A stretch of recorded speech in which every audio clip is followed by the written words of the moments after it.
Pushing this pipe, D12 a demon, I'm running these lights. I can't believe that she fit in them tights. Buying it once or buying it twice. Swiping this card, don't ask for the price. Texting and red, she say I'm uptight. I got a check, but I'm earning my stripes. Cheating no pussy like that shit advice. Baby, you know I'm not good at advice. Why would I go if I don't get advice? Taking these chances, rolling the dice. Starting from nothing, I'm hitting these heights. All because what I be spit on these bikes. Keep a few things inside of my Sprite. Been out of sleep, you in my device. Thought I could trust you with my life. Can't even trust you in the night. If you talk to me, baby, you talk to me nice. You talk to me, baby, you talk to me.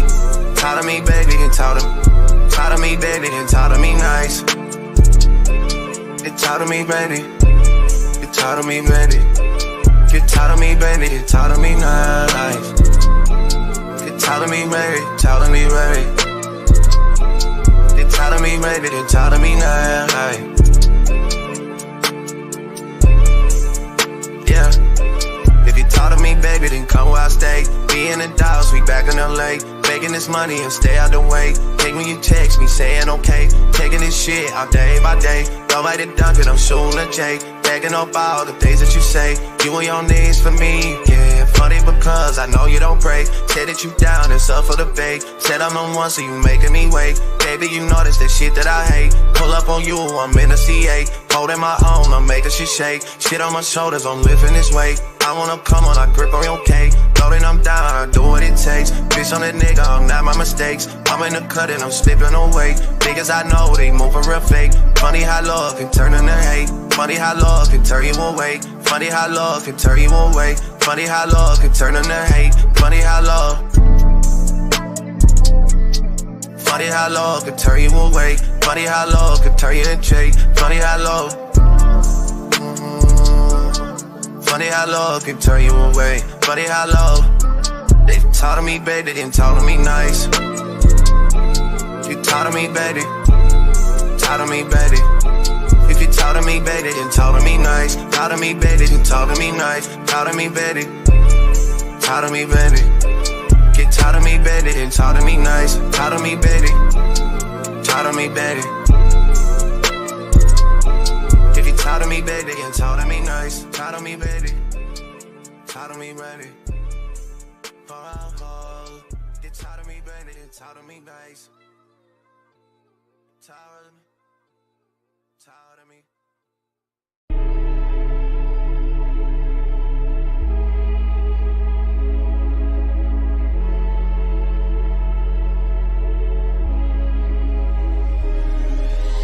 I can't stay too patient, cause shorty, you been fake to me. I'm just trying to let you know before I tell you. I can't see us out the plays, get the fuck up out the game. I just need a one-on-one with you before I tell them. I can't keep on getting paid without giving up a play for my people that have made me. I swear I told them I can't keep on throwing shade and expect you to create something better. It's a shame now to let them know that everything a blessing if you brown me. 2 phones, mama hit me back saying they found me. Think it's hard to understand my level of accounting. Money tucked away, put it to sleep to dream about me. Pop about the Plaza Bless. Business casual, cause I've been staying proper dressed. Sign the affidavit, fuck it, I don't keep the checks. Find an issue with me, searching for the reason check. You might not get it if I tell you that I'm on one. Yeah, it might not be good for the long run. Find a way to make $1 till they crown me. It don't matter, it's the marathon we all run. It's been too long, I gotta let them know that I can't decide on the type of chick I want, cause I got options. And I try to let them know how I've been feeling. I said I can't stay too patient, cause shorty, you been fake to me. I'm just trying to let you know before I tell you. I can't see us out the plays, get the fuck up out the game. I just need a one-on-one with you before I tell them. I can't keep on getting paid without giving up a play for my people that have made me. I swear I told them I can't keep on throwing shade and expect you to create something better. It's a shame now to let them know that I don't beat around the bush, I tell it straight. Ay, handle me like handling the truth. I know I'm intricate, but please, I might just need a sec. You losing every bit, you get the lessons I could teach. You made it feel like I got kids and I ain't worried about a thing for now. Unless you tryna pull up on me, then I might just get it ready. Pull the whip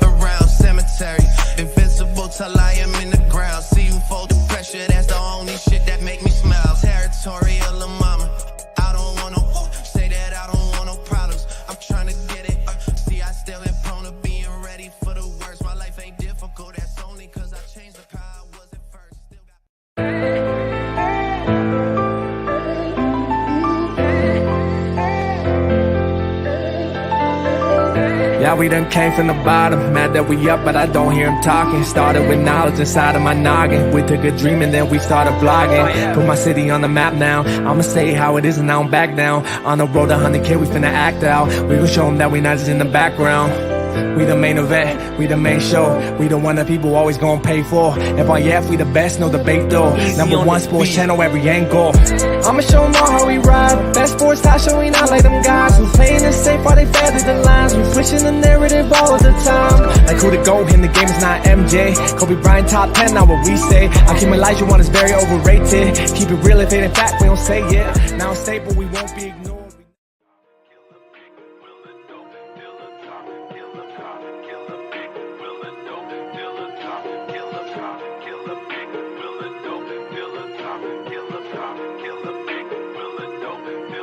It's facts over feelings, you talk about Listerine. Boys, you Scooby-Doo talking in mysteries. You is a puppet to ticket, that's misery. Said that you body bang, boy, know your history. It's facts over feelings, you talk about Listerine. Boys, you Scooby-Doo talking in mysteries. You is a puppet to ticket, that's misery. Said that you body bang, boy, know your history. All in your feelings, you gotta be kidding me. Beg for respect, but you only show jealousy. Wanted some status, but you make it enemies. Talk about bro workout like you burn calories. Calling a bait cause he come with the cavalry. Caught another L, rated, took another casualty. Now you on the 2, talking like you had a strategy.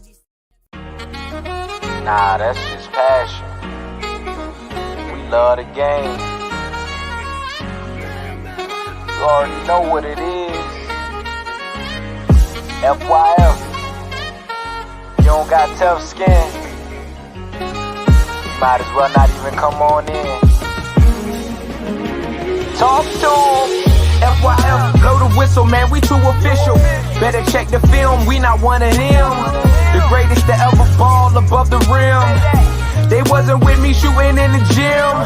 Cut the small conversation, debate on major levels. This the playoffs, baby, bring that pressure, we never settle. Cross and spin, getting it in, I wanna win. That teamwork got us headed to the ship again. Oh, LeBron better than MJ, cut it out. Half these fans in the stands don't know what they talking about. Half-court jumpers, crowd going wild. FYF ranked #1, you better say it loud. Intellectual talk, but fuck your feelings. Elijah 1 too overrated, Kobe still a realist. Top 10 all time, now how they cut the line. Magic Johnson, Draymond Green, one in the same kind. Fuck your feelings, fast break, stop and pull a J. He got how many rings, nothing else to say. With the team, live streaming, play by play. This the dream, full steam on the road to 100K. FYF, blow the whistle, man, we too official. Better check the film, we not one of them. The greatest to ever ball above the rim. They wasn't with me shooting in the gym. Cut the small conversation, debate on major levels. This the playoffs, baby, bring that pressure, we never settle. Cross and spin, getting it in, I wanna win. That teamwork got us headed to the ship again. Started small, then turned into big dogs. They treat me like the GM, I just make the call. No matter who my op is, I'ma stand tall. Then pull up to the game, fresh like I just left the mall. 100K, 100K, 100K, check the score. We gon' bust the shot clock, fans running to the floor. All I hear is go this and go that. Man, your team suck, hang it up like a coke rack. I love the game, I admit it, I can't quit it. Step in front of me, man, your ankles gon' get the business. Been a legend like Moses Malone, way ahead of my time. This the greatest sports show ever, I just had to remind. FYF, FYF, blow the whistle, man, we too official. Better check the film, we not one of them. The greatest to ever ball above the rim. They wasn't with me shooting in the gym. Cut the small conversation, debate on major levels. This the playoffs, baby, bring that pressure, we never settle. Cross and spin, getting it in, I wanna win. That teamwork got us headed to the ship again.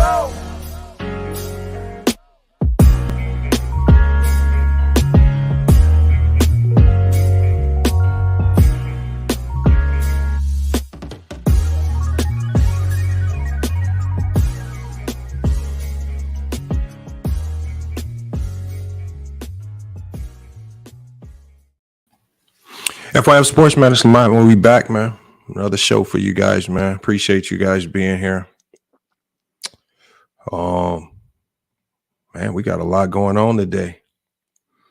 Where can you find the Listery song, Max? It's definitely on the channel, man. All you got to do is just type in Listery FYF, probably in YouTube. You'll find it. It's the whole video out, man. Make sure y'all go check it out, man.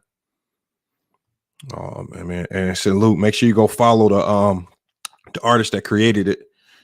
His link to his channel is in the description of that video. Make sure you go check it out, man. But we got a lot going on today. Just in media in general.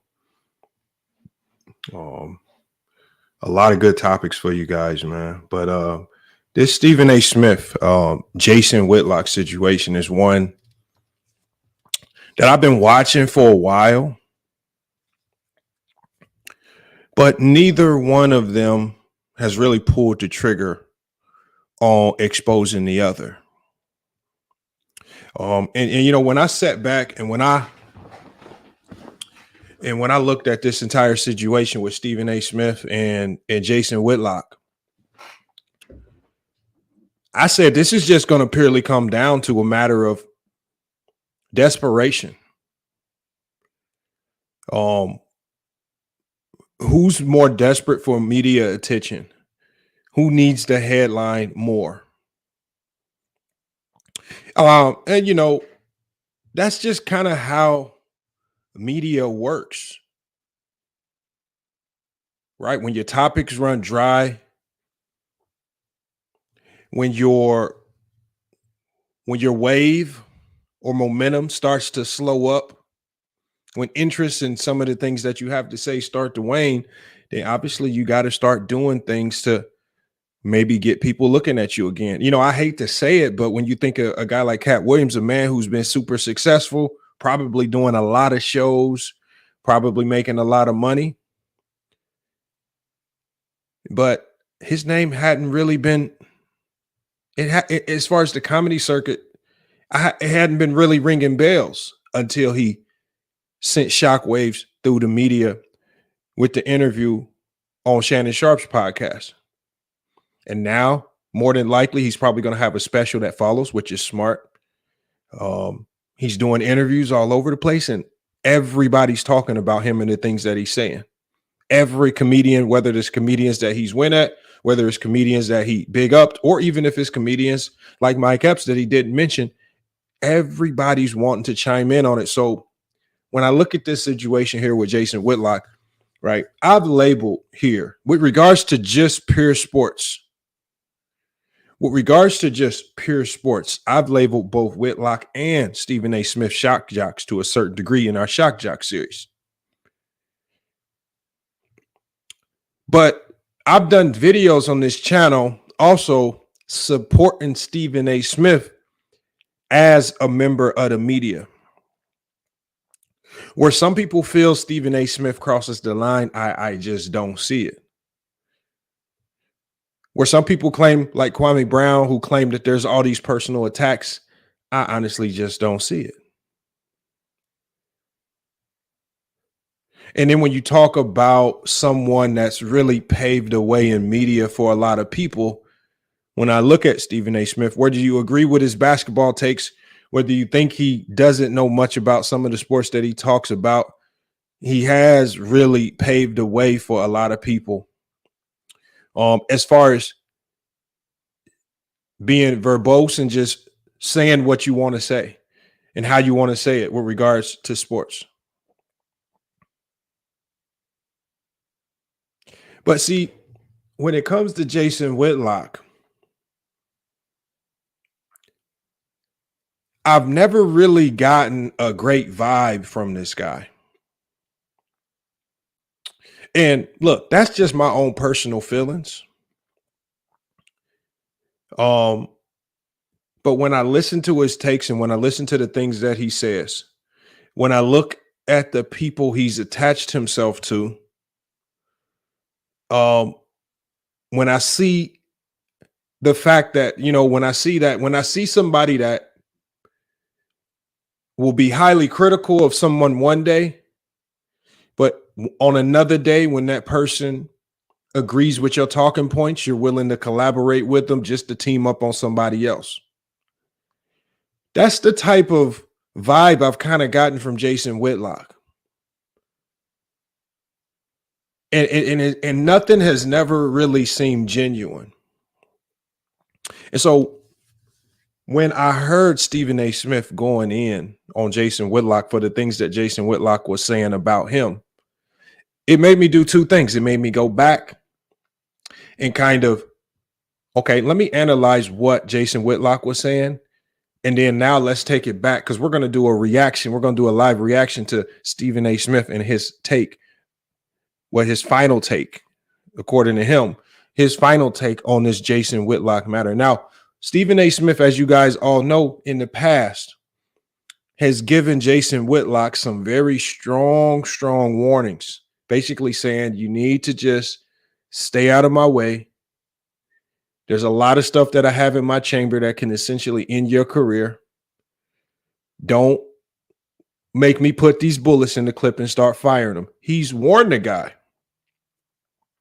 And so it seems similar to, as I was mentioning earlier, Jason Whitlock over the last 2-3 years, especially ever since he's fallen off from mainstream media, has not been a significant voice in politics or even in sports. So, because we've seen him try to dive into the political side of this, not much real momentum. And then we've seen him try to dive right back into the sports and not much real momentum outside of his core fan base. He doesn't really garner much interest with his takes. He doesn't really dive deep into sports. I kind of consider Jason Whitlock Dreamers Pro on steroids. I think that would be a fair comparison. He dives into the messy sports topics, especially the sports topics that can trend towards politics, but he never really dives into the root of the game. But he will stay talking about the messy side of things. Any particular topic where he can point the finger at an athlete or ire or something like that. It seems like he deals with those topics a lot, which again, just like I told Dreamers Pro, there's nothing wrong with that. But we have labeled him as a TMZ type of sports reporter now.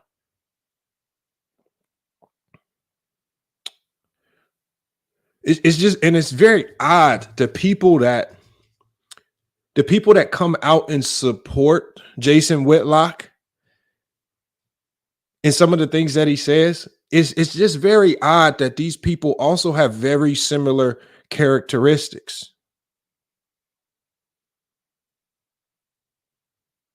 Similar to the Dreamers Pros, similar to the Kwame Browns, and even similar to people like Ticket, who just kind of seem to move, just ebb and flow with anybody that's willing to take on their particular beef. It's just a very odd circumstance. Like the people that support Jason Whitlock are just very odd characters. And it's just true though. Right. You guys remember Dreamers Pro before, and we're going to get to this reaction here in a second, but Dreamers Pro came on this channel and was mad at me because I knew the locker room and because I don't beef with the locker room.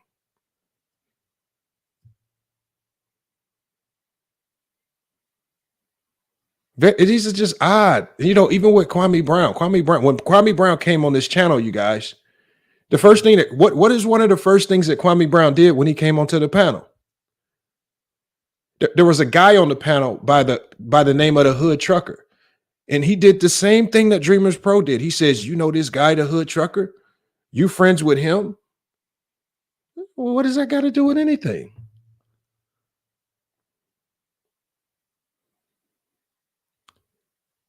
Even when you take it, back to our past beef with Ticket TV, it was all about allegiances. Right? Telling certain content creators that they need permission slips to come over here and talk to me. They have to get approval through him. Blocking people that he sees in the chat over here. It's some very odd similarities with a lot of the people that decide to jump on the side of Jason Whitlock. And it made me think of a lot of things that Stephen A. Smith was saying, because when all of your allegiances, when all of the people that you're connected to, or all of the people that so-called support you, they're only there because you're connected through some other beef, and that's the only way you guys can bond, is never going to be genuine. And those types of collaborations always end in turmoil.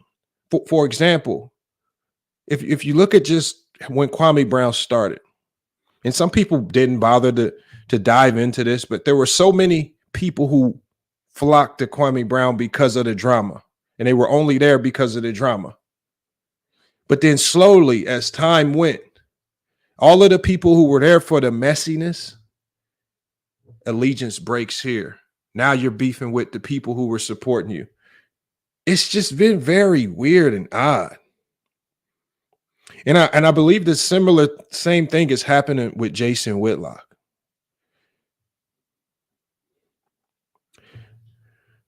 I don't know, man. I just think that Jason Whitlock and Stephen A. Smith laid it out, and that kind of brought some light to some of the things that I was thinking. I don't know if he lives the happiest lifestyle.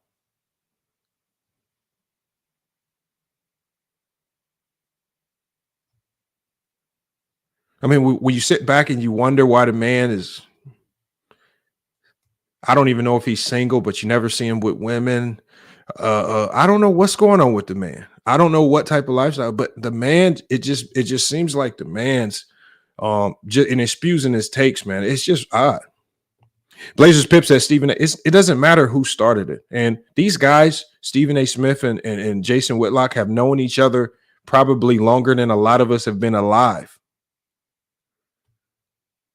So I don't know when this particular issue started. I'm just talking about how it's potentially going to end, and why Jason Whitlock chose to now attack Stephen A. Smith. And is it only because his momentum, his clout has seemed to completely fall off, while conversely, Stephen A. Smith is at his highest. He's at the top of ESPN. He's the highest paid at ESPN. He has his own podcast, which is doing exceptionally well. Today, he had 32,000 people watching.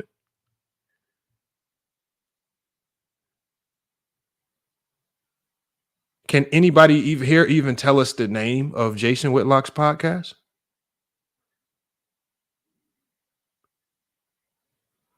That's the problem right there. Look, we're going to get to this. Look, we're going to start off by playing Jason Whitlock's side of this. We're going to play Jason Whitlock's side of this. I want to hear how this particularly started as of recently, and maybe he'll let us in on how this all particularly started. So we're going to hear just a snippet from Jason Whitlock, and then we're going to take it over to Stephen A. Smith. So I want you guys to hear his response, or at least some portions of the response. I'm not going to be able to play the whole video, but I do want to play at least the largest portions of it, where he was really has some scathing reviews for Jason Whitlock, and he really exposed a lot of things to the masses. Burner account says Stephen A. Smith podcast is trash. Apparently people like it though. Yeah, apparently a lot of people like. I mean, you're entitled to your opinion, Burner account. But whenever you have 32,000 people watching your live stream, Burner account, I don't know if you sound very credible calling the podcast trash. 32,000 people, Burner account. I mean, it sounds good. It sounds good. I mean, like Burner account, I would love for you to try to start a YouTube channel and just try to get 10 people to watch you on YouTube. Just 10. I mean, we can just go down to not 32,000, just 32. We can take it even lower, just 3. Burner account. That's quite an accomplishment, y'all. It's quite an accomplishment. No matter how you slice it, man. Blazers Pip, you could say it's whack. There's a lot of people that just don't agree with you, unfortunately. I mean, y'all can say this. You could try to knock it. But he probably made more money on his last episode with 32,000 people watching than you probably made the last 3 months, Blazers Pip. That's the purpose of all this. So whenever you can make that type of money off one episode, I don't know. I just don't get what y'all be talking about. That's not even counting the dollars and cents from the promotions and the commercials that he's running, and the pre-rolls and things like that he's running. Y'all gotta slow down. I mean, you could call it trash. I don't think it's a bad show. Do I watch every episode? No. But do I think it's a bad show? No. Just like if I'm being honest, I don't think Jason Whitlock's podcast is a bad podcast. I just believe that Jason Whitlock has lost all momentum. People have lost interest in his takes, whether it be sports or political. Jason Whitlock doesn't have a bad show. I'm just not interested in it. Stephen A. Smith, I'm interested in things he says because he actually talks about current basketball, current trades, current trends, current players. And he's not just diving into the messy stuff. I mean, look, to each his own. To each his own. J Mar says, hold up, Lamont, you can't do the money excuse for something being good or bad. I mean, look, the amount of money something makes definitely determines if it's good or bad, especially in media. It is. Look, man, and I don't even know how much money it made. I'm not even talking about the money. I'm just only guessing on the money, JR. I do know that there were 32,000 people in there. That's not talking about money. I'm just only assuming it made a lot of money because there was so many people in there. Come on, y'all, man. Look, I got nothing against either show. But when we talk about who they are and some of the takes, who they are is, especially with Jason Whitlock, who he is as a person starts to exude based on his takes. And I think this is why he's turned a lot of people away from him.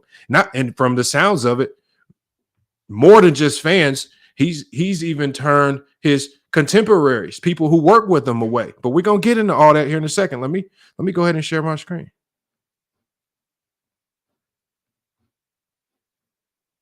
And we're gonna go ahead and get to this. You said you need to get. I mean, look, I'm definitely gonna drop a message in the on his IG. I mean, Reg Dog. I mean, I might as well reach out. I try to get a lot of people up here. Salute to One Cool P, man, top moderator of the channel, man. Salute, man. Always coming through, supporting the channel, man. Day one supporter, Hall of Famer, man. Salute to One Cool P, you guys. Tyson pulled up. Salute to the locker room as well. Make sure y'all go check out the locker room channel, man. Top notch Laker content, basketball content, man. Uploads and live streams. Make sure y'all go check them out, man. The locker room, man. Blazers Pip said, I can't afford Cat. Probably not. I've turned down many interviews, Blazers Pip, because people want to charge. I'm just not willing to go down the alley of paying for interviews just yet. Not just yet.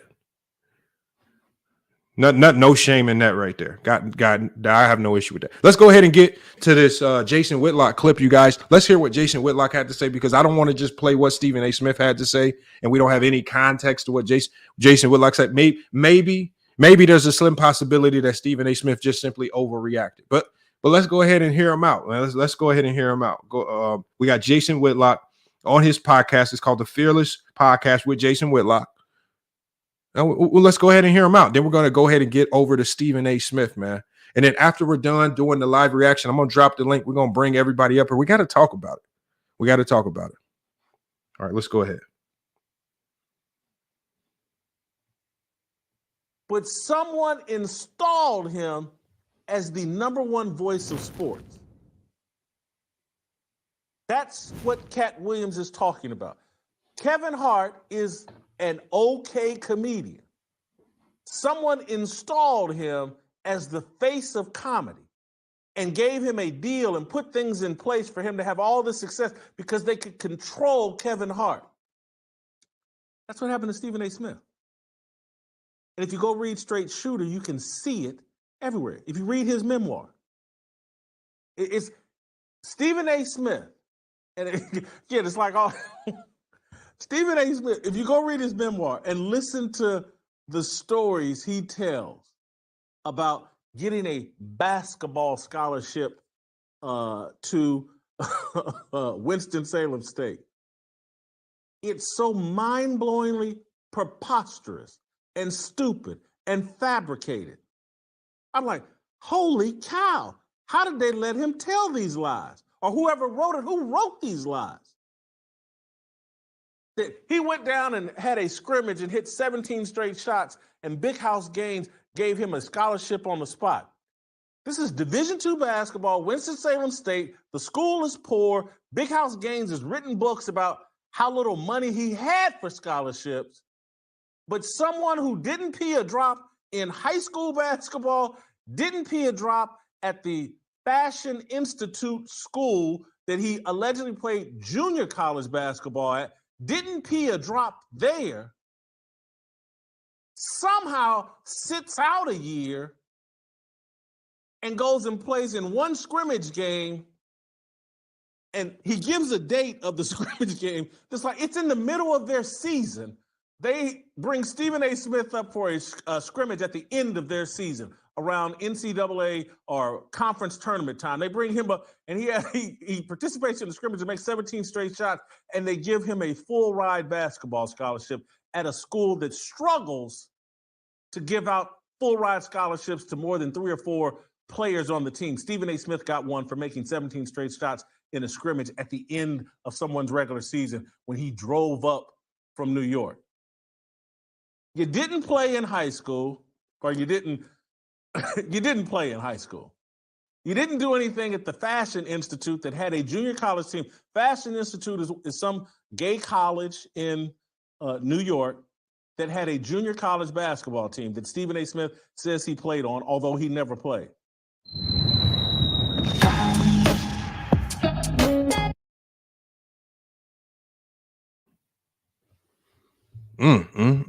That is, see, now, okay. Now that makes a little bit of sense why Stephen A. Smith responded. It makes a little sense. So, I mean, so this is what he did. So essentially,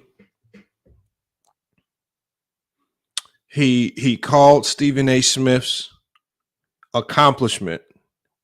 You know, the story about Stephen A. Smith gaining a scholarship to Winston-Salem State University. We all know it. Obviously, that story has also been confirmed by some of his teammates there.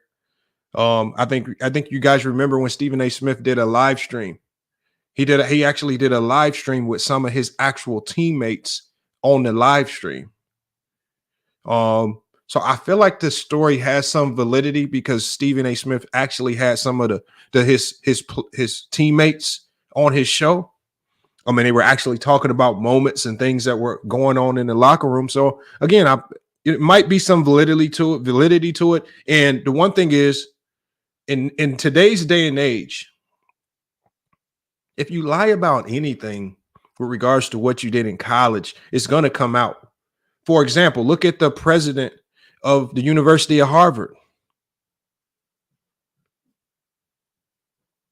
They found out that she just partially plagiarized a paper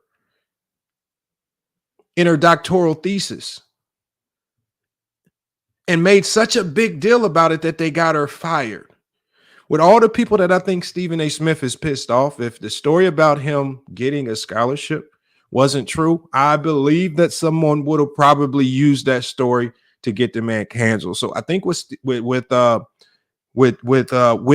I think to go down that angle, knowing that these things have probably already been thoroughly investigated, to then come on your podcast and then attack the man's credibility. And look, Stephen A. Smith has had a lot of people attack his credibility as a basketball player, but to attack the accomplishment of making the team, potentially earning a scholarship, He also attacked her credibility as someone in the media, a media pundit.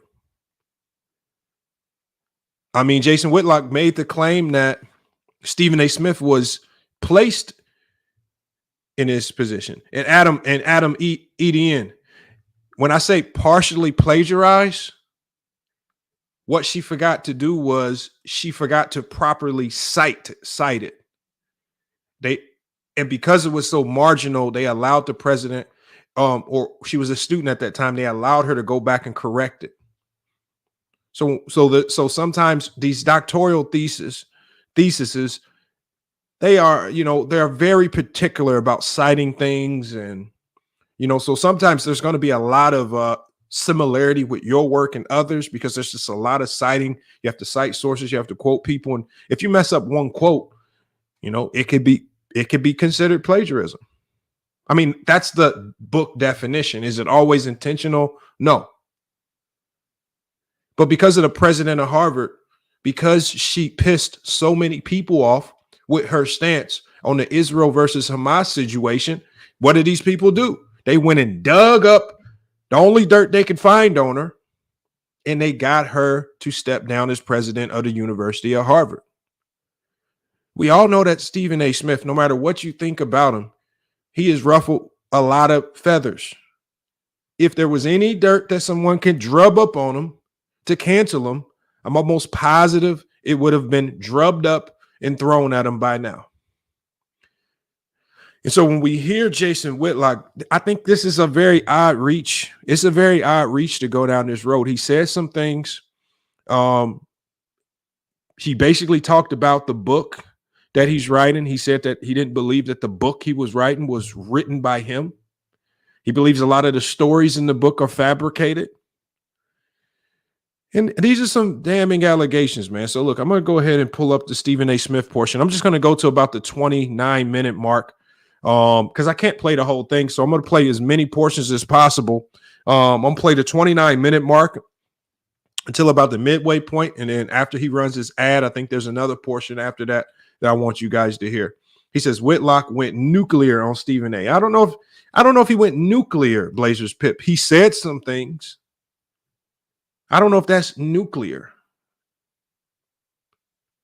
Well, at least, I mean, to you, it might be nuclear. For me, it's the max ethers are only max ethers based on the validity of them.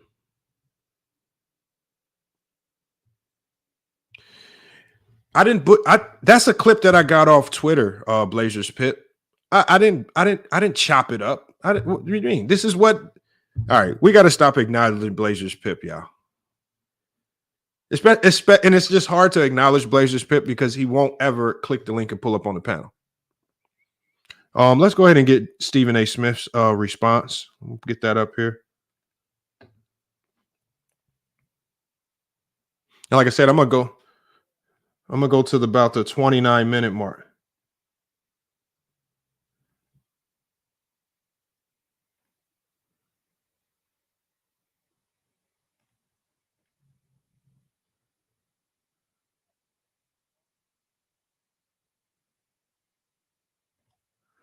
All right, y'all. Let's get this. We're going to play multiple portions of this. We're going to stop it. We're going to start it back up. It says CP3 and Stephen A. graduated from the same HBCU. Probably so. I believe so. I remember Chris Paul graduating with the other students, man. I think he gifted everybody in his graduating class like $1,000 or something. It was a pretty neat thing. Yeah, salute to Chris Paul, man. All right, let's get this up here. And then again, while I bring this up, you guys, man, I'm gonna drop that link in the chat as well. Make sure you guys support the channel, man. Support the channel, man. Hit that Cash App support if you enjoy the content, or if you have any questions you want me to address about this particular situation. I'll go ahead and address them if you drop those questions in the Cash App. We're going to go ahead and get to Stephen A. Smith's portions. Like I said, there's multiple portions in this that I want to touch on. And like I said, I'm not going to do too much interrupting. I want to let these things play. One cool P with the likes are free. Yes, sir. They definitely will help. Likes, shares, All of that. He says, Ticket did an interview with Whitlock. What, does that surprise you? I mean, look, see, the problem with me, and the reason why I can't, it's going to be hard for people. It's going to be hard for like when I do these interviews, like with Dreamers Pro, the unfortunate reality is that after the interview, they don't like me no more. Because what I generally tend to do is I force the facts out. And I'm not just going to ask fan questions. I'm really going to challenge these things. If you're going to make allegations, I'm going to challenge your facts. I'm going to challenge where you got to source these things. But that's my responsibility. That's my responsibility. I told you. Remember when I talked to Dreamers Pro? I said it's my responsibility to source as best as possible. Do we always get things right? But it's always your responsibility to try to source these things. So when people come on, like when we were talking to Scott Williams, we asked him about certain situations, right? He could tell us some of these things as an eyewitness. I mean, I think the problem is, look, if you're not really willing to put people's feet to the fire and ask tough questions, question their logic, question the legitimacy of the things they say, then what's the point of having an interview? I mean, I would love to get these guys up here, but when they get to seeing Max Ether on the videos and exposed on other videos, now we respectfully decline FYF. That's what be happening. All right, let's go ahead and play this, y'all. Let's check it out. See what he had to say.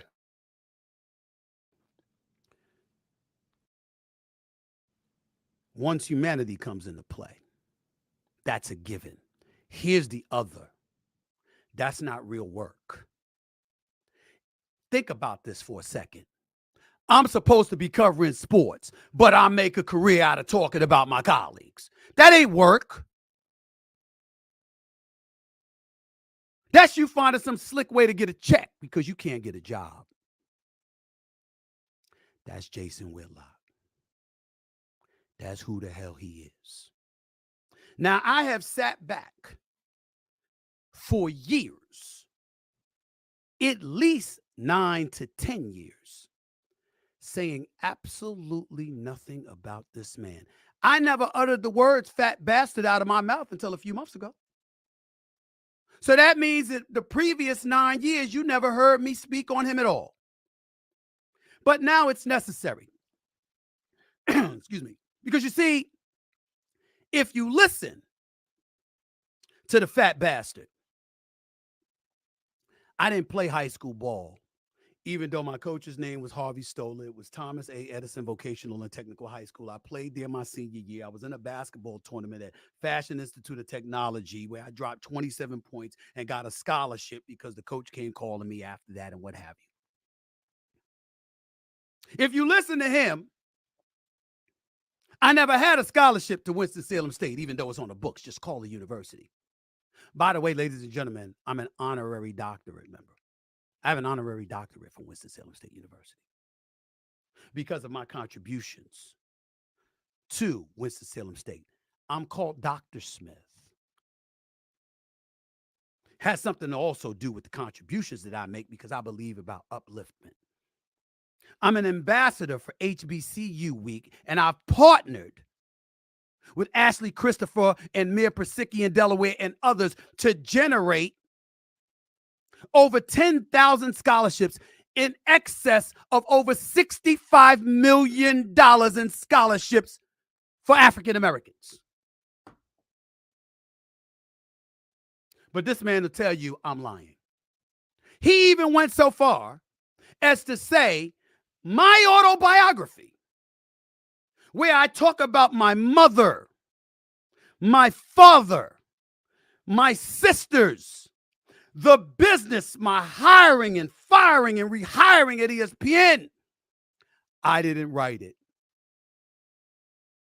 I didn't write my own memoir, which, by the way, is a New York Times bestseller, something he wouldn't know anything about. Did you know that it's now on paperback? It just came out yesterday on paperback. Do you know that you can go to Amazon.com, straightshooterbook.com, or a bookstore nearest you to get my book in paperback? Do you know that when people are normally selling 10,000, 20,000, 30,000 copies, I've sold over 400,000? Did you know? Did you know? Did you know? But he will tell you, I didn't write it. He's seen my writing. Really?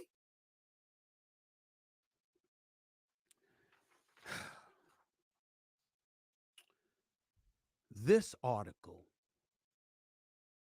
is an article written on Deadspin.com. The title, How Jason Whitlock is Poisoning ESPN's Black Grant Land. Because remember, Bill Simmons, who's... Just a quick pause right there. Just a quick pause right there. We're going to keep it going here in a second. And see what I'm saying is, and remember what I said, and this is the portion I didn't even hear. I didn't even hear the portion about him addressing the Winston-Salem State stuff. I didn't even hear that portion. But he is correct, you guys. If he said he had a scholarship there, it's on record. There's been so many people on the internet that have claimed to have degrees from certain places. And then when people want to fry them, they go find out, well, there's no record of you graduating from this place. I remember in college basketball, there was I believe a coach that got caught lying about a degree. I forgot, was it Notre Dame? I forget the school. It was a while ago, but he got caught lying about his degree and actually got fired. He didn't finish graduating. He forgot there were a few credits he didn't finish taking. Because, you know, in colleges, they will allow you to walk and go through the ceremony, even if you have a few more classes to take or a few more credits due. You just have to go complete those classes, and then you have to pay the necessary fees to officially you graduate. Stephen A. Smith definitely brought the receipts. He told you can go check with the school. Is this what I mean by Jason Whitlock? I mean, the desperation to say that his book is fictional stories. You want to claim that his life story is, I mean, it's going to insult. It's going to be extremely insulting. And that's a wild accusation to make if you don't come with the facts.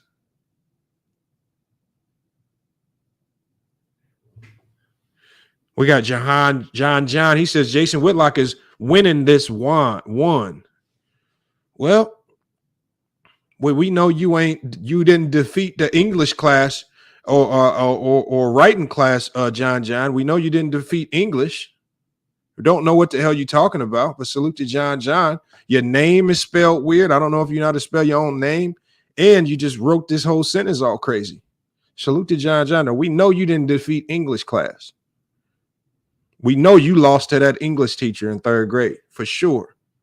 Salute to John. Oh, man. Jesus Christ, man. You come up here trying to talk crazy about Stephen A. Smith, can't spell your own name right, and you can't even get your whole sentence right, man. John. If you're going to come with a joke, man, at least get the grammar right on it. Jesus. We're going to play a little bit more of this, man. Stephen A. Smith's kind of going in right now. Let's go ahead and play some more. Now at Spotify doing a great job. Obviously had Grantland at ESPN, and upon his departure, Jason Whitlock was supposed to take up the mantle and create a black website for folks. This article was written by a Greg Howard, published on April 27th, 2015. The same Jason Whitlock that said he's seen my writing, the same Jason Whitlock that implied that I couldn't write, the same Jason Whitlock that said that I'm lying. What does this man do? Why would I call up this article? There's a plethora of reasons why I would do so, ladies and gentlemen. One of the reasons would be because it's as in-depth as it gets about how scurrilous, how trifling, how despicable this man is. But there's also another reason that I'd pick up this article. Let me read the graph to you that it says. Keep in mind, Stephen A. can't write. This staff, the one Whitlock was praising by way of warnings that if the writers and editors wouldn't align with his vision, he would get rid of them, was not the one Whitlock wanted. The Undefeated, because that was the name of the title before it ultimately became Andscape. The Undefeated was originally meant to attract the best and brightest young black talent in the country, with Whitlock's aim set so high that he at one point seriously tried to recruit the Atlantic's Ta-Nehisi Coates, the sharpest cultural commentator in the business today. As things worked out, though, those young writers comprehensively refused to work with him. So did big-name ESPNers like Howard Bryant, Jamel Hill, and Stephen A. Smith. I couldn't write, huh? While you were on Blaze TV, spewing that bullshit to people.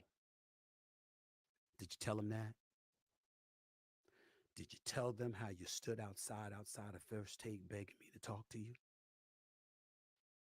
Did you tell them that once this same article in Deadspin came out, weeks later you wrote a lengthy apology to me in an email, begging me to forgive you, pointing out how you were betrayed by this particular writer, so you know how I must feel that you betrayed me? Did you tell the folks that, you bitch? Did you tell them? You fat piece of shit. Did you tell them that? Got the names. We got Jamel Hill. We got Howard Bryant. You want me to bring up the other writers that wouldn't work for you? Why it took you nearly 2 years to get an article out? Because you ran that shit so bad you were running it into the ground? What a disgrace you were to John Skipper, the former boss of ESPN, or the host of others. You want me to talk about that? Because I got receipts. I got the email. Want me to talk about that?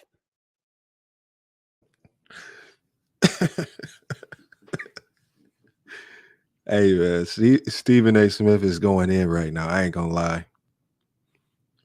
And the craziest thing about it is, I don't know if Jason Whitlock's really gonna want to respond, because I feel like Stephen A. Smith's next response is gonna be actually showcasing the receipts.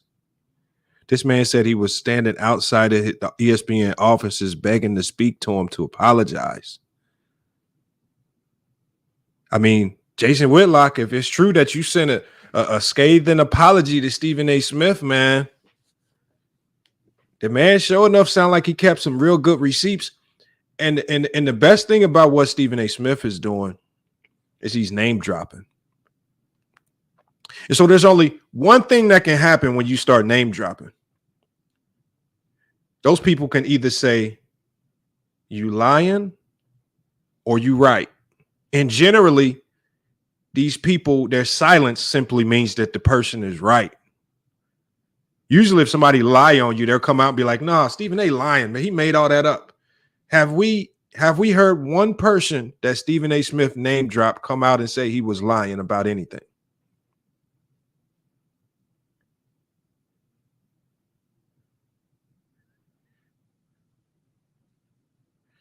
John, can you please stop showcasing that the English language has smacked you upside the head? Sellout should be all one word. It's not sell outs. It's sellouts, all one word. Every time you type, you just showcase to the world that the whole English language, that third grade English teacher just beat you upside the head with the book or the ruler, one of the two, if not both, man. John, you got to stop typing, man. We just called you out for horrendous English, and your next message has horrendous English in it, man. John. Go fix your profile name. It's JOHN. It's not JHON. And if you and please don't tell me that your mom really named you JHON, because then we know why the whole English book beat you to death. Come on, John, man. You got to stop, man. Type with proper English, man. Please, man. Jesus. Sell outs. I don't know what that is, man. You got to stop typing John, man. If you go, I keep telling you, John, if you're going to type and you're trying to flame somebody, man, do it right, man.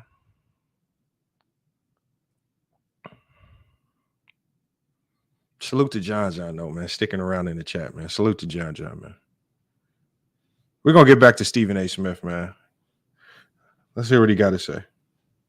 Now, just for everybody that wants to understand, how could this possibly be? Because once upon a time, I actually tried to speak up for this damn cretin. I knew he was a piece of shit. But I said, look, maybe he's misunderstood. Why would I do that, ladies and gentlemen? Because sometimes as black folks, we get in our own way. We think that all of us must be of one monolithic thinking, that we need to be completely and totally aligned. And any deviation from that brings into question our quote unquote blackness. Martin Luther King was a man of peace. Malcolm X was by any means necessary. They can't possibly be on the same page. Even though their agendas was for the upliftment and the preservation of our race of people. So I understand when we talk about stuff like this, how people can sit up there and say, how did it get to this? How did it get to this? Remember when I got suspended years ago?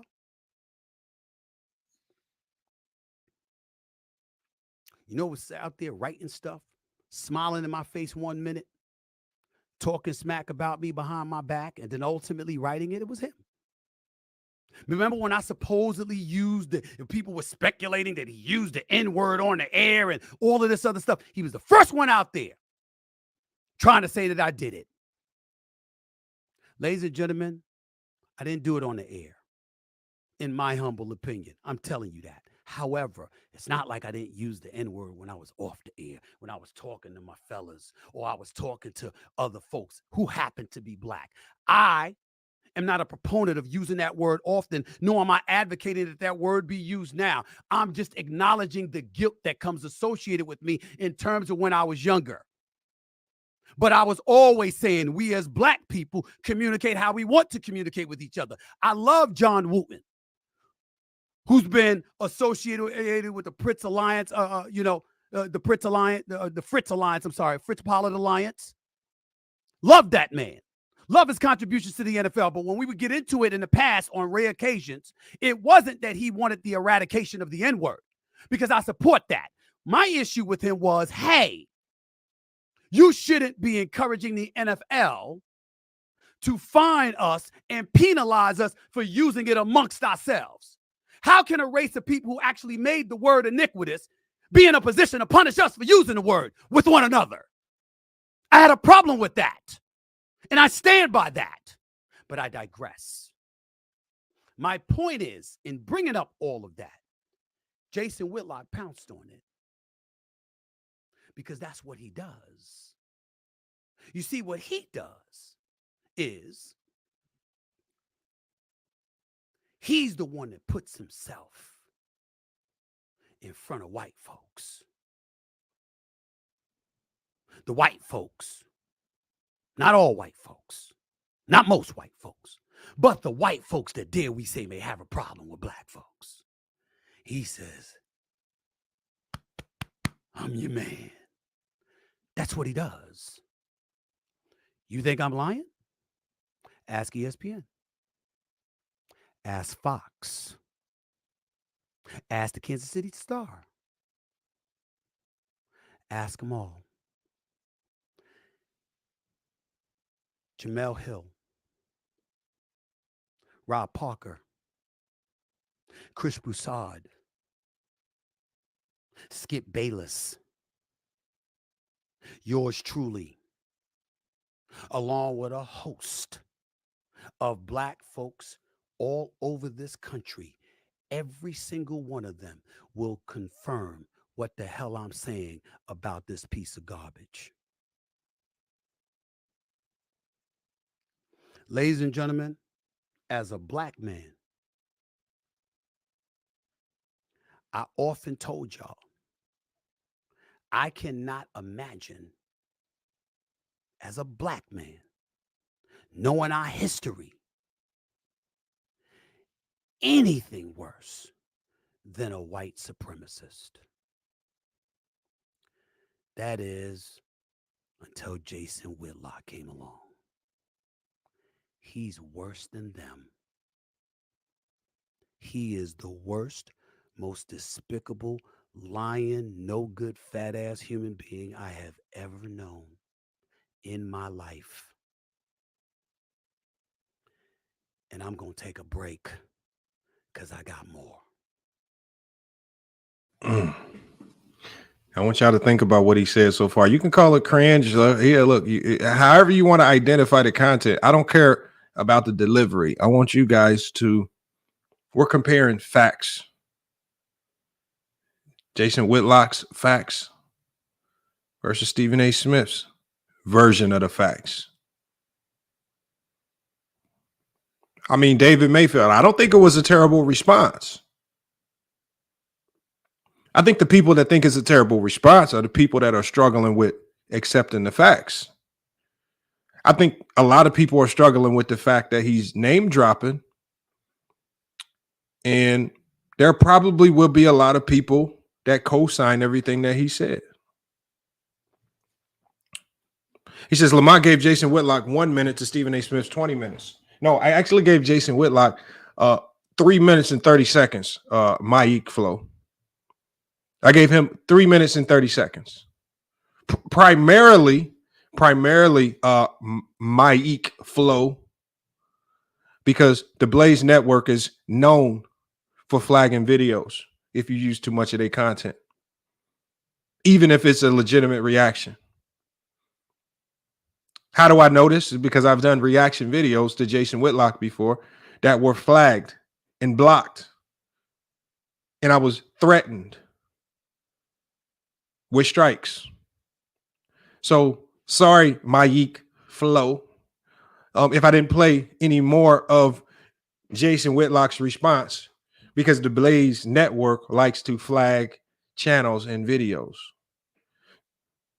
So please go reach out to them and say FYF wants to react to the entire video without getting flagged. Can you do that for him?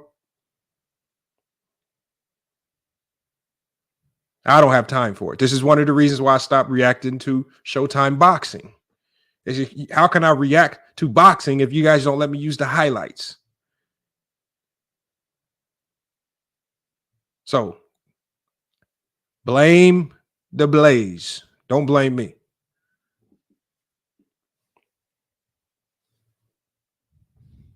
I gotta chill, man. But wait, I'm just trying to absorb everything that Stephen A. is saying. This is the things that he's saying. He's name dropped. He's pulled up various articles where even in the articles, there are people who've written similar things about the man. He said something about Jason Whitlock that I think if we're all being honest, I think it is kind of true. So look, I don't mind the blacks that have conservative politics. What does bother me though are the blacks that agree with every single talking point that conservatives have about the black community, like the Jesse Lee Petersons, right? Like, for example, is Jesse Lee Peterson, as idiotic as he is he wrong about everything? No, he's actually right about some of the things. What makes Jesse Lee Peterson not credible is he literally will run with every conservative talking point possible about African Americans as if they are all factual, even if he knows the truth. And that's where he lacks credibility. And in a sense, when we saw Jason Whitlock get in bed with Fox News, and not just get in bed with Fox News, but get in bed with Fox News and then go agree with every talking point about Black athletes in the African American community. And he never gave any legitimate pushback to some of the things that they were saying, even if he knew otherwise. And again, I have nothing against conservatives, especially Black conservatives, because I believe there are some things that they are right about. I think maybe Black conservatives are probably right about more things than Black liberals or Black Democrats are. But the problem is when you get in bed with one side, which we know the conservative side is, it just feels and seems to be made mostly of white people. When you just literally get in bed with anything they say, you just lack credibility. And it seems like he's willing to take on any talking point, anything that they put in front of him as if it was fact. As if it's like he's calling, even when the Black community is making sense about some things, it's like he's calling them stupid. And I'm sure, like I did my Shock Jock video. You guys can go see all of the things that I feel that particular way about. Now, do I think he was kind of gassing it up, gaslighting when he called him a white supremacist and using that terminology? Yeah, I think that was all for the masses and to just kind of galvanize people. But I do get the gist of what he's trying to say. And I think Jason Whitlock's desperation to stay in mainstream media is what led him to Fox, and even what led him to the Blaze, because the Blaze is like Fox News on steroids.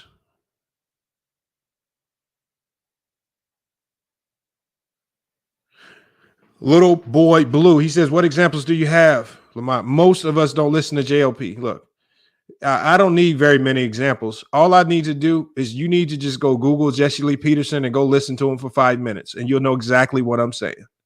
I don't even think you will get to 5 minutes. If you listen to him for probably 30 seconds, you can know exactly what I'm saying. He plays to all the stereotypes about Blacks. He says that Blacks are dumb. He says that I'm dumb. And, he plays to every Black stereotype. Anything that conservatives say about Blacks, he agrees with. He gives absolutely no pushback. It's just one of the weirdest things in the world. And when I listen to Jason Whitlock, I don't understand his angle on this. But it's just like Stephen A. Smith said.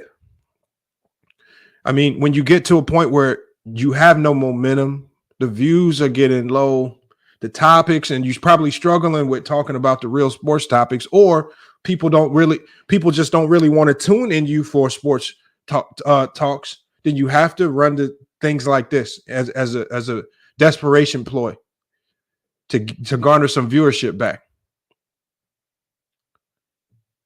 No Lies Told, reality. Salute, man. What did he say? He said, just like Tommy Sotomayor. I mean, you could say that about Tommy Sotomayor. Tommy Sotomayor does say things in a way, Tommy. So he has, again, this is another guy that I've even had on this channel before.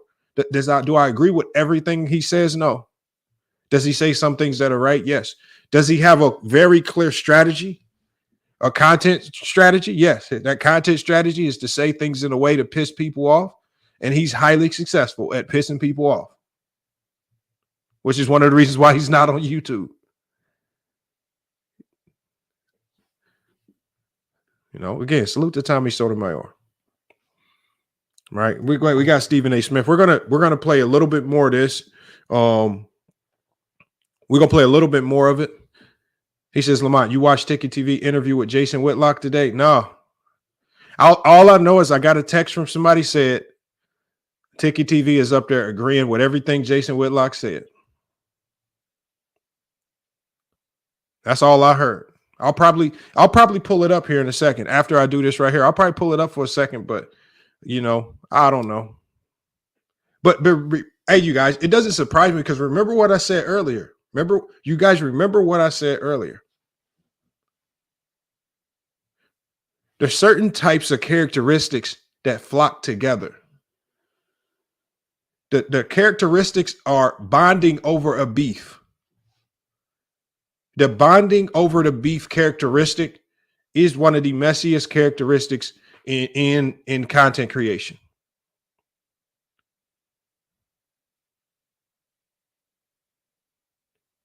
That's the problem. I don't like the bonding with the beef characteristic. We're bonding because we have one common hate, and that's why we're bonding. I told you guys we saw that with Kwame Brown. MJ is wrong, says they weren't agreeing, Lamont, that person was lying. That's why I'm gonna have to watch it for myself. So I haven't watched it. So that's why I haven't really even commented on it, because I haven't really watched it. But I'll check it out. It says, who's willing to bet Dreamers Pro is going to have Whitlock on his show next? Maybe so. I don't know. What the real test would be is get Jason Whitlock on LVZ's show. Get Jason Whitlock over here on FYF Sports. That'll be the real test. The one thing we know for certain is he will never go to LVZ's show. One.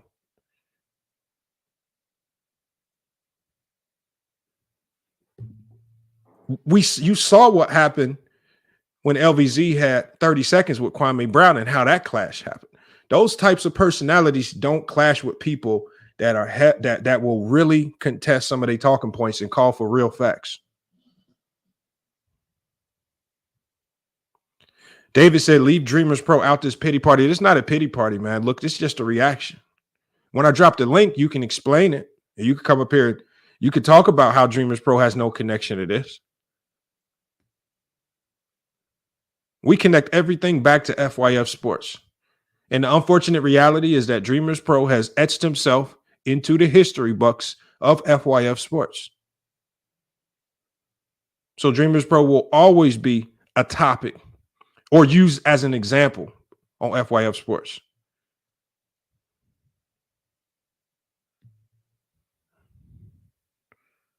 Hey, David Mayfield.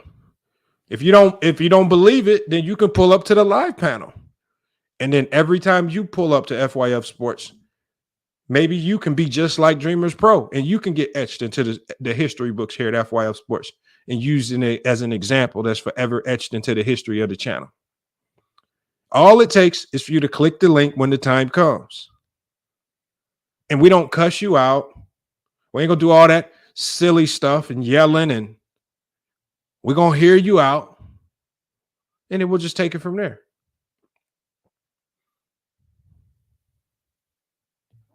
Salute to look, Braves. Salute to Dreamers Pro. Salute.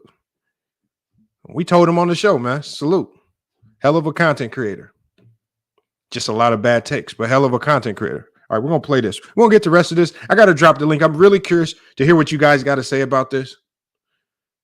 So let me play this. I think he has an ad about to play right now. And just out of respect for using his content, I'm gonna let the ad play because we are using his content. So just out of respect for just using the content, we're gonna let y'all get to this ad that he's got for us. In a minute. You're listening to the Stephen A. Smith Show right here on YouTube. Don't go away.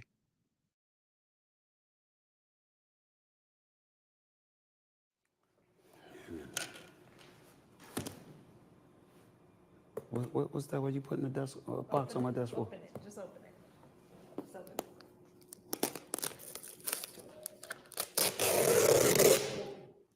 Man, you couldn't open it for me? What?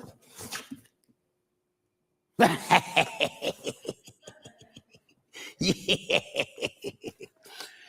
Ah, my new book on paperback.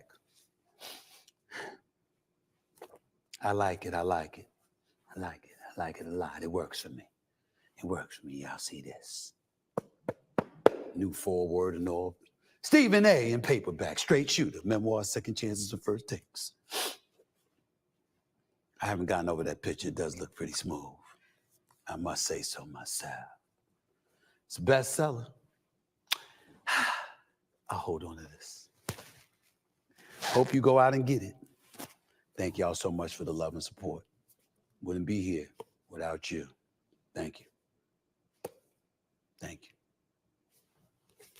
Thank you.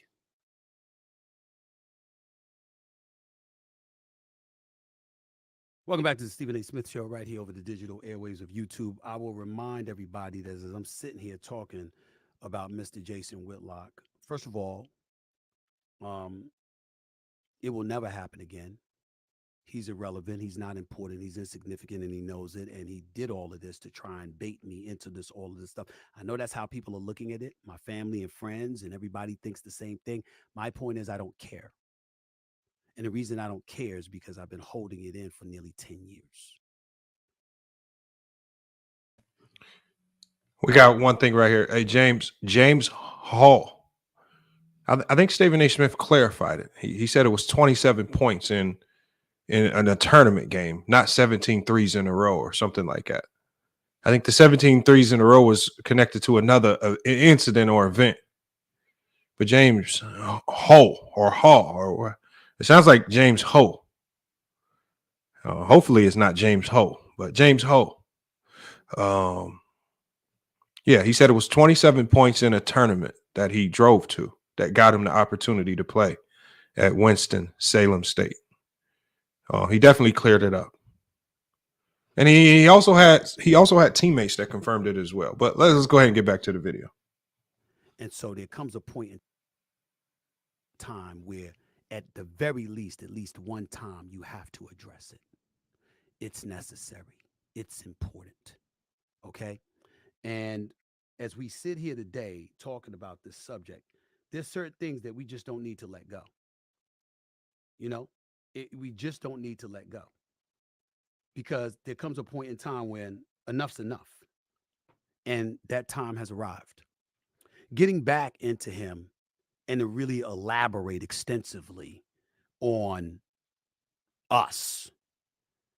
Ladies and gentlemen, John Skipper, the former boss for ESPN, wanted to start this website.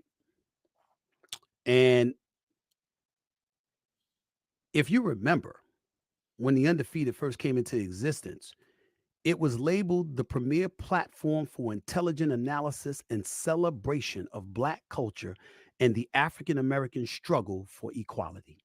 That's what it was labeled as. Now that I read you that quote, let me give you a quote that this guy, Greg Howard, has a recording of Jason Whitlock saying to his staff at that time. If you're more comfortable working for white people rather than working for me, and that sounds humorous, but it's the truth, fine. This is according to audio obtained by Deadspin back in 2015. Some Black people are far more comfortable answering to a white person than a Black person, no matter how Black they like to pass themselves off to be. Far more comfortable because they know a white person is going to overlook their shortcomings. It's good for a Negro. I'm not about that. But if you're more comfortable working for a white person, I will find a white person for you to work for.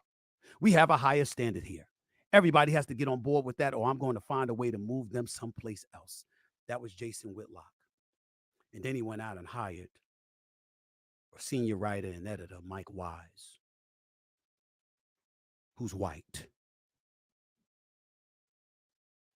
This is the man that's in charge of Black culture. Why can I say that? And by the way, I'm not casting any aspersions against Mike Wise. I'm cool with him. I've always been cool with him. He used to work for the New York Times, used to cover the Knicks long before he moved on to the Washington Post. He's a credible journalist. I have nothing negative to say about him. I'm just saying, Black website, but you bring in your white friend. In part because Black folks didn't want to work for you. But I digress. Ladies and gentlemen, how serious I am? Am I? I have a contract that I negotiated with ESPN and I signed in 2015. I don't know of anyone who has this in their contracts. I had it in my contract, and I have a copy of it, where it specifically stipulates that I never work with Jason Whitlock. It's in writing. No wonder you didn't see him on First Take. You didn't see him on Undisputed with Skip Bayless either. Skip Bayless wouldn't allow him on there. You didn't see him on Numbers Never Lie either. Jamel Hill and Michael Smith wouldn't allow him on there. Christopher Broussard for Fox Sports and Fox Sports Radio. Let me take a moment to tell you about Chris Broussard. If Chris Broussard were not in this industry, do you know where he'd probably be? Probably, because I don't know for sure, but probably be, y'all, in a monastery. He's one of the most religious, God-fearing, decent human beings you will ever encounter. It doesn't get any better than Christopher Broussard. And he can't stand Jason Whitlock. Look around. Don't y'all notice why black people scurry away whenever this roach of an individual?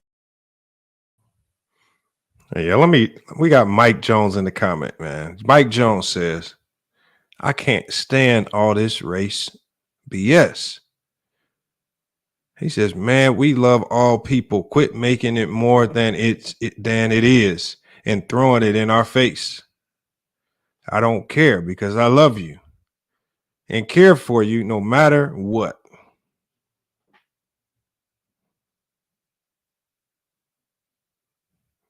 See, Mike, the problem with saying that, which I can be honest and say that, you know, your comment does have some logic to it. But what makes it disingenuous is you white. You don't know how it feels for some people. Now, look, I'm not going to pretend like I've had a lot of racism thrown at me throughout my life. I'm not going to pretend like it's affected me to that degree.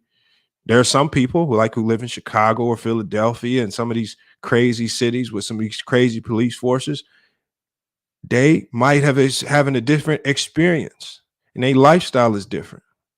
Ain't no excuses. These are facts. You say these are excuses. See, the thing is, like I said, see, Dave, you forgot what you didn't understand, Dave, is what I said. I said,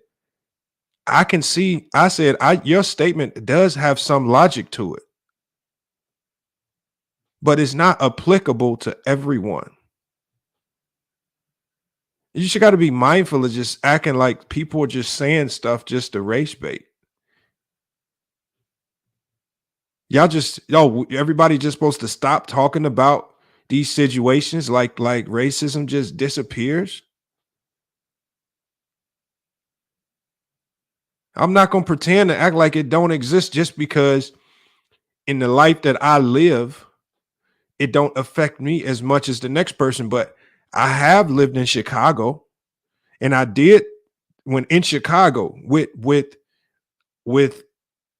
the degrees and you know, I saw how segregated Chicago still was. I saw the problems that exist there. So their experience is probably going to be a little bit different. Y'all got to stop acting like all black people's livelihoods are the same. And you got to have you got to have some compassion for the people that actually are going through something. I mean, just in Mississippi, go to Mississippi and go tell that to the people who the two black dudes were found hung in a white neighborhood. This was recently. I want you to go down there and tell them black people whose family members were hanging from a tree recently. Don't race bait. It's making it worse. I mean, y'all got to chill with that though, man. I'm just saying there are some people that race bait, but there are some people that are actually dealing with some stuff, man. I mean, it's easy to say don't do it, man. Like it would be easy for me to be one of those conservative black people like Jesse Lee Peterson be like, oh, it's fake. You can just get it out the mud. You know, you can't. When I was in Chicago, I'm at the parks. I'm running into kids that could be D1 basketball players. Hey, man, you should go talk to this coach. You should go to this school. It's some kids in Chicago, and this was what, baby, like we're talking about 2006, 2007. I don't know how to. I'm not catching a bus downtown. I'm not going down there. What's a FAFSA form? I don't know how to fill out a FAFSA form. What's that? Then you got some kids that's under the age of 22. They can't even fill out the FAFSA form because they don't even know who their legal guardians is because they don't know their mom or their dad. So they can't fill out a FAFSA form. So they ain't even eligible to get the financial aid because until you're 22 years old, you can't file a FAFSA on your own. But I guess those people are supposed to stop. Go tell them, like I said, when you walk and you go to 73rd and Yates, or you go somewhere on the south side, or you go somewhere on the west side of Chicago, and I want you to walk around holding up that same sign with that same comment, then I'll come back and accept your comment, as, you know, when you can go down there and tell everybody that. Don't do it on this podcast, man, because it's not applicable to everybody. All right. Visual is around. Name Whitlock. Because we know what he is. We know what he is. Blaze TV. You may not know. Glenn Beck, Dave Rubin, the great one himself, Mark Levin. I bring up Blaze TV, which is where Whitlock works, because I want Blaze TV to understand I'm not talking about you. I know you're a conservative, you conserve, you know, I get all of that. I'm not judging accordingly. I know Mark Levin well. We have one another on speed dial. We talk all the time. The same applies to Sean Hannity, the Andrew Wilkows of the world. Okay? I talk to these folks. I'm not one of those people that's married to one side or the other. And decent people are everywhere. Be careful that you don't get yourself stained and stenched by Whitlock. He can do that to people. He is the worst. He's not ethical. He's not moral. Clearly, based over what I've told you about me, he's also not factual most of the time. He will lie. He will denigrate. And he will turn against anyone to serve his own good. The real reason, and casting no aspersions on what Blaze TV presents and what it has to offer, the real reason he's there is because he can't get a job anywhere else. He hasn't burnt bridges. He's napalmed them. Call Eric Shanks and Charlie Dixon at Fox. Call Jimmy Pitaro, Burke Magnus, Dave Roberts, Norby Williamson at ESPN. Call them. Call them. Call John Skipper at Meadowlark Media. I'm giving you names. I'm giving you names. That's just, I already gave you on-air talent names. I gave you reporters and on-air talent. Ladies and gentlemen, this same Jason Whitlock that wants to talk smack about me is the same Jason Whitlock that wanted to hire me. It's the same Jason Whitlock that stood outside doors trying to get me and coax me into even having a conversation with them because they knew I was so disgusted with him, presumably after he hit a strip club, because we all know ain't nobody trying to go out with him. Okay? The same Jason Whitlock, that guy, is the same guy that sent both Dan Lebertard and Isaiah Thomas. Isaiah Thomas, the two-time champion, the Hall of Famer, one of the greatest point guards in NBA history, now working on NBA TV. That guy, that same Jason Whitlock, sent those folks to talk to me. Please, is there something that could be worked out? Can you forgive him? Can you talk to him? My words and my promise to them was that I want nothing to do with him. I will never hurt him from getting opportunities, but I'll be damned if I'm going to help him by being associated with him in any way. Do you know why I said that, ladies and gentlemen? As Black people, and I guess I was wrong. I should say at this particular moment in time, I was wrong to call him a fat bastard or a roach and all of this other stuff, because that's not my name for him. My name for Jason Whitlock is religiously Cain. C-A-I-N. You see, a lot of Black folks, we talk about how we're the original man on the face of this earth. Well, that means Cain was the original murderer, because he's the one, according to the Bible, who killed Abel.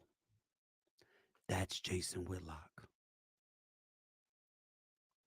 There is nothing good about him. Absolutely nothing. And I challenge anybody that knows anything about him to refute what I'm saying.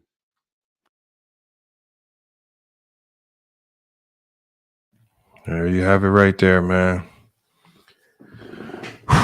Stephen A. Smith, man. Look, you guys, the link to his full video. The link to his full video is in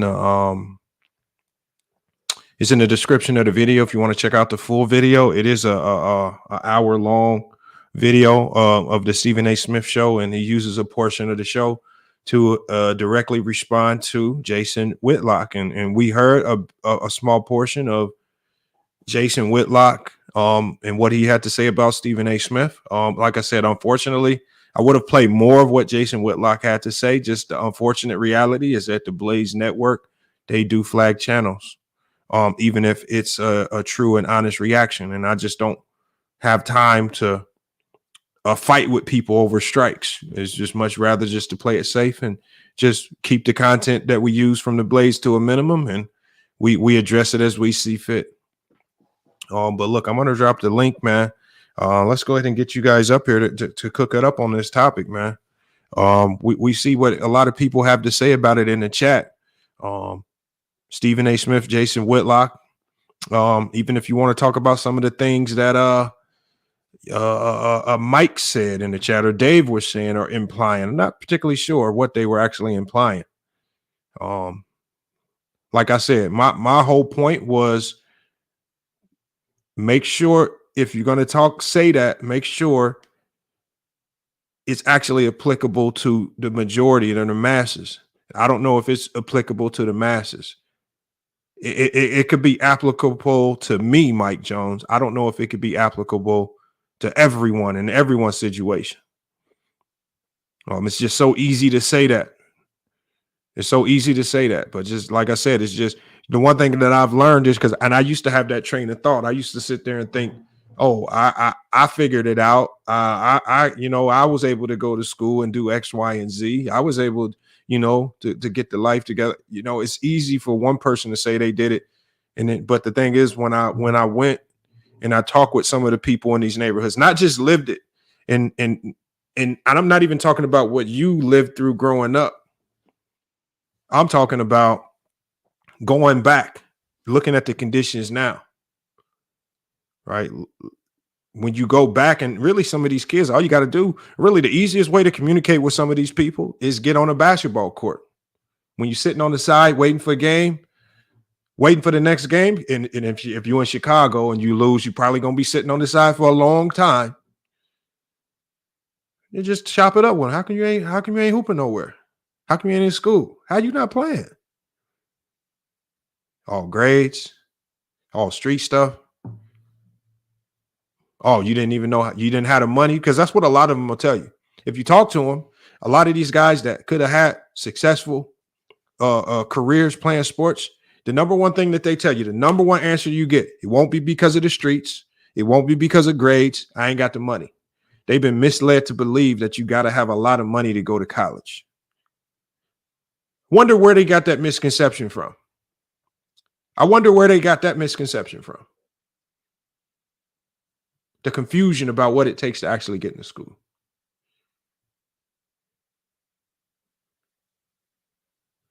And then how hard it is just to help some of them fill out a FAFSA form. Crazy. Some of these dudes don't even know where to find their mom or their dad to fill out the FAFSA form correctly. Because if you're under the age of 22, you need your mom or your dad's, or if not both, you need their social security numbers on that FAFSA form. It's crazy. But that's only if you actually care about their plight.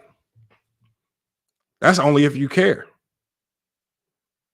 Some of y'all don't care or what they going through. Some of y'all will never go back and engage with some of them dudes because you might be too scared just to enter into them neighborhoods. But if you go into them neighborhoods with a purpose of hooping, because that's the one common thing, that's the one thing you can go there and do without getting caught up in too much BS, then that's your way to interact with them. You got to find some common ground to interact with them. And that's what I try to do. As I try to find a common ground to interact with them, you talk to them, and then you will see that they basically just like me and you. But a lot of people think it's as simple as saying, racism don't exist. We all family. Yeah, I don't know if it's all peaches and cream like that. It ain't all that sweet. Salute to Marvin, man. Appreciate you pulling up, man. A lot of people ain't bold enough today to click that link, man. What's going on, man? What's up? How you doing, man? Chilling. Yeah. I agree with what you're saying in regards to Jason Whitlock. His sports takes it's not hitting or the other takes aren't really hitting the same. I used to listen to him back in the Speak for Yourself days. I thought that he was pretty good in regards to his sports takes back then. And what up? But in regards to now, he's not really doing the same content at all. He's not analyzing sports. He's not doing any of that. So I definitely get what you're talking about right there. But as far as the Stephen A. Smith and the Jason Whitlock situation, it's just really tough. I can see where you're coming from in regards to Jason Whitlock just trying to gain more followers and stuff like that and gain more people. But I'll say this: I think that I do think that he does have a great claim to what he's talking about in regards to Stephen A. Smith embellishing on his book. So yeah. And look, if you embellish, here's the thing.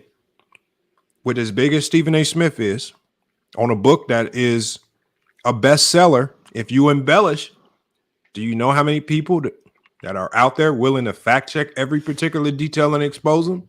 Somebody gonna say something. So if he was lying about the scholarship, how come nobody from Winston-Salem State has come out and said this man never received a scholarship from this school? He's lying. How come the players on the team never came out and said he was never a scholarship player? He might have been on the team, but he didn't have a scholarship. We haven't heard that. There's so many people out there that exist that could refute these claims.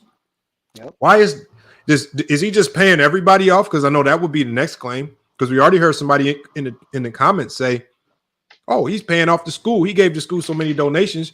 That's why he got a doctorate from the school." That's not how you get an honorary doctorate, by donating. But when you donate to a school, that's how you get a building named after you. You don't get an honorary doctorate by donating to the school. That's not how it works.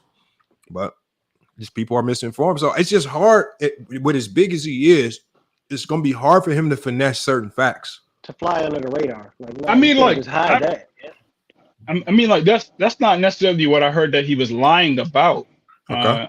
What I heard that I did listen to pretty much the second breakdown that Jason Whitlock said, and he just went into detail about him making 17 straight 3-point shots in a row. That sounded pretty crazy. He also said that he took Marvin. People do that, Hold on, Marvin. I'm probably at my best I was probably an above average hooper Okay. at the college. Just that could be a average player on the college level. I agree. I've Wait. made hold on. Yeah. I've made 27 threes in a row. Whether you want to believe it or not, and I can call my buddy up who was rebounding for me.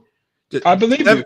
17 threes in a row is not difficult Especially when in an you're empty rhythm. gym. And I'm just telling you this from I'm just telling you this from a fact because I've worked out a lot. I put up hundreds of thousands of shots. Making 17 threes in a row is not that difficult.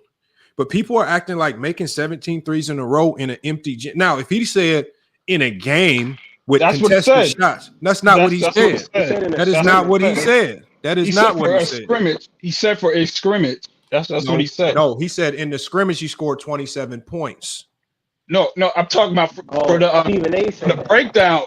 For the second breakdown, Stephen A. said in his own memoir, he said that. He did not say he hit 17 threes in a live game.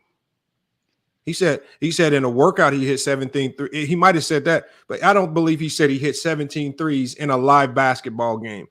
Hey, come on, man. Come on. We got to stop. We got to stop finessing the things that he said. Because I can Google what he said exactly. I can pull it up right now. And let's not act like Jason Whitlock is, before he went off the air, let's not act like nobody liked dude because he was terrible to a certain community. I'm not going to say it, but like the guy was a joke. Now, Stephen A. has had his issues with saying certain things, but Whitlock is notorious for trying to down a certain community. Just saying. So he does have a little hate towards Stephen A. Smith, for sure. So it says right here, this story is reported by Sportscasting. It says Stephen A. Smith earned a basketball scholarship on the spot by drilling 17 straight threes in front of the coach during a workout. It was just a workout. Okay. All right. Okay. But he also did say he also did say he said that he cracked his kneecap, right? He cracked his kneecap. And then on top of that, I think that he said that he was out for one. He said that he was out and he never played, right? But he averaged 1.5 points. Yeah. In his school. Who cares, bro? He was out. He didn't play. No, that's not what Stephen A. Smith said. No, that's in the college. Just literally in the college. Stephen, if the college has that down, that's on the college record. Hey, Lamar, can I ask you a question? I'm gonna have to pull it up. I'm gonna pull up the facts. Go ahead. What up? That's on the college record. Hey, good. Hey, Lamar, I'm gonna tell you something. Look here, I'm gonna tell you something. When I first saw what's his name? Fool. Ticket. When I saw Ticket interviewing that yesterday, when I saw that show yesterday, and the first thing came to my mind, I wonder if Lamar gonna be seeing the show. What do you think about it? Lamar, I'm gonna tell you something. Do you know what I saw when I saw Ticket doing that? I saw the pot calling the kettle black. What did he say? I'm talking about it was as far as that whole interview when Ticket was trying to go at what's his name for sitting up there trying to go at Stephen A. I'm sitting up here looking at three individuals, the whole three subjects of that whole thing. Those people I like to a certain extent, they overstepping their bounds as far as their reputation preceding themselves. And then they take it out of order and get too big-headed and stuff like that. You understand me? Those three individuals right there that was spoken of at that time, the two individuals there that really could sit up there because Ticket was trying to overcome. Look. Go ahead. Look. I don't necessarily care about Ticket's interview with Jason Whitlock. I'm gonna before I can even have an opinion on it, I gotta actually go watch it myself. Because some people told me that Ticket was just all buddy with him, and other people said no, he was really challenging him. I don't know, so I don't really want to address that because I didn't play. Oh, I didn't know that. I didn't know you was addressing that. I apologize, my brother. I can't judge it until I hear it. I do feel like Whitlock's whole, his normal conversation changed once he got off air. He started looking for. Hey, indeed, you got something going on with your mic, man. You got something going on with your mic, D-Bell. I'm not sure what it is. Look, I got a okay, clip. so what your show is? Watch this. That is about Let me that let me play this clip Steve right here. Kerr. This was a clip. This was a clip right here when ESPN surprised Stephen A. Smith by bringing all his old college teammates out. Let's see what they had to say about him. Yo, can you hear me now? Yeah, that's better. Teammates from Winston-Salem State.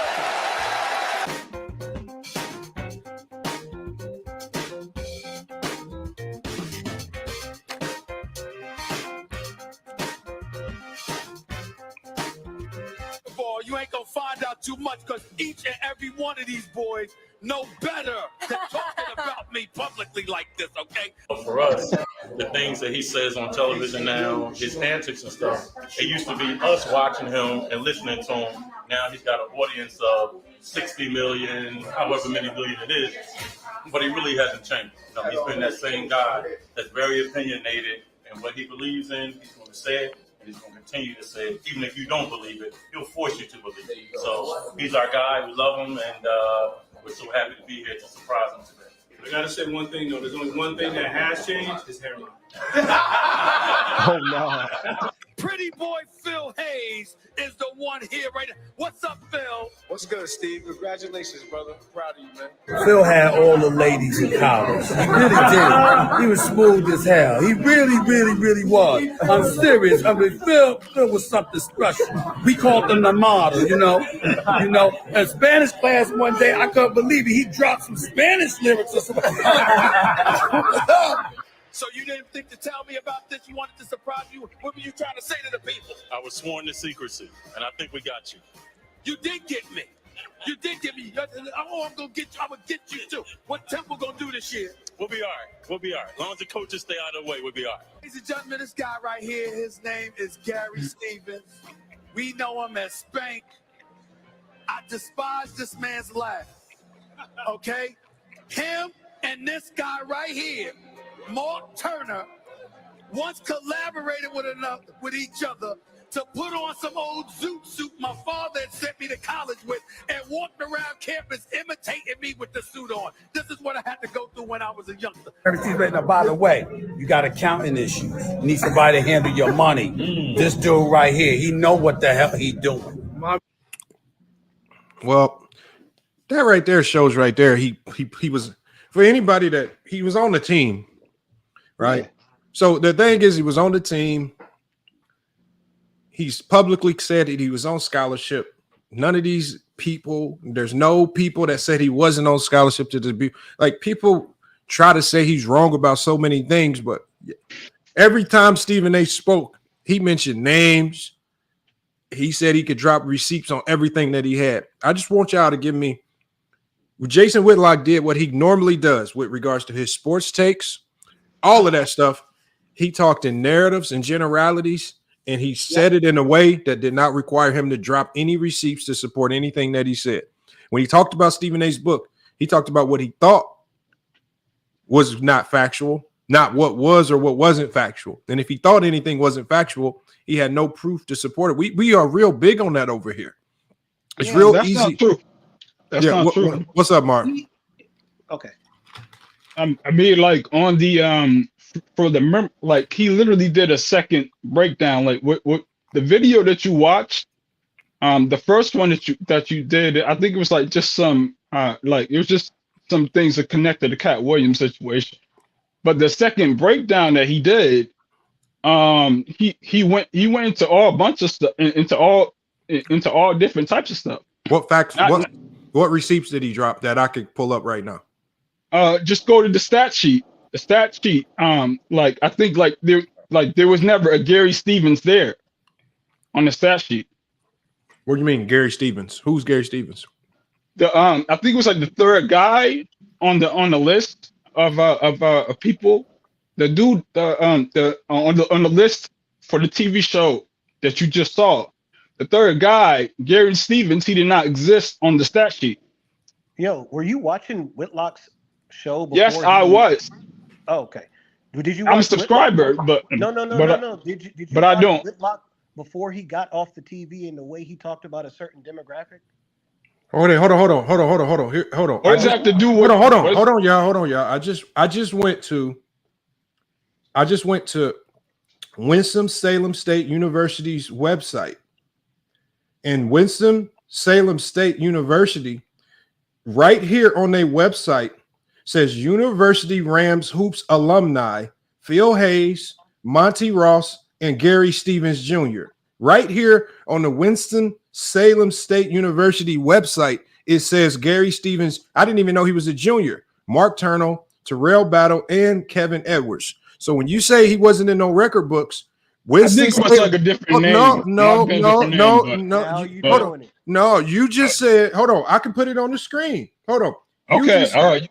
You can put it on the screen. It says it says Winston-Salem University. It says not, and they also included Stephen A. Smith because Stephen A. Smith was honored in that same thing right here. I'm gonna put it on the screen. See, the thing is, the problem with it. Hold on, let's share my screen. Share my screen real quick.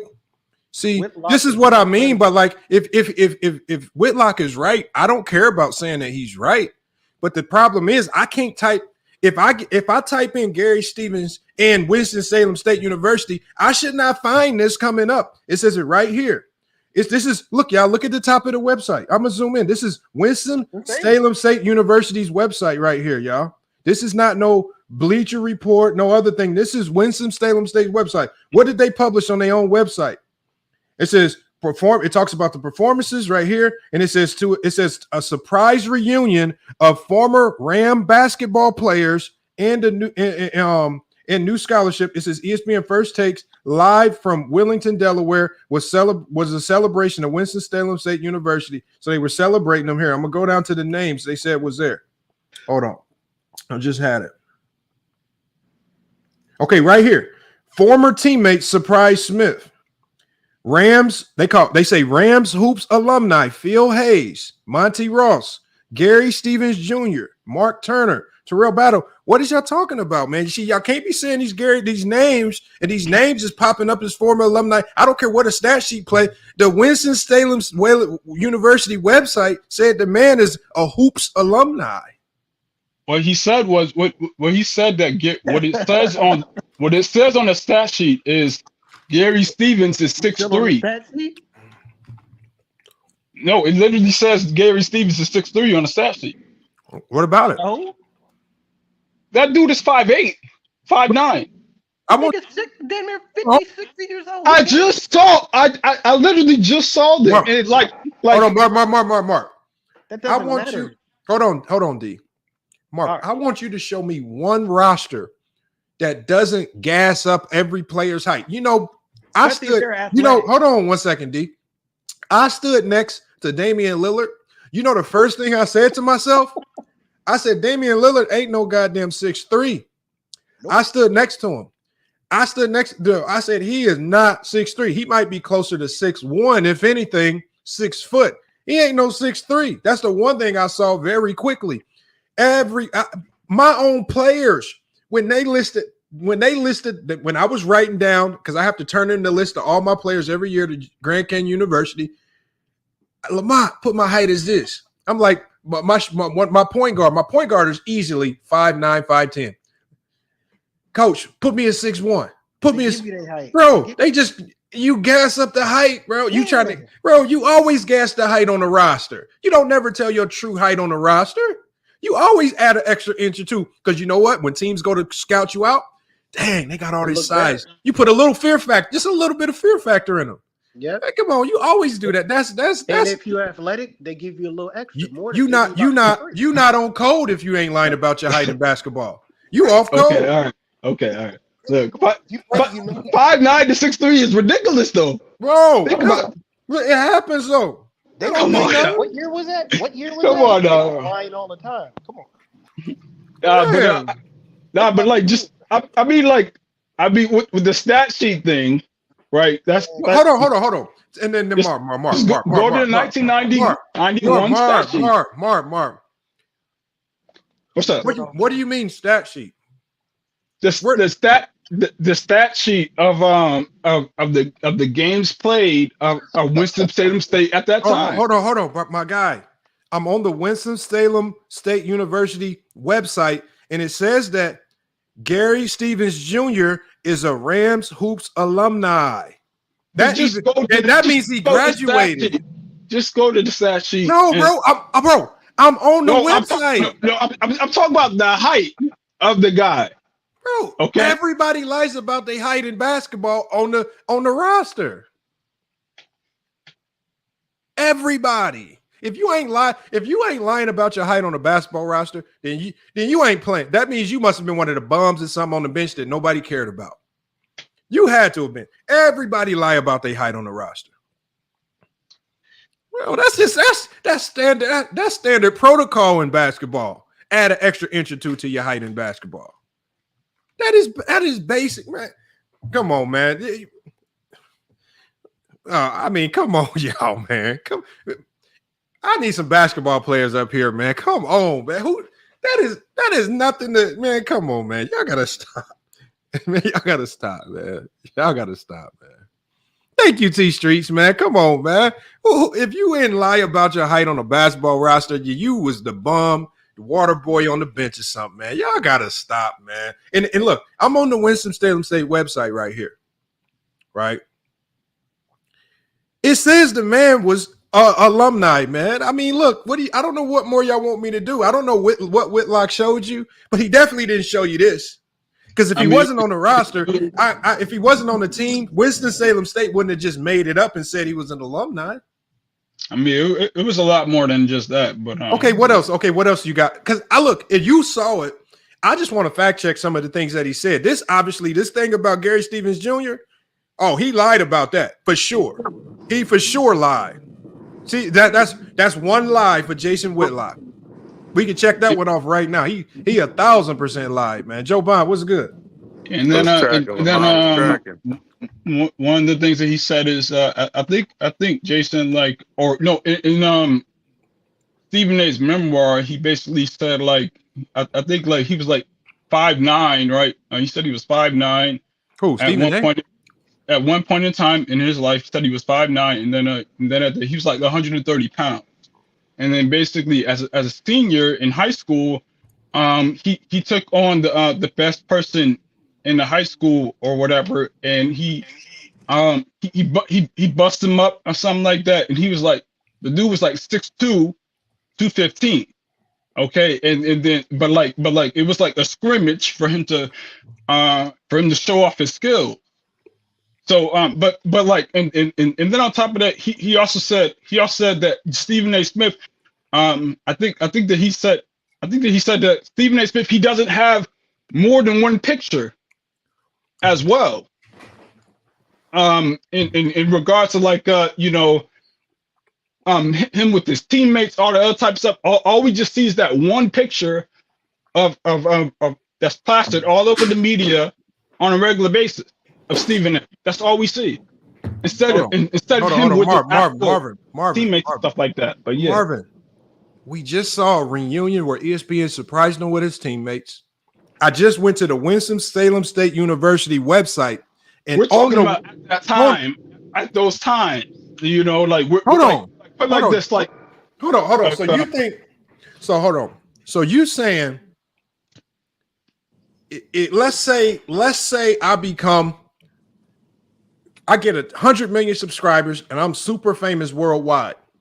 And you saying I could put in my bio former Duke University basketball player, and just because I'm famous, Duke just gonna ride with it. Lamont, former Duke University basketball player, and they're gonna put it on their website. What? Why does what? I don't get what I'm not saying that he didn't go to the school.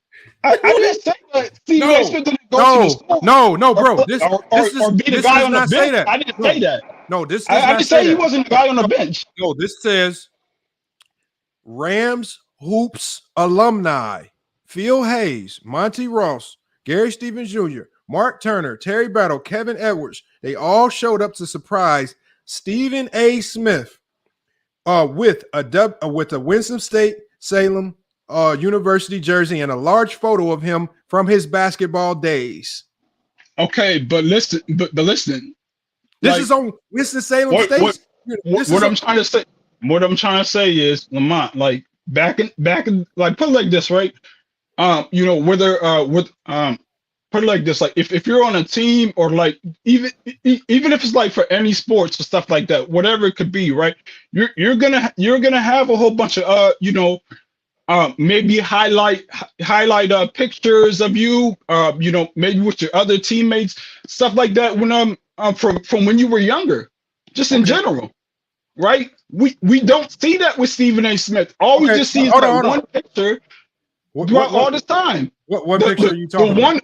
The one old school picture of Stephen A. Smith looking like Will Chamberlain, as you know. That's all we see. So hold on. So what if I told you? Hold on. What if Marvin? You talking now because now I can just put up the proof. Y'all heard what he said.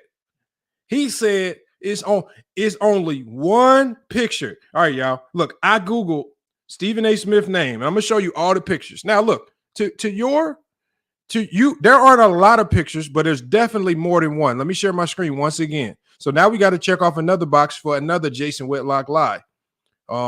Let's share my screen. All right, so here's the pictures right here. So here goes Stephen A. Smith right here. That's one picture, right? Number 20. That's one picture. Let me zoom in so make sure everybody can see it. There go one picture. There go another picture. That's probably the picture you famously talking about. Here go another picture right here. It looks like him shooting a basketball, Winston-Salem State. I mean, what you mean? So you got the roster picture right here. Stephen Smith right here. Look, there go Monty Ross name. Monty Ross was there at the celebration, so he in the book. So he in the books, man. What you mean? That's a yearbook right there. I don't know what y'all be wanting. I don't even know what the argument is. It says Winston-Salem State point guard right here. I mean, look, y'all can be mad. Y'all don't like him all you want, but it existed. I don't even know what the argument is. And see, this is where the people got the 1.5 points from right here. This is where people got the 1.5 points from. Yeah, that's what he averaged. No, 1.5 points in I believe one game. Nah, it got to be at least two because he can't get 0.5 in one game, Lamont. Yeah, or 1.5. So. Yeah, you're right. I don't know, but look, it is what it is. Yo, funny, Lamont. So Jason Whitlock goes, yeah, he walked on, he scored 17 straight threes, and he got a full ride. And then that's not what happened. That's not exactly how he worded it. Wait, but whatever. That's what Whitlock was kind of saying when in a roundabout way. So then he's like, Whitlock's like, how the hell are you going to shoot 17 threes and walk on? So then this nigga asks him, he goes, so if none of that happened, how did he walk on? How did he get to Winston-Salem on the team then? So then Jason Whitlock's trying to respond, and he goes, oh, well, I haven't been able to figure that out yet. We've been trying to do some research. So regardless of how Stephen A. got on the team, he got on the fucking team, so who cares? Bro, all I know with how trash watching, which is much 90s basketball film as we watched, if Stephen A. Smith hit 17 threes in 1991, he is most definitely making any D2 team in the country in 1991. Facts. People were not shooting a basketball like that. So if you think about the times back then, if he hit 5 threes, Lamont, they were putting him on the team. Bro, 17 threes in a row in 1990 is getting you on the squad ASAP. What is y'all act? Now, hold on. Today's game where you got 13 and 14-year-olds who can knock that down, of course, it might not be as impressive.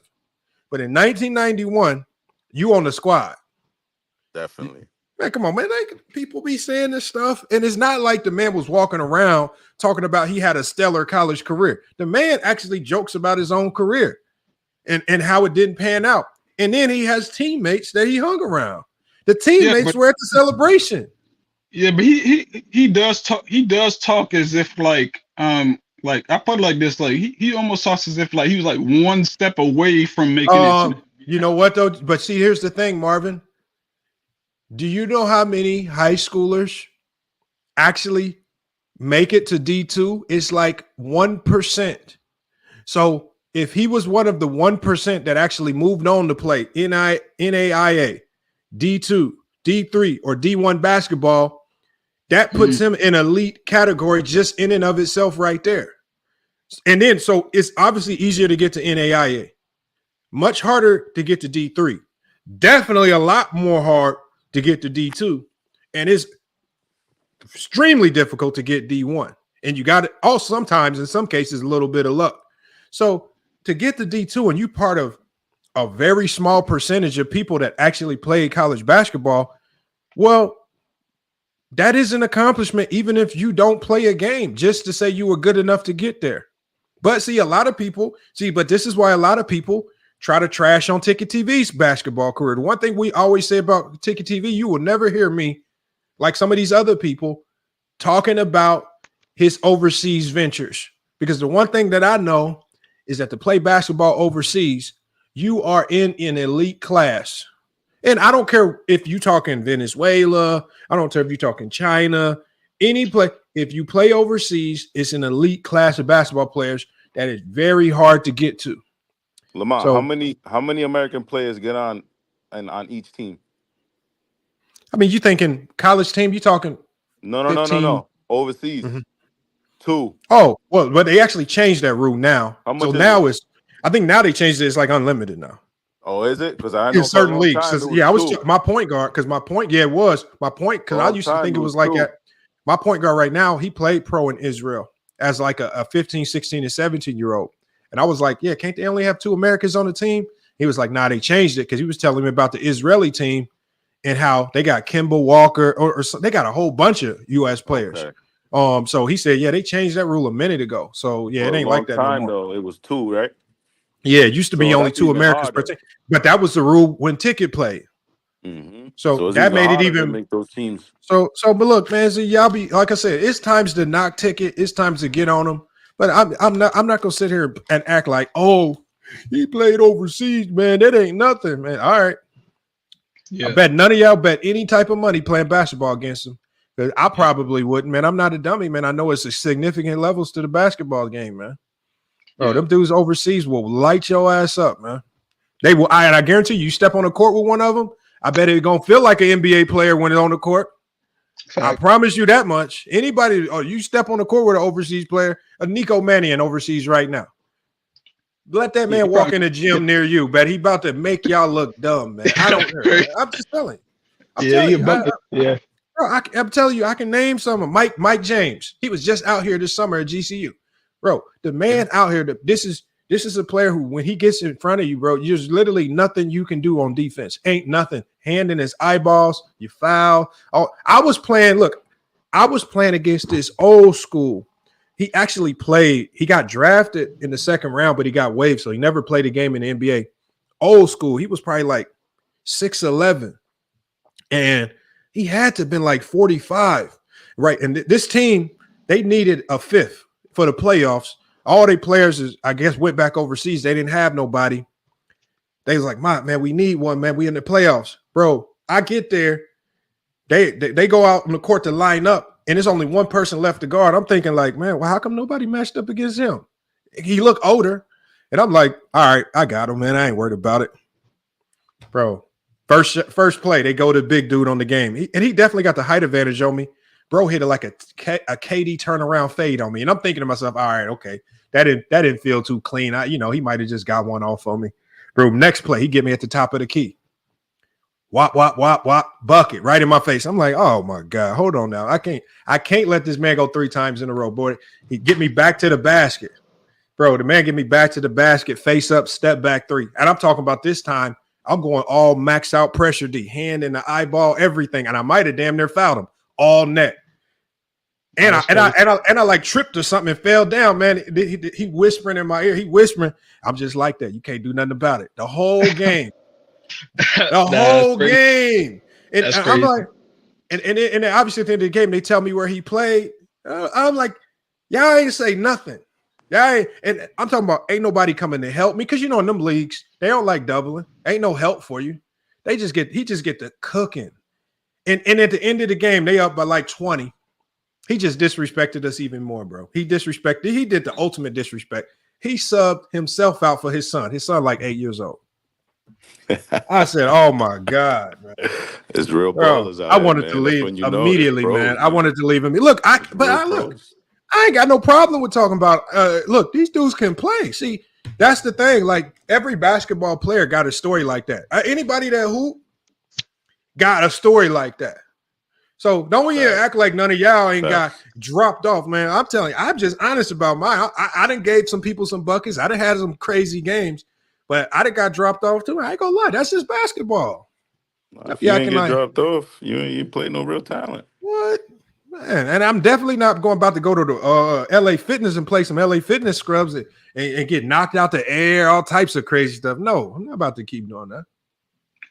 Yeah, the last thing that I think Whitlock has said on his channel something about I think he said like he tried the workout was in February and like typically during that time it's supposed to be college tournament time, playoff season for college and stuff like that.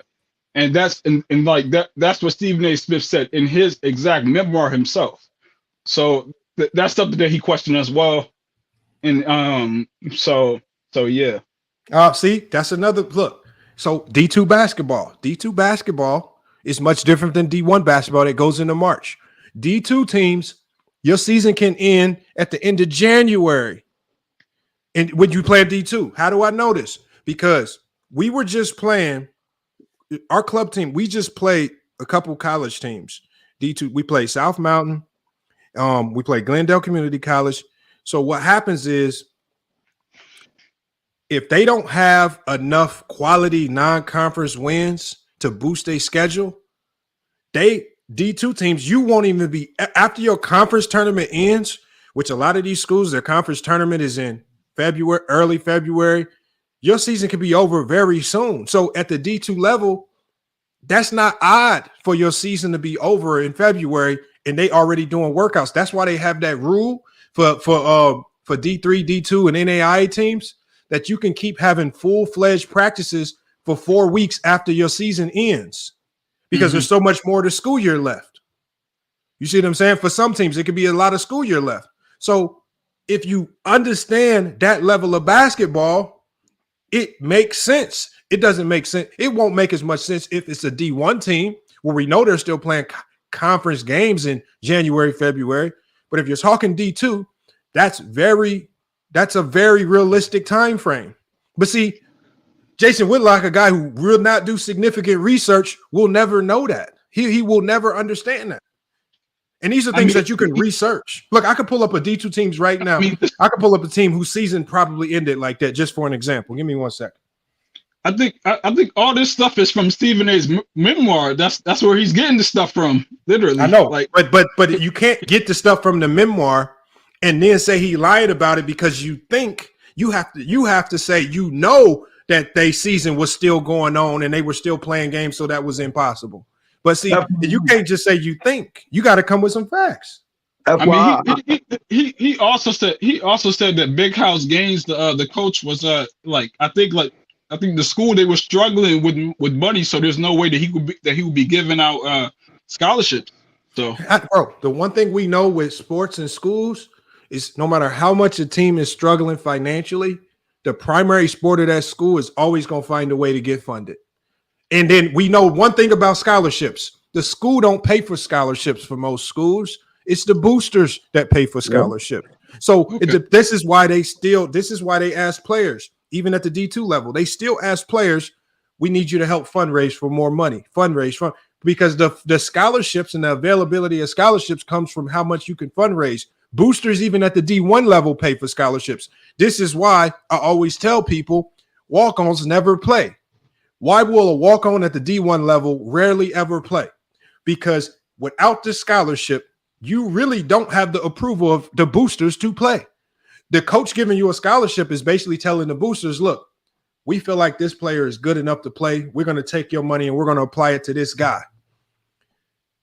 If you play a walk-on over over a scholarship guy, the boosters are going to be like, why are we giving this guy scholarship money if you're playing this walk-on? And so unless you're in an exceptional situation like here at GCU, where one of the assistant coaches has 2 sons on the team, and those sons can be walk-ons because obviously their education is going to be for free because their dad is the coach at the school, and it opens up, unless you can finesse like that, that would be one of the only exemptions from it. But outside of that, walk-ons will never play because of boosters pay for scholarships. Not just because if the school paid for scholarship, then nobody would care who played or didn't play. The coach would just play who's best. But scholarships. Can I add on to it? I got something important, and I ain't gonna be long. Like with doctors, they got the Hippocratic oath, right? When you become a doctor, you got to take an oath. You promise to never harm. With journalists, they got a journalist creed. So because journalism is based on your word is your bond, so much your word got to be your bond and integrity, because the moment they find out you spinning shit, they'll get rid of you. They got to take an oath as journalists. Stephen A had to take it too. So much he say, it has to be a lot of truth to it, or mostly all truth, because the minute they find out he's spinning tails for his agenda, ESPN won't chance that they get rid of his ass. You get what I'm saying? I don't know, but hold up, bro. You can look it up. You can look it up. Just hit me out. It's called a journalist creed. You can Google it and look it up and read up on it. Let me share my screen real quick just to show y'all something, because they talk about these time frames, and you got Whitlock talking about when teams play and when teams don't play. So I use this school right here because one of my former players plays for this school right now. His name is Shiloh Zevin Virgin, one of my best players. He came in as a freshman. We had him. He got an opportunity to come to this school and play. Now, this school right now, their season right now ends. This is when their season ends. This is the last game before they go. If they're eligible for the tournament, which it looks like they will be, their season could potentially end or go into tournament play on February 28th. Mm-hmm. Right? So again, and this is just their scheduling. There's probably other teams who finish their conference play February 14th or sometime in February. Maybe fewer games if you don't have a lot of non-conference games. But at the end of the day, at this level of basketball, it is very possible for your season to end in February. Very possible. And this is just one school right here. And it's crazy. Oddly enough, they're playing it deep into February, which is rare. So come on, man. Like, see, Jason Whitlock, sometimes I don't know if he knows what he's talking about, but see, ain't nobody really out there knowledgeable enough to challenge him on this stuff, because some people just take what he say as fact because they consider him to be an expert on these things, when he could just run out there and compare D2 basketball to D1 basketball like they seasons are the same. Completely different seasons. Completely. Remember, they start their season. They started their season in November. Boom. They started in November. Their season's going to end around February. More than likely, they're going to make the tournament just like they did last year. But if they lose in the tournament, they could be one and done, and they done in early March.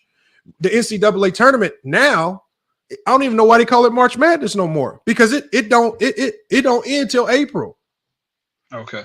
So man, come on, man. Like, people be, man. See, this is the thing. Another one. We knocked this one out the box. Jason Whitlock is again throwing. He's using information that he knows isn't popular or familiar to most people in the masses, and he's really just trying to confuse you. Most people don't know this about D2 teams, so he throws it out there. He knows most people, just like I said it with Dreamers Pro.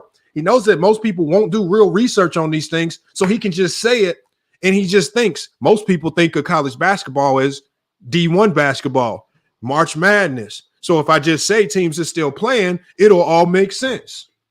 See, he playing on people's stupidity. That's all. So that's three things. Three things he lied about. Let's get to the next. I think the last thing that he has said was, I think that he said something about Big House Gaines never actually mentioning him in a book that he wrote himself. Big House Gaines, he said he wrote a book, and he read the entire book, and Stephen A. Smith wasn't even mentioned one time. And that's one of the most successful guys coming from his college. So I think that was the last thing that he said. So, but like I said, I never said that Stephen A. Smith, was not on the team. Like, I never said that. That I was just like saying like some of the things that Jason Whitlock has said himself. That's all. Well, I mean, if Big House Gaines, who was, from what I hear, an extremely successful college basketball coach, if he didn't mention Stephen A. Smith in his book, that's probably because the book wasn't about Stephen A. Smith. It might have just been about him. What was the book about? He mentioned a whole lot of other teammates and everybody else, but he said Stephen A. Smith was never mentioned at all. All right, let's see. We're gonna pull up his book, Big House Gaines. His book right here. Big House Gaines' book is called "They Call Me Big House" by Clarence E. Gaines. Okay. So let's see what the synopsis of this book is about. It says, Coach Clarence Big House Gaines spent 47 years as a coach and athletic director at Winston-Salem State University. As such, he became the 5th winningest coach in the NCAA history behind Adolph Rupp, Dean Smith, Bobby Knight, Jim Feline of Mount St. Mary's College, and the winningest African-American coach. In this book, Gaines concentrates on what was happening. So now he tells you what he's concentrating on in the book. He says, in this book, Gaines concentrates on what was happening socially in the country during his tenure, as well as offering a behind-the-scenes details about his many victories. If Stephen A. Smith did not play, that means Stephen A. Smith was probably never a part of any of the big victories. Why would he be running around talking about Stephen A. Smith in his own book? He don't need to. His book is about other things. So again, see, Jason Whitlock, he wants you to think that Stephen A. Smith should matter to anybody and everybody. And if you had anything to do with Stephen A. Smith, you have to talk about this man. Otherwise, it didn't happen. No, he made his book about himself, not Stephen A. Smith. I mean, like just a little like excerpt about Stephen A. You know, like, oh, he was a cool dude. I mean, or whatever. You know, not even that. It's kind of crazy. We got Kirk. He says, I like what Jason Whitlock is doing on the show, but I am biased. Chris, look, but Kirk, see, I can do both, Kirk. I like what Jason Whitlock is doing as a content creator, right? And I actually agree with some of his takes on certain things. I just think he just gets in bed with too many takes, even though he knows something ain't right with some of the takes. And I feel like he just gets in bed with certain takes just to be buddy with certain people. That's what it seems like, and that's what it sounds like. And that's what Stephen A. Smith alluded to. And then he alluded to a number of other contemporaries in media that will never work with them because he's got in bed with so many foul allegiances, corrupt allegiances, that he's kind of been corrupted himself. He's tainted his name. He stabs people in the back. He talks narratives. Like I said, what he did right now to Stephen A. Smith, if the 4 things that Marv talked about are things that he alluded to as factual, that means that man lied. That means that man lied on multiple things about Stephen A. Smith and did very little research. I've been on here. I've done very marginal research, and I'm able to find in 2.2 seconds a lot of these things to be proven false. This is what I told Dreamers Pro. I said, you talking about LeBron James didn't go to Kobe's memorial. 2.2 seconds, I find out he was there. How you not find that?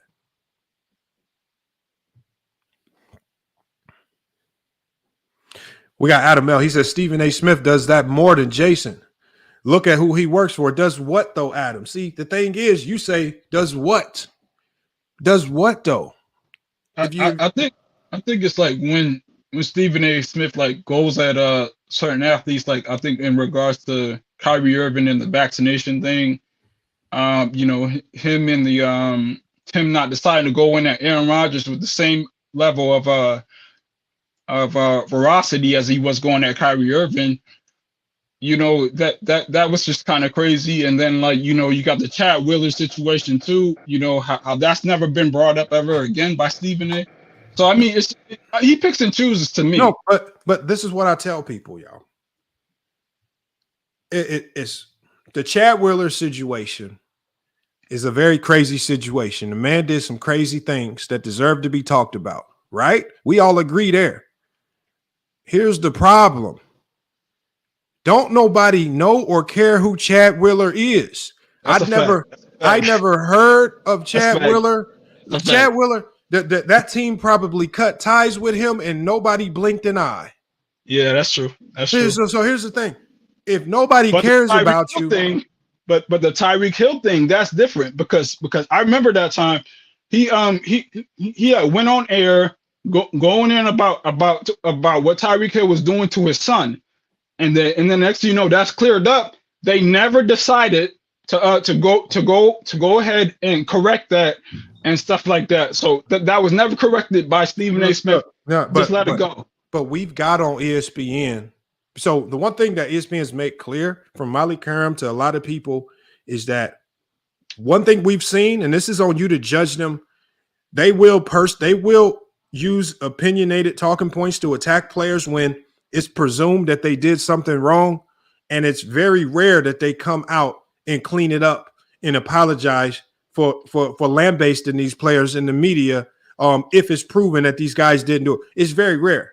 So I've got on Stephen A, especially Molly Karam, and a lot of the women at ESPN who have came up, but see, it's gotten so bad that even Stephen A. Smith had to defend Deshaun Watson at one point in time because they just going in, and he had to stop him and was like, well, it wasn't no charges filed. And it's just like, it gets to a point where when Stephen A. Smith has to go against the grain and from what we normally see him do to actually defend one of these guys. That's so I've flamed some of them and I flamed it, but I don't mix that with who he is as an individual. And I'm not going to use those on air situations that are opinionated, even though I disagree, to say that he's lying about his career in college basketball. Two different things.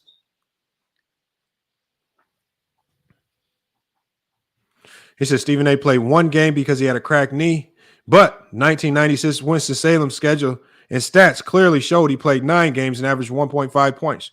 But look, man, I don't know. I mean, it depends on what people define as a game. If you count exhibitions, I don't know. College basketball can be very finicky, right? I don't know what game he tore. I haven't done that much research. But if the stats say he averaged 1.95 points, I guess he averaged 1.5 points. The one thing we know is he didn't have a significant career because of an injury. That's true. The one thing we know, he was still on the team even with the injury. He just never could recover from the injury to get back on the court. That's true. The players support that. The school supports that. The fact that he had a scholarship is something that the school has supported. I don't know what y'all be wanting me to do. I'm not here to argue what his career was or wasn't, but the facts remain. The man did not lie about this stuff. The stuff that Jason Whitlock is trying to claim that he lied about, he did not lie about. And you can only call it a lie if you're willing to say that the school themselves have lied, because it's on the school's website. It's not on no reports. This is on Winston-Salem State's website. He said, well, am I reaching? I'm not reaching. I'm just telling you guys the facts. I just pulled up what the school said on the school's own website.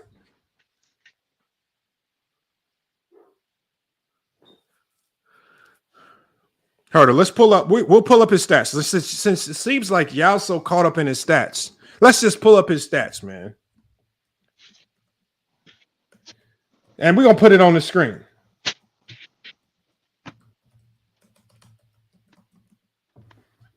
Jeez, this is crazy.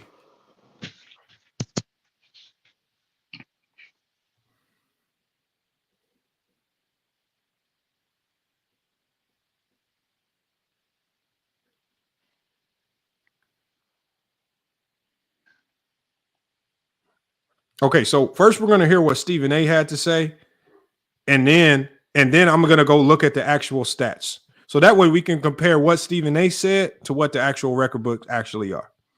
So let me share my screen. Okay. So let's hear what Stephen A. said, because A lot of people been wrong about a lot of things. Let's play it. Let's get the basketball stuff out of the way. I'm sick and tired of people lying about my basketball resume. Ladies and gentlemen, when I say that I wasn't great, I'm talking about compared to greatness.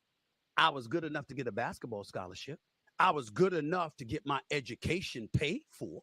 They talk about I averaged 1.5 points a game. I saw some article on social media. That's a lie. It was less. See that? You didn't know I was going to say that, did you? It was less than that. It's a lie. How about 0? Because I never played, because I cracked my kneecap in half. I got operated on at Wake Forest University. They said I'd never walk straight again. My bone cracked in half. My first year at Winston-Salem State. I still have those knee pains to this very day. You want to sit up there and think, I just ride the bench. I couldn't play. Ask people who played against me whether or not I could play. Let's get.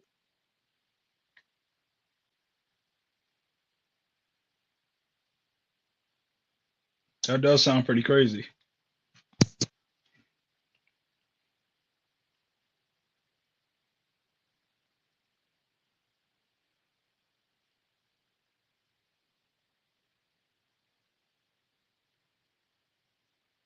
Because he just went from saying that he never played.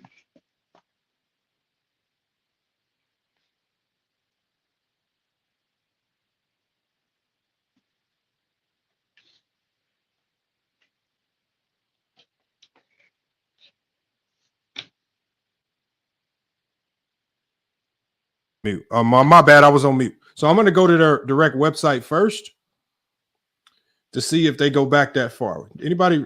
So their website stats. I'm on the Winston-Salem State University website. So their website stats only go back to the 2001-2002 season. Right? That's their website. So it could be very well possible. Let's see if there's any other record of their stats to go back farther. Because what years did he play? Like 1988? 1990, 1991. No, but it said, I thought I saw in the yearbook, it was like he was there from 87 to 91. Oh, man. Yeah. Okay, hold on. Let's see. Okay, hold on. Let's see. February 1988. Let's see. We go to the box score. I'm just going to a box score any random game.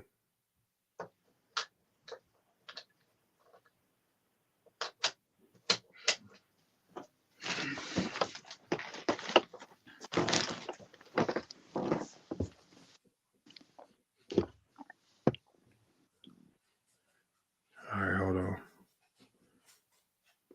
Oh, that's the wrong year. I'm tripping. Went to 2019.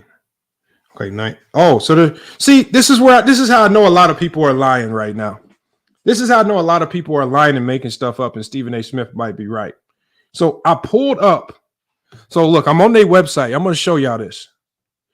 This is how you know. This is why Stephen A. Smith might be right. Because remember what I told you? I went to the website, and then the website didn't have any statistics before prior to 2001, 2002. So I'm here. I found a database right here. And in this database right here, in 1988, this is around the time Stephen A. Smith was there. You know what they don't have? This side right here. See where it says right here? This side where it says media, box score. You can click on the box score or even do a recap. That stops in 2011. Prior to 2011, there's no box scores or recaps that are saved. 1988, when Stephen A. Smith was there, there's no box score or recap. There's no box scores. I think it was 90-91. Okay, okay, but he was there from 87 to 91. But they said, ask. You know what? You're right. Let's just ask ChatGPT. Let's ask ChatGPT. I'm tired of the nonsense, man. ChatGPT been getting it right for us most of the time, man. Let's get it right, ChatGPT. All right, hold on. Let me pull ChatGPT up, y'all.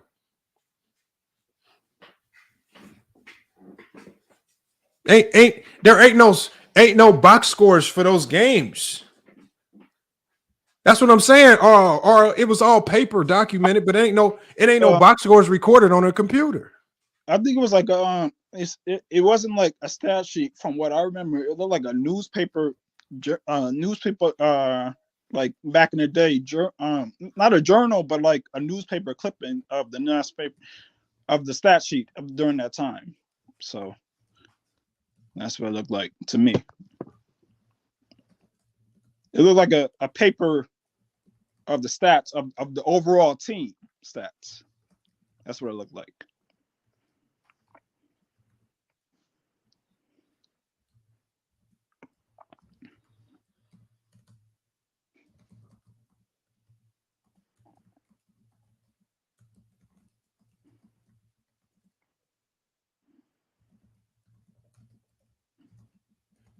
All right, I'm about to share this on my screen so y'all can see what I'm giving to ChatGPT.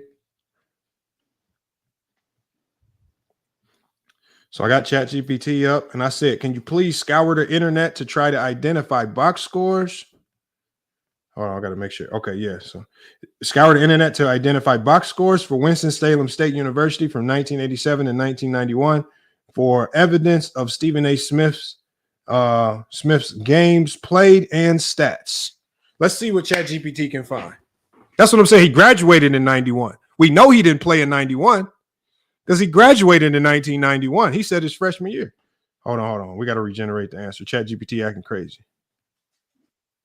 I might have to refresh my screen. Hold on. The internet acting crazy. I got to refresh it.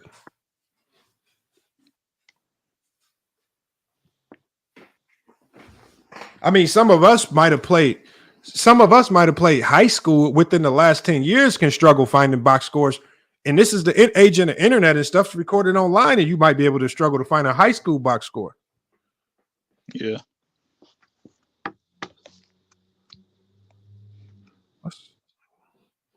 Hey, Herm, man, what is these people talking about, man?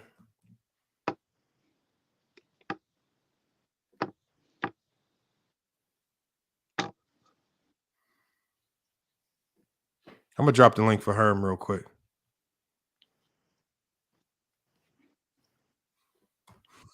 Herm, come on up here, man. Herm, we've been looking up the facts, man. It's starting to look like Jason Whitlock just was up there just spewing off a whole bunch of lies, man.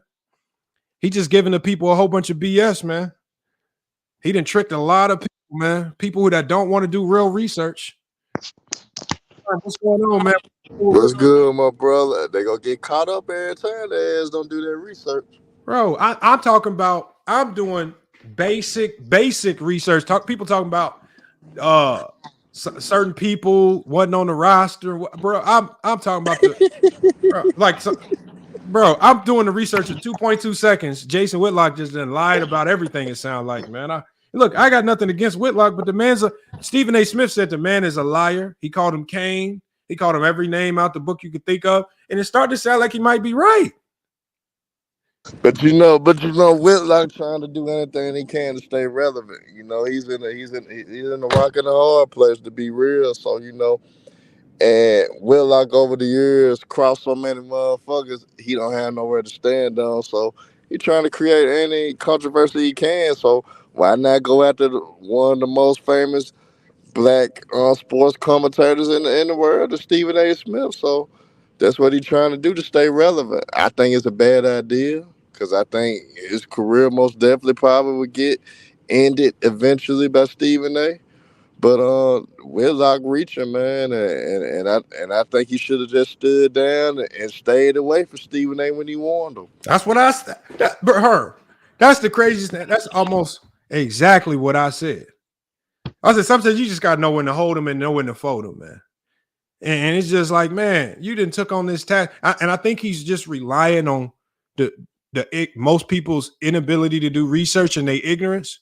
So he can say certain things like for example, Herm, I was told that he said that Stephen A. said that he did this workout with Big House Gaines in February. And Whitlock was saying, how can you do a workout in February when college teams are still playing? So, but with me, because I know about D2 basketball, D3 basketball, and NAIA basketball, is that a lot of those schools, Their season ends in February. Then I pulled up a school to show you an example. Because the tournaments and the games that they play are structured completely different than D1 basketball. Yeah, the D2 conference tournament always be around the middle of February. And if they do advance and win their conference, yeah, they'll go into the tournament like end of February, early March. But you gotta win your whole conference tournament to even go into March and D2. So yeah, Whitlock reaching, man. End of the day, they do a lot of workouts during the season in D2, especially in March. Like you said, the season go in early regardless. So I don't know what Whitlock on. He reaching the month for real. And I think Stephen A. He gonna go ahead and end him. He really Whitlock. He daring them to. So Stephen A. politely probably go ahead and handle him. And shit, we probably won't hear from Whitlock again, man. And unless Whitlock do the ultimate shit the only thing he can do the month. If he start digging deeper, try to expose everybody he can, that might be the last thing he got to stand on. Hey, I mean, he might got a shot doing that. Shoot, it's crazy. But here's the catch with that though. If all those guys clicking together and go stand together though, it ain't gonna do any good. So I have it right here, y'all. I have it right here from ChatGPT because something was wrong on my computer. It was functioning wrong. I'm gonna tell you exactly what. So I asked ChatGPT, look over the internet to find any Winston-Salem State basketball games where Stephen A. Smith is in the box score. ChatGPT says, after searching through various sources, it seems there isn't any box score on record or data available for Winston-Salem State basketball games featuring Stephen A. Smith, and it talks about what he's known for. Like I told you guys, Stephen A. Smith said he averaged 0.0 points because he got hurt before he could play a game. I told you guys, when I look for box scores, when I go look at Winston-Salem State's own website, they don't have any box scores reported prior to 2001. When I went to another team's website that played Winston-Salem State, they don't have records of the box scores prior to 2011. So I want to know, where are these people getting these fictitious box scores where they coming up with these points per game averages? People saying he played 9 games. I want to know where that's coming from. So look, so I just remembered something.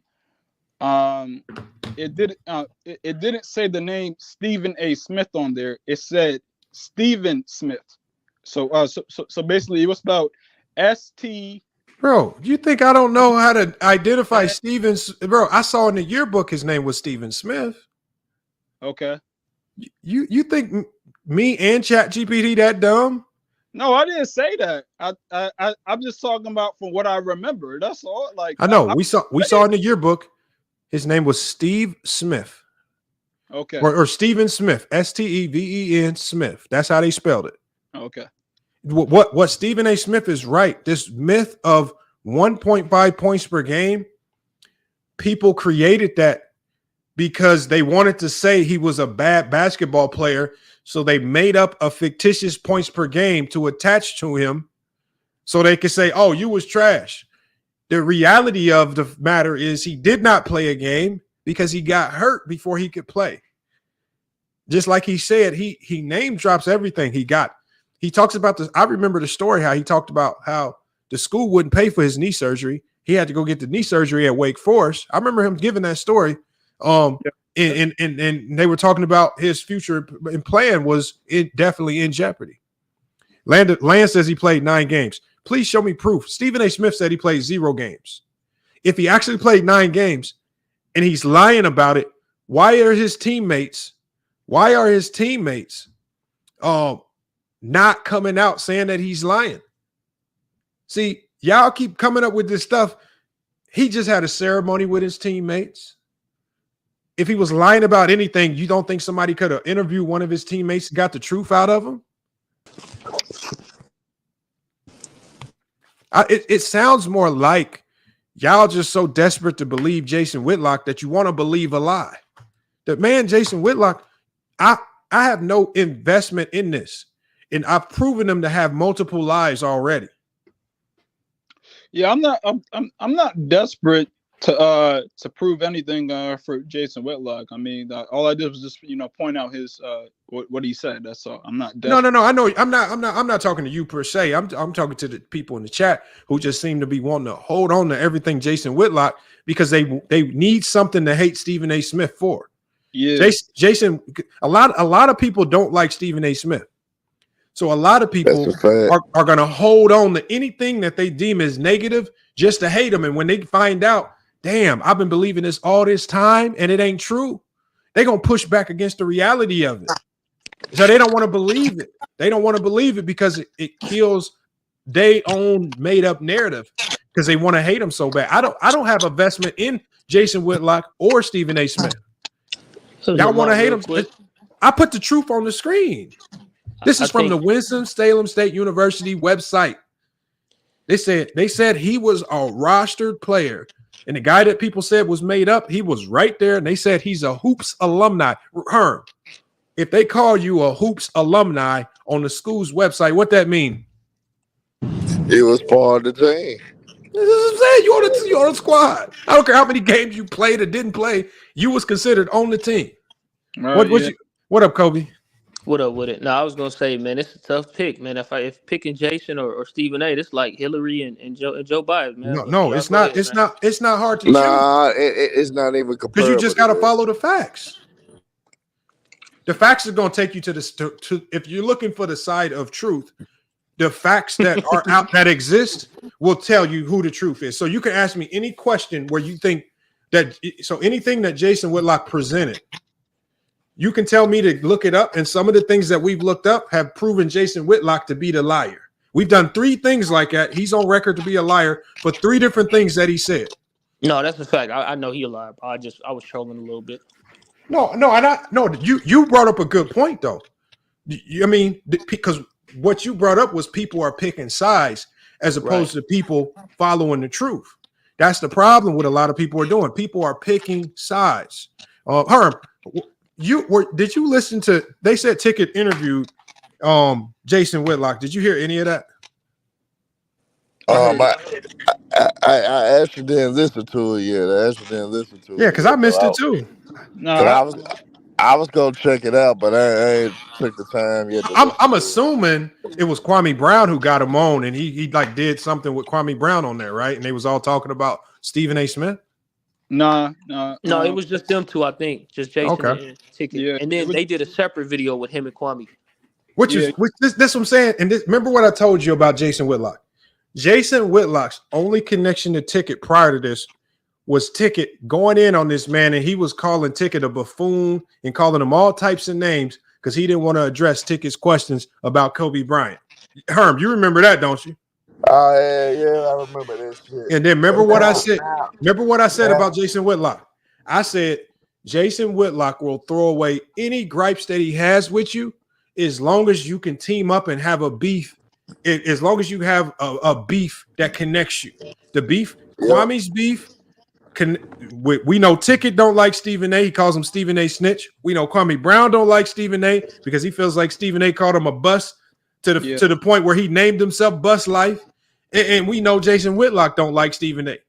They all have come together because of their hate for Stephen A. Smith. Those when you come together like that, bro, I'll tell you right now, whenever you see people come together like that, just get your popcorn and sit back and then watch. Yeah, it's pretty funny. Get your popcorn because when it blows up, just like people were telling Kwame Brown, all these people you think are your friends because you didn't beef with Steven Jackson. I said, and what happened?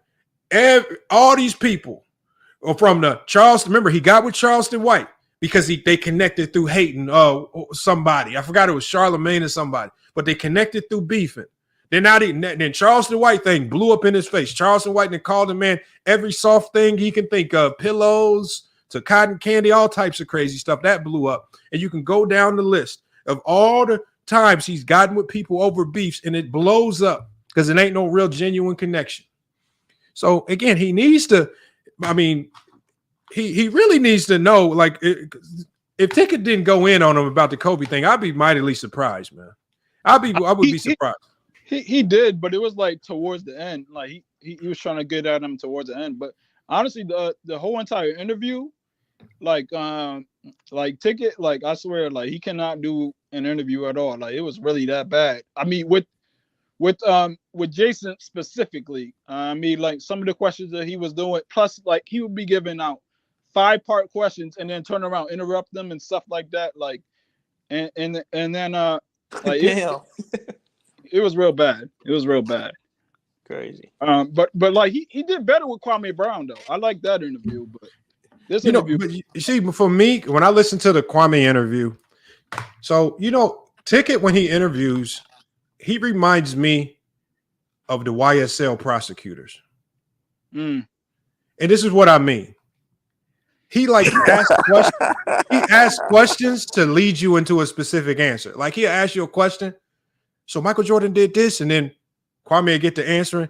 Okay, so what you're saying is okay, and he's like, just let the man tell the story however the story unfolds. Yeah. But to me, it sounds like he trying to lead to like Herm. Remember they was talking about Kobe when he brought Kwame up to talk about Kobe, and Ticket was trying to steer Kwame into saying Kobe's crazy work ethic. This is why he got all these championships. But it was just too hard. It was just too hard. Kwame got so many bad experiences with Kobe. Kwame would call that man an asshole, disrespectful to his parents, all types of stuff. And Ticket just kept trying to finesse it in. Don't you think that he cut off his parents because he's just that win mentality, and mama mentality? No, motherfucker, that motherfucker was just bogus. He ain't like his parents. What you mean? I mean, come on, man. Like no matter how you slice it, man. Like he tried. That's why I say he like a prosecutor, just trying to lead people in. Like if I'm the opposite attorney, I'm calling objection every second. Man, let the man talk. Yeah, don't lead him. Yeah, it's wild. Ticket, he's a fanboy. I would say like he just goes hard, like super hard for Kobe and MJ and stuff like that. And to be honest with you, if you just pull back and you just remain objective and stuff like that, I mean he probably be a lot better. But I just think when it comes to him just arguing and trying to like get his points across, like it could be really annoying, So look, I'm gonna share my screen real quick. Look, I want y'all to check out my old video that I did on Jason Whitlock. Look, this is before all the look. When we did our Shock Jock series, y'all. My number 3 shock jock was Jason Whitlock. I'm gonna put the link in the chat for y'all. I think you and Ticket had somewhat similar views to Jason Whitlock. That's the crazy part. Yeah, we did. So here's the Jason Whitlock video. Link is in the chat. I want y'all to check it out because if I ever had a chance to get Jason Whitlock, y'all know the magic trick. Just let him talk.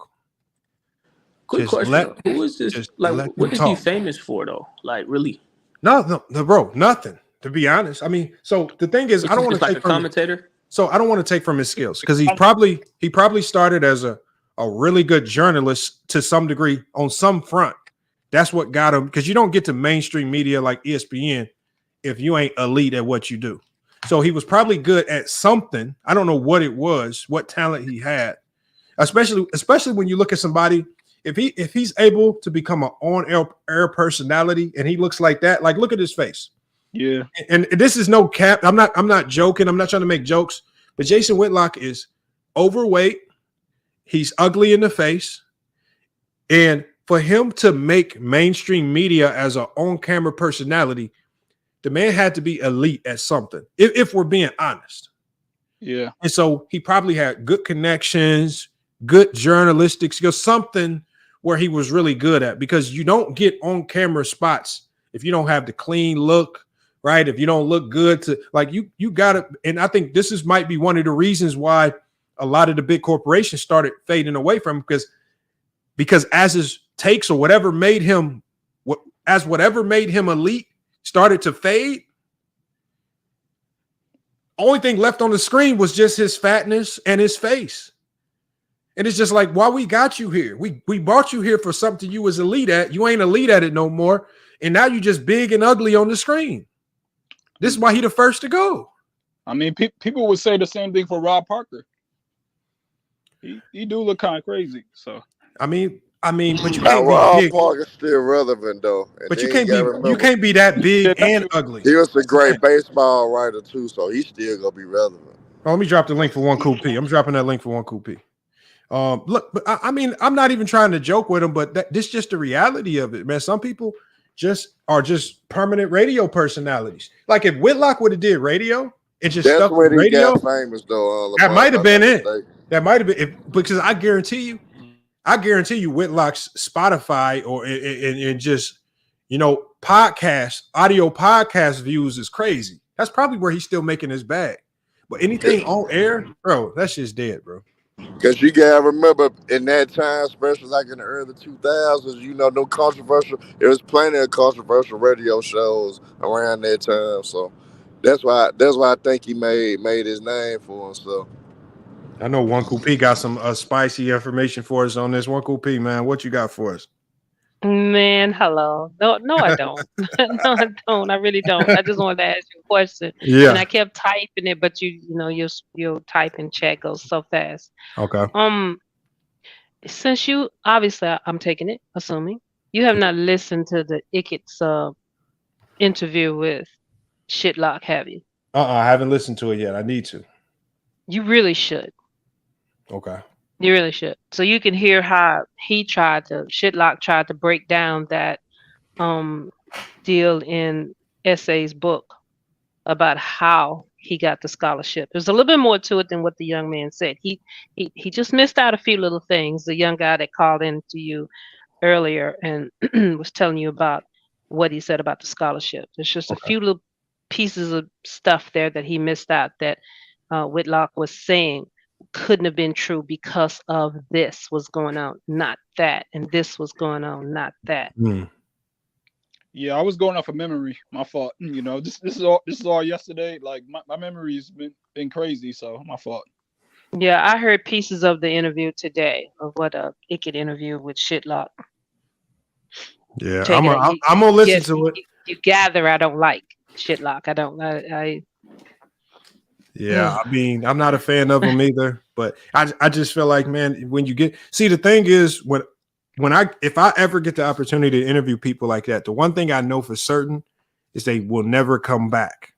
So you got to find a way to get as much information out of them as possible with the understanding that they will never step foot. Like Kwame Brown, I knew when he came. If a lot of people were like, why are you so nice to him? It's just like, I needed the sound bites. I needed the information. Same thing with Dreamers Pro. You got to let these dudes talk. I'm not about to be up here trying to lead you just so I can have a hot take to say I got your moment for another talking point, man. Just get the information and sort through it later. Let them talk. Let them talk himself into a hole. Ickett did shoot like 5 or 6 questions at him at one time. And Shitlock kept saying, hey, man, you're not giving me a chance to answer the first one. He did explain why he came onto the show. Now, I really think that the interview was more about for Ickett. It was about getting at Shitlock about Dion more than it was about Stephen A. I think that was a farce just to get him on the show. I'm gonna be real honest with you because it seems like you said, 2 enemies of an enemy will get together to plot against that one. I think, in my opinion, listening to it and listening to how Ickett used to talk about Dion so much, praising him, uplifting him. He was even trying to market his merch and stuff. I don't know if he's got some kind of connection with Dion's marketing team or what. I don't know. If you listen to how he tried to advertise it so much, you would think that he was getting a percentage. This is just my opinion. Okay. You chat chitters. Okay. So, I mean, I'm just listening how hard he was representing this and advertising this merchandise.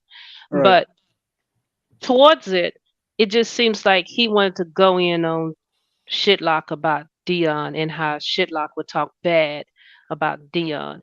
And then he did bring up about you would talk about Brett Favre.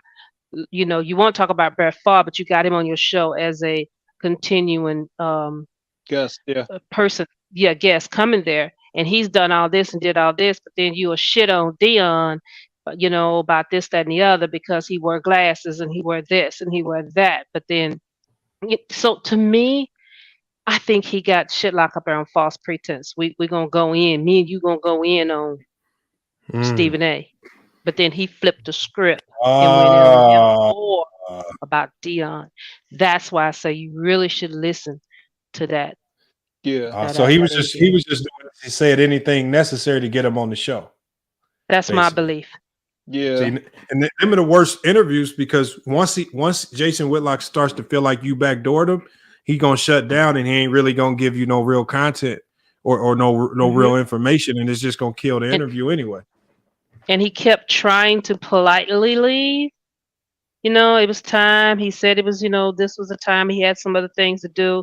He even said that Shitlock, said that he had things that he was doing. I think he said something about this was a Working scheduled out. time he had He's for working his out. workout, but he stopped. He heard him saying something and agreed to come on and talk to him. I guess he was talking about the Stephen A. deal. He didn't really, get on that too much. I think that what's that boy name? Ickett heard workout. He started trying to crack a joke on that. It was like a real slight little pond. He was going to go at him about the workout thing. It's just, I don't know. And he never would just really let the man just get off the show. And then he says, I'm really trying to hang in here and stay here because I don't want you to say, to people that you ran me off or I ran off. I'm not trying to give you that, but man, look, I really got to go. And the Ickett would go just 100 mile an hour with a bunch of stuff. You know how he do. But it was mostly about the Dion thing.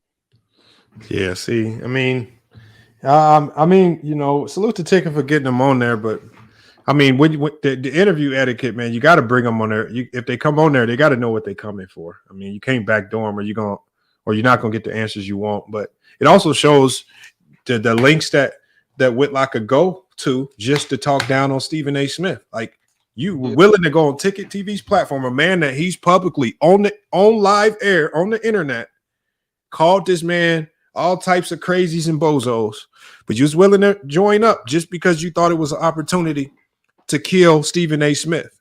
But you don't, because he's never going to address the Kobe comments or even the Deion Sanders hate, because none of that really makes sense. So we'll see. I'm gonna check it out though. I'll be able to sniff it out. Yeah, and I don't usually listen to Ickett that long because he's just icky to me with some of the stuff that he fixed his mouth to say. But you talk about my dude's essay, so I had to go peep out what that was. I that's my guy. I got pictures of us together and everything. Yeah, friendly. I remember. Nothing goofy, nothing crazy, people. I was there at one of his shows. Took a picture. I'm gonna check it out. I'm gonna check it out, man. Hopefully, we get some gems out of it. But from the sounds of it, it sounds like it's gonna be lacking a little bit. It says Whitlock hates Sanders because he thinks Sanders is prosperity gospel. I don't know what that means. I think I haven't talked about Deion Sanders a lot, but I think people are really, really hypocritical when it comes to Deion Sanders. And I think a lot of people, especially in Jackson State, they felt like the only way they could thrive is if they just leached off his celebrity. They didn't think, what Deion Sanders did was, what Deion Sanders, he left a blueprint in Jackson. And then he left personnel there that could keep that blueprint going. And the blueprint is that I don't think you have to stay at these schools. I don't think you have to stay there. But if you can use a smaller school like Jackson State as a way to funnel black coaches into larger D1 programs, I think that's even better. But I don't know. Didn't Deion win a chip there at Jackson? I'm sorry to interrupt. I just want to ask you that question because he did a lot. Shitlock said that that Deion didn't win a chip there, and they was kind of got little words back and forth about that. He just didn't win a bowl game. But he didn't win the bowl game. Yeah, he won the swag, but never won a bowl game. Okay, well they did not distinguish that, but Ickett was saying he did win a chip. Yeah, they won it. I think they won the WAC or the SWAC title, but they didn't win that bowl game after the SWAC title. And so they definitely won a championship for sure. But the people just wanted Deion to stay in Jackson so they could leech off his celebrity. They were only going to the Yeah. games because of the celebrity status that he was bringing, the notoriety he was bringing there. They didn't want to build on their own. Once he built them up, they didn't want to build on their own after that. They just wanted to keep leeching off of them. Hell, they wouldn't even hire nobody to cut the yard. Dion said he was out there. Dion's media guy, what's his son? There's a video out there of him out there riding on a lawnmower, cutting the freaking yard on the campus. He said, Xavier says, Dion sold blacks all sorts of lies about how HBCUs are better. He definitely did not sell lies about how HBCUs are better. He definitely told people the truth about HBCUs. He talked about how the classic games are completely worthless and the schools don't make much money off of them. He talked about how HBCUs play against these big teams and travel across the country to play them just to get beat in the head, and they only get $900,000 as compared to the $2-3 million that other teams get. He exposed a lot, and people didn't like that. And he was really talking, and then when he got to talking about the money mismanagement, that's when people really got mad at him. So he was just exposing a lot of stuff, and he was opening a lot of people's eyes to stuff, and you know, and now he also exposed that a lot of them people there was just lazy. They just wanted him there for the celebrity and the notoriety that he brought, and they wasn't really willing to build or nothing on their own. And didn't he have to pay his staff out of his salary at Jackson? Yeah, I think he had to use a portion of his check just to pay his assistants. Yep. So I mean, I'm not trying to hear that. You're supposed to what coach y'all know is gonna stay coaching at a HBCU for 30 years, man, level, man. Everybody's leveling up, man. Nobody trying to stay there. He left the program well off, way better than it was when he got there, and the people he left in place there need to keep it going. If y'all don't keep it going, then y'all just trash. I met part of that team, Jackson. I'm gonna tell you about that off camera here. I got some pictures and everything that I took. Me and some of the drivers and some of the coach staff that was at this place on break eating. This one getting ready to play some game here in Dallas Fort Worth area. But there's some interesting things that he told me that was going on about that split there too. Another day. I mean, I believe there was more to it. I mean, but at the end of the day, you got an opportunity to go to a big time school and you can add to your career and you can do and not just your career. I mean, he's doing a lot for his sons playing on a bigger stage in their career and their livelihood. I mean, I'm not trying to hear that. That's what you're supposed to do as a coach. And he left the infrastructure in place for them to keep it going. And now we see they falling apart. I don't know if they falling apart. I think they had a decent year last year. They did better than what was expected because they had nothing but transfers. It really wasn't a lot of his recruits. Colorado actually did better than what I thought they was gonna do. They just got a lot of people got fooled of the upsets earlier in the year, so they put huge expectations, which they should not have in the first place. But they did better than what I thought, though. Let me see Jackson State's record. So Jackson State was 3, 4, 5, 6, 7-4. They were 7-4. Lost to Alcorn State in their last game. They were third in the conference behind Florida A&M and Alabama State. They're 5-3 in conference, 7-4 overall. So they're about almost a average team in their conference. So look, I mean, they went back to being average, I guess. So. And didn't hardly sell the stadium out either. Mm-hmm. That just tells you the people was just there for Dion. They wasn't really there for Jackson State. Hey, Lamar, how you think your boy Gilbert Arenas feel about Jason Whitlock? I don't know. I'm gonna hit him up about it because I should have hit him up and see if he would have pulled up today, but I don't know if he's really willing to dive into the messy stuff again. He's kind of gotten away from the messiness. I don't know. He'll dive in it a little every now and then if it has a direct relationship to his show, but I would want to know his thoughts on it. But I'll have to text him. I don't know what he would say about it because I haven't really heard him speak on it. Yeah, I think it would be kind of interesting because I'm pretty sure Whitlock done slammed him some type of way, done slandered on Gill some type of way probably in his Oh career. yeah. So I mean, it'll probably be interesting. Gilbert, he gonna give an educated answer with it though. He ain't just gonna be off the chain. He can be off the chain, but he gonna answer it the right way and give an honest breakdown of Whitlock. In my opinion, I think he would. Mm-hmm. But yeah, that stuff crazy with Whitlock though. Yeah, I'm gonna have to watch that. I'm gonna have to watch that interview with Ticket though. Yeah, I'm curious to see how it went, but I mean, from my quick assessment of some of the facts, it's just he got to stop lying, man. He got to stop lying, bro. He just, if he really wants to get Stephen A, if he's that desperate, he just needs to find something that's actually the truth, and then just that might be detrimental, and just run with that. The problem is, I just think he can't find nothing. I mean, if you've been scouring around the internet and all the people that hate Stephen A to find dirt on him, and all you got is that you think his 17 threes wasn't real, then it ain't much out there for you. You just reaching now. If you're going back to 1987 and stuff that happened back then, and you trying to fact check that, man, you might as well move on with that, because that's over with. Box scores don't exist. All that stuff don't exist, and he's just playing on people's stupidity right now. It's wild. Yeah, I'm gonna tell you a guy to watch out for though. Marcellus Wiley. No telling what his take's gonna be on the Stephen A and Whitlock beef.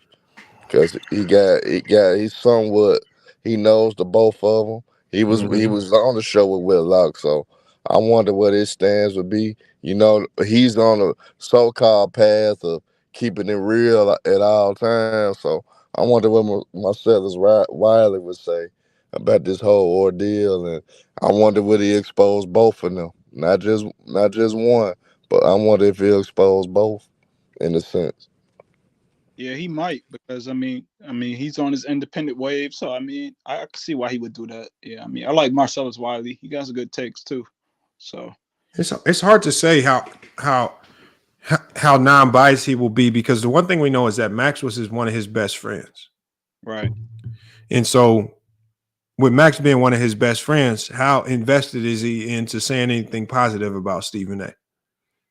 And it just seems like after that Max firing, he really hasn't had much positive to say about Stephen A.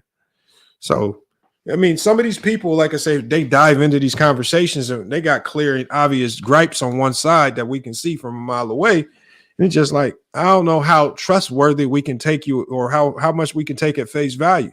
Just like Jason Whitlock, we can't take nothing he says at face value. And Stephen A warned this man months ago. Look, I got information on you, just like the information he brought out. He brought out that information basically saying, look, you were sitting here telling your white staff, saying if y'all feel more comfortable with white bosses or something, I'll get them in. Like, he was saying some crazy stuff.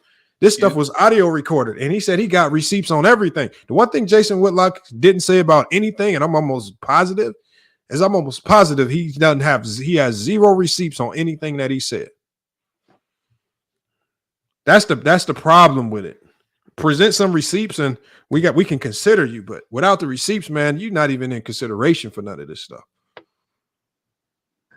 I think Whitlock got caught in a space to where he didn't know how to adapt and change from what he ended up becoming known and known for, because the radio space is a whole lot different than what it is right now. When everybody had those radio shows, you didn't nigga say anything you want, and being controversial caught a lot of attention on the radio shows, and I think he never adjusted from that.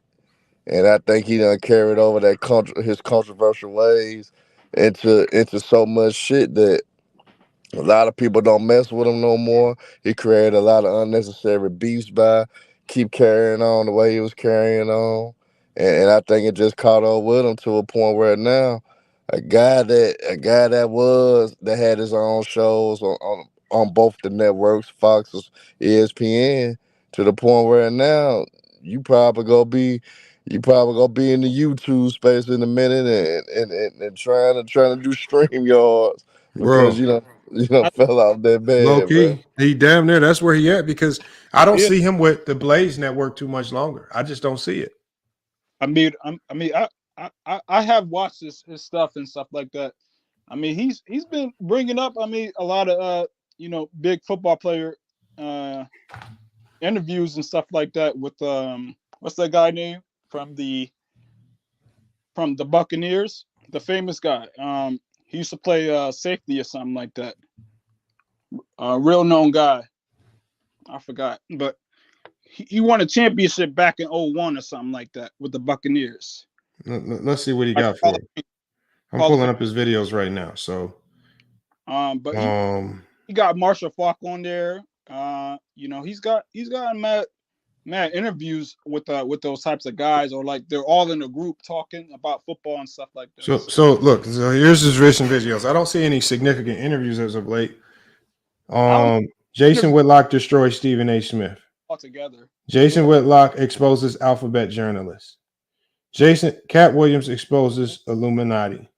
Jason Whitlock goes in on ESPN. Jason Whitlock talks about why NBA athletes go broke. The real reason why NFL legends love Bobby Knight. Now he's bigging up Bobby Knight. Oh my God. All right. We got Marshall Falk. He did get Marshall Falk on there. He talked about running, but was that Marshall Falk? That looks like. Yeah, he brought up actual Marshall Falk on there, I think. So something like Hold on, that. but that Football was his lane for.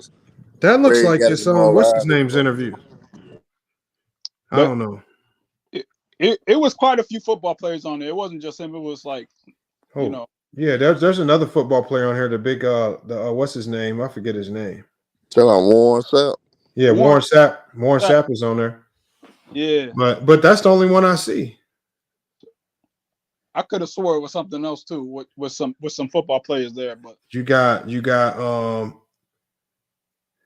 talking about the George Floyd situation. He says the fall of Minneapolis. New evidence in the George Floyd case that shows he's really guilty. So now he's saying George Floyd is guilty. Oh my God. Oh my God. That always been him though. He always go do controversial stuff though. Yeah, but see, the problem is it don't matter what new evidence come out in the George Floyd case. We see the video. That's all we need to see. That video too long. Like, I don't care what type of evidence come out to finesse the situation. If the video show me, Herm, if the video show me beating on your head with a hammer until you dead and gone, what new evidence can come out that supports you? Now, Herm had a pre-existing blood clot in the brain, and he died of the blood clot in the brain before Lamont beat him in the head with the hammer. He was man, come on, man. They be saying anything to man. I'm not going, man. We saw the video, man. The video is once I saw the video, I said, all them cops is done. They might as well go ahead and get their commissary money together, all that. They done.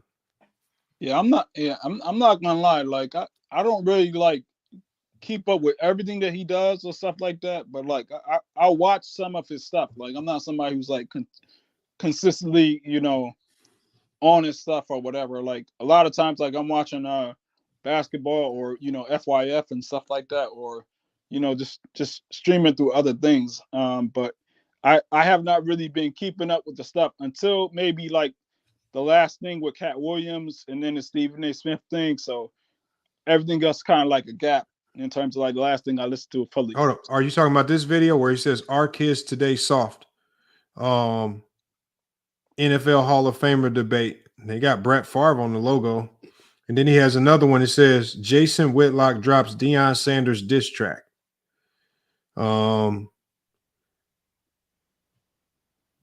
He says, why white men need to stop apologizing for America's history. Yeah, they did get into, that's another thing, Lamont. They did get into the racist things, him and Ickett.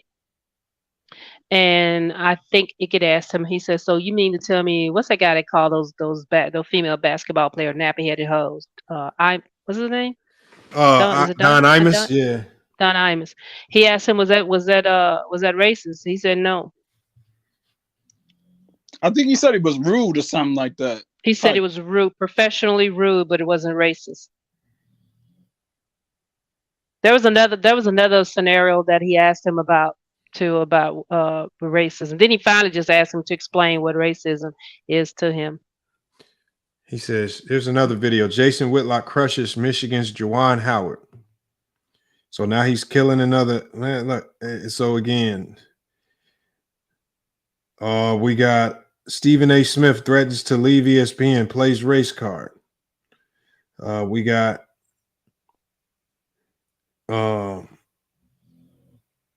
him talking about Dr. Umar Johnson and reparations. I guess he's killing Dr. Umar. I can't lie. All it look like to me, he just bashing black men. That's all it look Bro, like. that's all. Hold on. Here go another one. Here go another one. New documentary exposes the truth on George Floyd. So now they talk about George Floyd. Hold on, let me see. I tell you, one of the funniest topics they got on to today or yesterday, whenever that was. I listened to it today, so in my book it was today. Mm-hmm. It was about Shitlock owning a percentage of a strip club. Oh yeah, that was funny. What did he say? Did he say that was true? Nice. He tried to deny that he said it, but it could pull up a video, audio of him saying that he owned a certain percentage of this. What did he say? Oh, I gotta listen to this, man. I'm telling you, it's well worth it. It's well worth it. There's some funny stuff. I gotta listen to it. I mean, when I used to see him on different talk shows that I would be watching because other people were on it, but it got so bad for me that it turned me off because of him and his takes and how he talk about, everybody's all upset about how, these women would go off on black men and this, that, and the other, but this dude here would cut a black man down at the toes. You know what I mean? And it just got so bad for me. There were some shows that he was left on before ESPN let him go, and Fox. I just couldn't watch those shows anymore. But dude got some, like you said, he got some real issues when it come to like with black men. But he would always talk about even like when he go to the restaurant, he said, depending how pretty the lady is, it didn't necessarily have to be her service. If she was pretty, had a nice body, he would tip them like $200 and $300. It wouldn't be nothing for him to tip them that kind of money. It wouldn't even be about their service, be about what they look like. And he was always flow showing about how much money he was spending at strip clubs and things like that. So I thought it was funny that he could even brought that up. And I do remember the conversation that him and Chrissy Lakey got in, and I was like, let's see, that's silly ass heifer there. If that was a black guy talking to her, I mean, if that was any other black person besides Whitlock talking to her like that, she'd be all offended and be all this ish crap that she would put on. But because it was Whitlock and I don't understand the difference there, maybe she felt like Fat Fluffy wasn't no offensive to her or whatever. But he was wanting to give her a tour of be her personalized tour guide of some strip clubs and telling her that the ones in Atlanta wasn't really the best one. She should come down to Florida and he could really take her out to some nice ones. And I'm like, wow, I do remember that conversation. But yes, he did pull up the audio of him saying he owned a percentage of the strip club. Let me check that out. Look, we got another video. He says Caleb Williams, USC quarterback, his Lambeau leap highlights emasculation of football. He has LSU goes down. Angel Reese proves she can't handle success. What? The dude just goes in on anything. Black victimhood and dependency. He goes back to Deion Sanders for firing his offensive coordinator. It says why Colorado's Deion Sanders experiment is doomed to fail.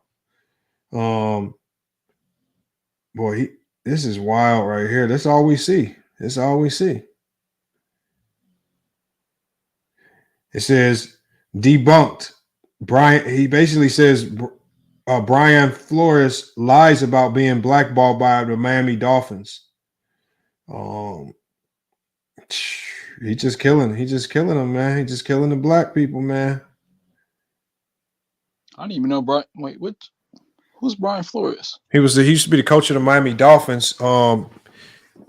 he got fired and he sued the NFL. I think he sued either the Dolphins or he sued the NFL because he said they were telling him that to intentionally lose games and he wanted the coach to win. He's like, he said they were telling him to lose games or coach to lose, but then they fired him for losing. Oh. And he was like, y'all motherfuckers was telling me to lose to get better draft picks. And they got mad because he was still trying to win. So they fired him for still trying to win. He says, I don't know no other way to coach. No, the reason he pulled that mess, he flipped the script and started trying to go play coach to win is because he found out that they was going to use him as a fall guy. Go back and look up that case right there. He found out that, okay, y'all want me to coach this to lose. And he even had the receipts of where they was paying him XYZ amount of money after every losing game. Yep. Lots of money. He had the receipts to it. And they were going to pay him to lose these games so that they can get this type of draft pick. But then when it came to it, they was going to fire him because they wanted to bring in, what's the coach that just left the Saints? Yeah, they found out that he was going to be the coach, and the plan was he was going to coach, and they was trying to do a deal with what was his code name? I can't remember the code name, but it was Tom Brady. So Tom Brady was coming in to be the quarterback, and Sean, that's his name. Sean was coming in to be the coach. When he found out that was the plan, so y'all want to use me to be your fall guy to get this losing streak going, so that y'all can have a better draft pick. But I'm not going to be the one here benefiting the draft picks. That's why he sued their asses. Yeah, I heard that. I think we did a little video about that to a certain degree. We didn't go in on it all the way, but yeah, I remember someone because I had the court document. Forgot what I did with it, but I had it. Yeah, one cool P is right because he did have all the receipts on him, man. That why you think the NFL made sure to keep it quiet? Yeah, didn't they settle it? I thought they settled this case. Yeah, they settled. So he can't even talk about it now. Nope. More than likely. But he sure had all the receipts on him, though. He said he also said Donald Sterling's actions were rude, not racist. All right. That's what I'm saying, man. Yeah, the Belichick's text exposed a lot right there. That was wild. Belichick actually messed up. That was Belichick exposed the whole plot on accident. I remember that. No, that part was on purpose. No, Belichick accidentally. It's like Belichick was texting the wrong person. Yeah, but do you really like? And actually said something. It was a situation, wasn't it about a job or him getting hired or something? It was something going funny, but Belichick accidentally told him he wasn't getting a job before it was public that he wasn't getting a job or something. Something was going on funny. But Belichick accidentally exposed it. But they are a rival team though. I don't know how that's like kind of accidental. Could be. I mean, maybe he did it just purposely. No, he was texting the wrong person. Sent that wrong text. Yeah, that's what I'm saying. He congratulated the wrong Brian. That's what he did. He sent a congratulations thank for getting the job text to the wrong Brian before it was even known who would get the job. That's what happened. Like, how you know the results of this, man? I thought it was a fair process. Yeah, I knew it was. I forgot what it was with the text, but yeah, they got caught up. Yeah, he meant to text the Giants coach. Yeah, Belichick, man, not familiar with the phones, man, to sent the wrong text. I mean, I will say this: he is 70+ years old, but I will also say this: he is very smart. So I mean, they are in the same conference. So no, he messed up. He know he screwed up. Hey, he needs to download. Hey, Bill Belichick, if you're listening, there's an app you can download when you send your text. It'll give you 30 seconds to hit cancel. If you accidentally send it to the wrong person, man, you need that app, man. Hey, Lamont, what's going on? I have that app. I have that app. Hey, Lamont. Oh, you know what up, Crypto? It just so happened I happen to be a big Miami Dolphins fan. I know the whole deal. Actually, what happened was you was right. It was a mix-up on the type of Brian's. Brian Dable was the guy that he was congratulating to be hired by the Giants, and it was Brian Flores that he sent the text to, thinking he was congratulating Brian Dable, who was both trying to go in on the same job, and that's when he found out about, oh shit, that was the wrong freaking Brian that I was Mhm. texting, and he knew that he was really being used. Mhm. That's how he found out he was the one being used for the job, and he wasn't really. They wasn't really intending on hiring him anyways. They was just using him.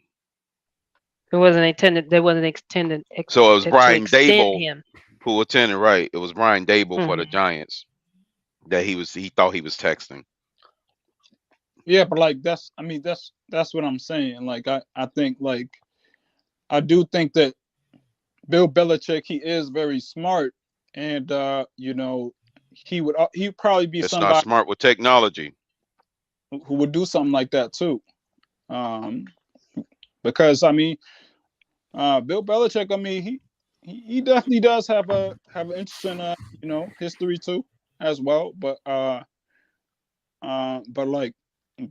just in terms of like what he's done to get an edge.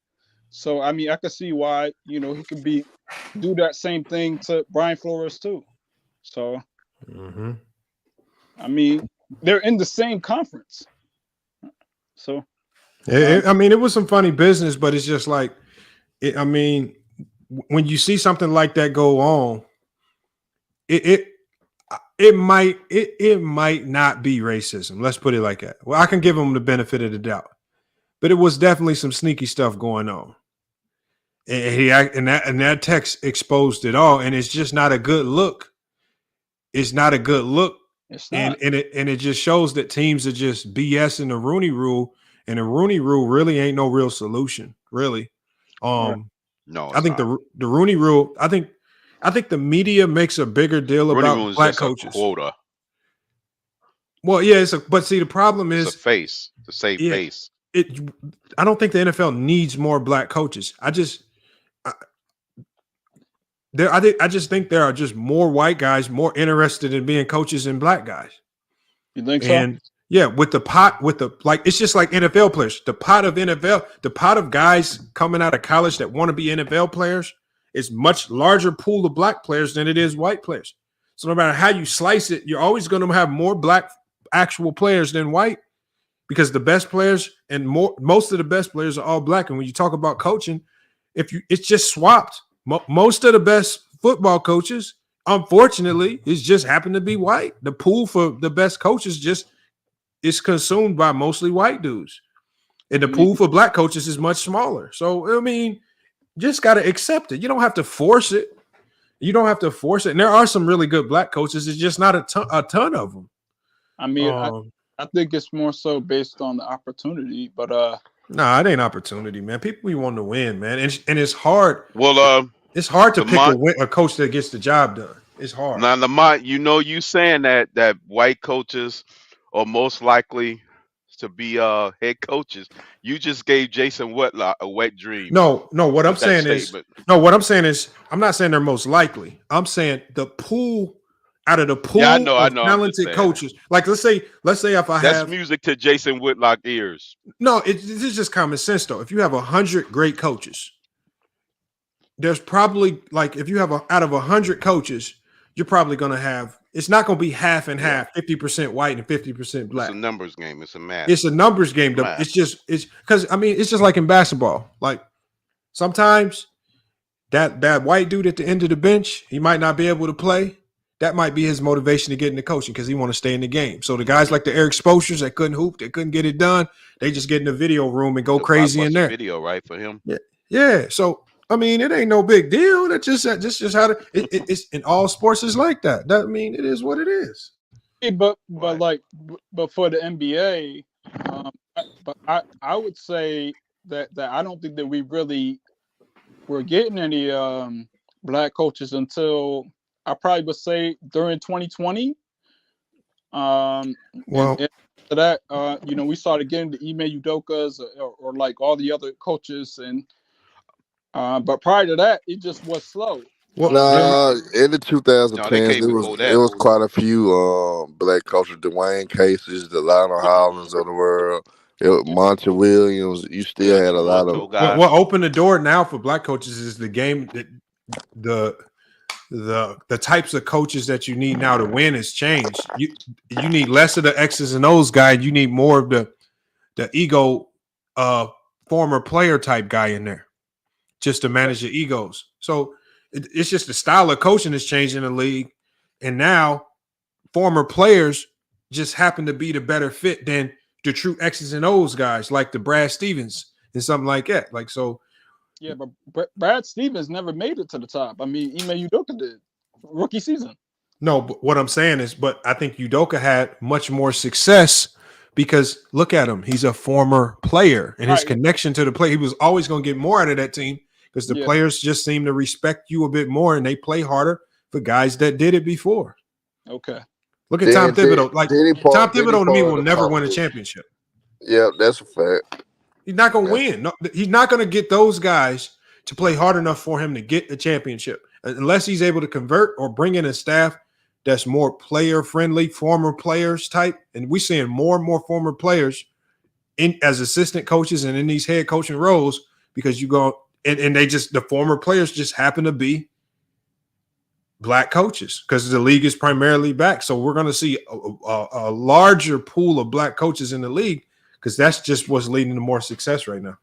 So do you think that that basically how do you think that black coaches can become in the NFL? Because you basically just said the game's going to have to change. That white coaches are better because football's always going to be highly strategic, highly X's and O's driven, highly. It's like playing super chess.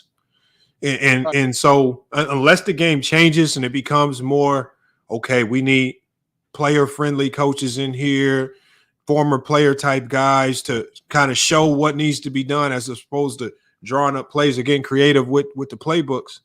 But I just don't – the NBA to me is too strategic to have a significant change.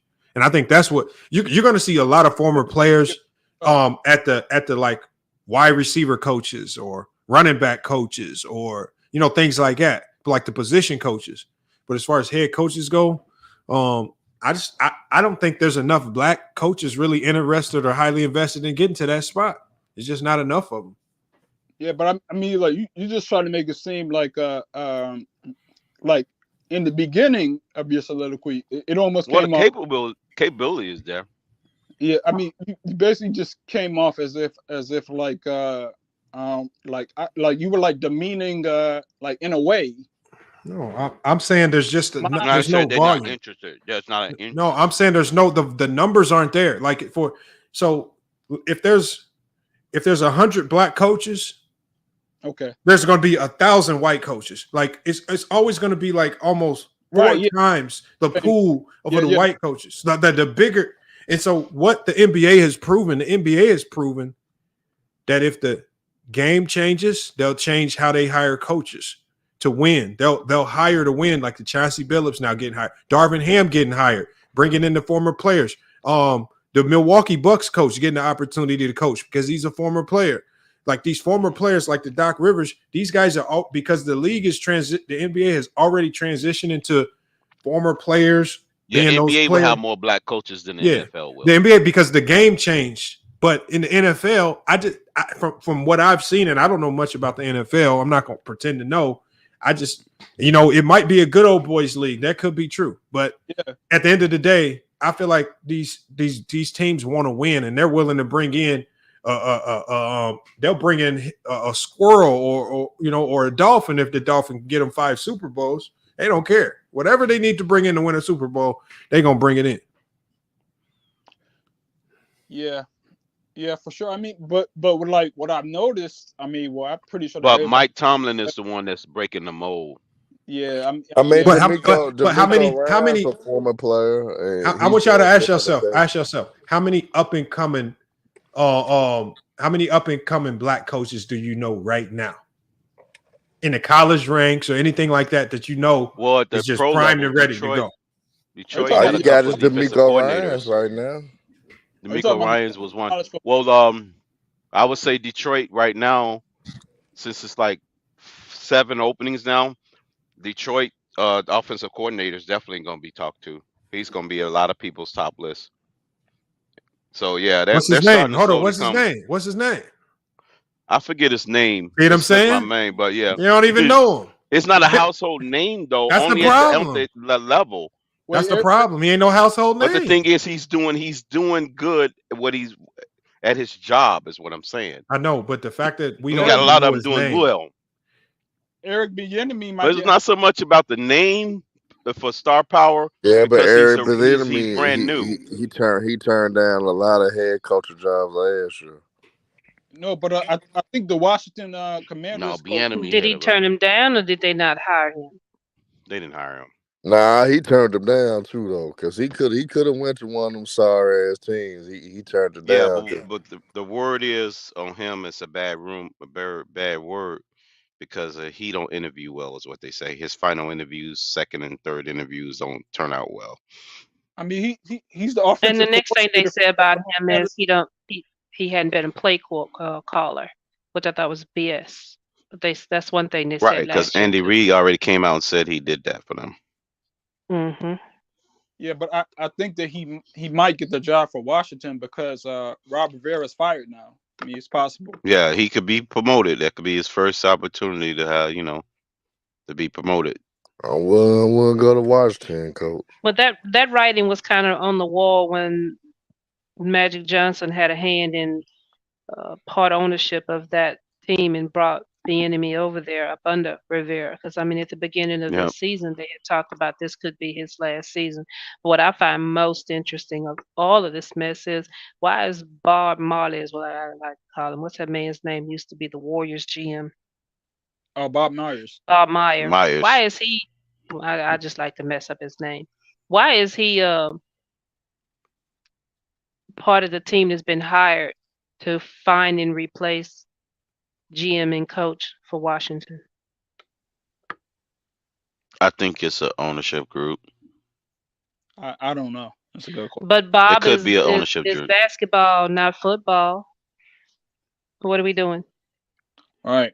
But that's true. But you know how these guys have multiple hats across sports. Okay. I just kind of thought that Sometimes it it was happens. I thought probably it still was a Magic Johnson connection too, because Magic admires him and this, that, and the other. And he was the architect of the Splish Splash Brothers, the Warriors, putting all that together from when once they was drafted and such. But I thought maybe he said, if he did that for them, maybe he could help us find what we need over here. But I still have to say, dude, that's basketball. This football.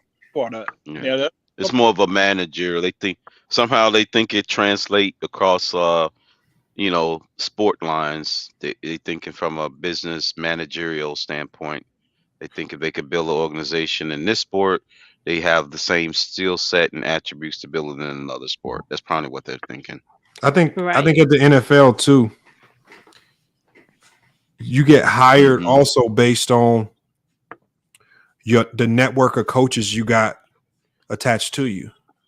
Like, I just don't see you getting a head coaching job because they're probably asking, okay, who you gonna bring in as a wide receiver coach or defensive line coach or offensive line coach? Like, are they also? So I think of some coaches who you might look at them and be like, how this dude get a coach or get a coaching job? But he might have a network. Yeah, his network of assistants might be elite. And that's what I even see that happen in college too. And I even as I've tried to, venture out and maybe get into the higher ranks of college basketball as far as coaching, the one thing that I saw, it's not about how well, like nobody's like they obviously care how well we actually do out here, and how well but a lot of people are asking, okay, where do you recruit out of? Or like, who's your top recruiters? Like, what players can you bring in? Like, that's what they really be wanting to know, like as far as who the assistants and things gonna be. So if you really don't what your have Rolodex look like. But that's what but this is why what's your Rolodex? Yeah, that's what I learned. The one thing I learned is that I have to go network, go link with other coaches, send some of my players to some of these other coaches' schools, right? You have to that's where you have to get in. You have to get into that aspect of coaching before you can really get considered, because you ain't never gonna get a legitimate coaching job just filling out an application talking about I'm applying for the job. You ain't getting the job. If you got to apply, you ain't gonna get the job. Yeah, Not in sports. I mean, that's so much work. I mean, that's kind of why I kind of agree with with Kyrie Irving. Kyrie Irving, he had basically said not too long ago, why don't we just own our own league? Because we're basically the talent in terms of like black people. I mean, like we make up 70+% of the NFL or whatever it is. We make up 70+% of the NBA. Well, why don't we just leave and then just go and then hire all the other. He could. He just got to. He knows. See, Kyrie knows that to start a league, it's a ton of infrastructure that you need in place. To start anything, he can say that he's going to bring the players over, but he's never going to get the players over without the money. They would start off looking like the WNBA. I mean, you got busted and disgusted. It will Big look baller horrible. league. What's that Ice Cube's team league? Be like some mess like that. When it first started, but it's Yeah. populating now. I mean, and that's another thing too. I wanted to say the other owners of the Washington are the Commanders. the group that owns. Say it again. You said the Commanders. I just said the Washington team. Yeah, the Commanders. Okay. Yeah, to me, just the Washington team. Oh man, I can't go wrong with saying it that way. Yeah. I'll be calling them the commodes. So I mean, just let me be nice and say the Washington team. But anyway, the owners of the 76ers went in with Magic and formed a conglomerate to buy Washington team. So that may be, all the more reason, like I said, those are basketball dudes that picked a basketball guy to come in and find their head people to run their GM and coach for the football team. Makes a lot of sense to me. Yeah, I mean, that is crazy. But I definitely think that could be done, especially if Kyrie Irving could get like some of the great players of the NBA. And then after that, you could stream it on YouTube. And obviously, we're going to watch because they're the best. Where you going to play it? How you going to put all that in? How you going to put all that in structure? Who's paying for all those hotel rooms, the traffic, the flights, the getting from and to airports to the hotels, booking from stadiums, the hotels to the games, booking stadiums? Money, right? They already have money. No. And you ain't got that kind of money, dude. Bro, the infrastructure you need to start that, bro, is ridiculous, man. Take a risk. No, you can take a risk, but it's going to see the thing is Kyrie, he says stuff in theory that sounds good. And that's the problem. That's why when Kyrie started saying this, he said, like when Kyrie started saying it, and then I said, "Oh, you said something spicy that got the people behind you and Ticket TV," and then was like, "Yeah, start your own league." And it's just like, it takes, because even with Ice Cube, that's his league. But do you know how many big corporations he's in bed with, like NBC, to make that work?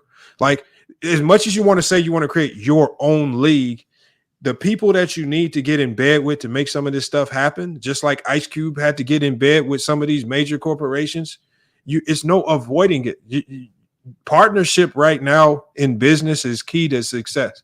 And if you're going to act like you ain't going to partner with certain people to try and have success, you ain't going to be successful if you ain't willing to partner with some of these people. They own the stadiums. So that means if you want to do it all on your own, that means you got to build your own stadiums and run your own stadiums. You got to do all this stuff on your own, because you're going to have to get in bed with them somewhere down the line. And if they have non-compete clauses with the NBA or other leagues, they ain't not about to do nothing with you.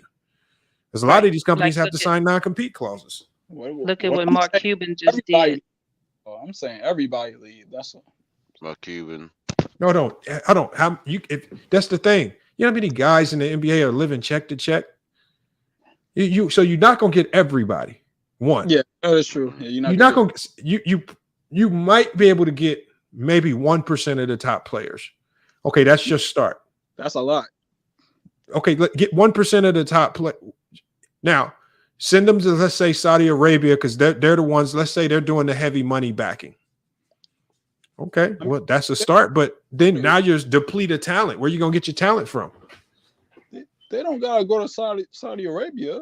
Okay, Like, but I said Saudi Arabia because Saudi Arabia has been the only country that's willing to front a shit ton of money to start their own league, like they're doing with Live Golf.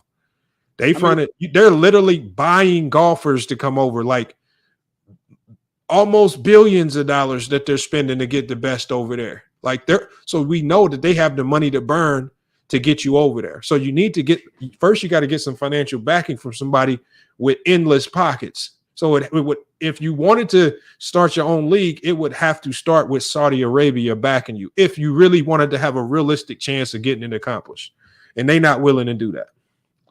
Look, I mean, for example, I mean, what's his name? LeVar Ball. I mean, he was able to start his little league or whatever. Why did it fail? I said LeVar Ball.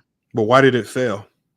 I mean, I don't know exactly why it failed, but I think it was because like the NBA, they decided to step infrastructure. He didn't have the money or the infrastructure to keep it going. Remember, he only created it just so his sons could have somewhere to play for one season. He didn't want to spend all those money and resources to keep it going anywhere after that because it takes a lot of money and it takes a lot of infrastructure. And this is one of the reasons why he had a lot of players talking about, oh, we didn't get paid or we were promised this and didn't get X, Y, and Z. Now, some of them are probably lying. But what ultimately happened was the only thing that he did out of that was he actually showed the NBA, oh, the G League Ignite might work. Let's go ahead and try it. We got much better infrastructure. We got much deeper pockets. So we're just going to steal your whole idea. Yep. You're done now. Yeah. And we're just going to stick. So the thing is, if Kyrie Irving wants to create his own thing, the only thing he's going to end up doing is showcasing new ideas to the NBA. And the NBA is just going to duplicate and copy your ideas with bigger, deeper pockets and better infrastructure. They're going to wipe you out of business once again. I mean, well, look, it always takes one person to take a risk. I mean, well, good luck. No, it does not. No, a risk like that is going to take a lot of people and a lot of money.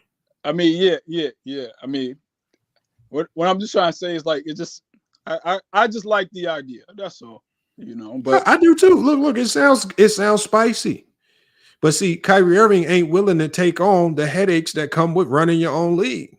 Yeah, I think Kyrie, he definitely does do a lot of talking more than he does a lot of other things. But yeah, I just like that. I like that the point that he was saying. Xavier, the difference is when Deion went to Jackson State, he created an infrastructure for Jackson State, which means he showcased the blueprint of if you heavily recruit and target, really good players in the transfer portal, if you bring in high level NFL guys, right, that players gravitate to, he gave them the formula. He gave them a good formula that they could try to duplicate with someone else. The problem is Jackson State, where they were so thirsty to keep Deion, they didn't care nothing about the formula that he left. They, he taught them how to fish. They just wanted to eat all the fish that he was catching. They didn't want to do no fishing on their own. They were only hoping Deion would just stay there, use his clout and celebrity to boost them, and they just gonna leech off of him the whole time. Wasn't willing to put no money back into the school. Wasn't willing to invest no money in his assistants. Wasn't doing nothing. Mm-hmm. And I think when they're a deal with, if they, so much of the percentage of the sales tickets, so much of that on the back end was going to him, and then they lied to him about games that they were selling out. But then on TV they said sold out game. But then the office was lying to him about that, and he was trying to get proof, but they wouldn't give it to him, and that was part of that Jackson State mess too. And that's messed up. I mean, it's small stuff like that makes him move on to greener pastures. If y'all ain't gonna do right by him, I mean, where there's smoke, there's fire. Maybe that story wasn't. It might not be exactly as reported, but I'm sure there was something going on there that helped motivate him to get up out of there quick, fast, in a hurry. And plus, just being in Mississippi, you want to get out of Mississippi. I ain't gonna lie. Who wants to be in Mississippi? Right, come on, man. I mean, the water's still down there messed up. Salute to Low, man. Low pulled up, man. Low, man, you got to come on and let us know about. Well, I don't know if you've been checking out the Jason Whitlock stuff, but I'm gonna be shutting this one down soon anyway. Appreciate I'll tell you what. In regards to like some of these the head coaches who become NFL head coaches in the NFL, right? Mm-hmm. Like I could see how they could end up being head coaches because all they did when they were younger was just play Madden. And then basically, that stuff, ended up being easier for them as they got older. And then next thing you know, they're head coaches. So it makes it seem easier for us, for us regular people to be able to do it, especially if they're just playing Madden. So I can see why like some of those white head coaches would be able to get in there. Like the Rams head coach, he's like 32. Like obviously, he's out here just playing Madden all day, and he got used to playing. I can see why he would be able to.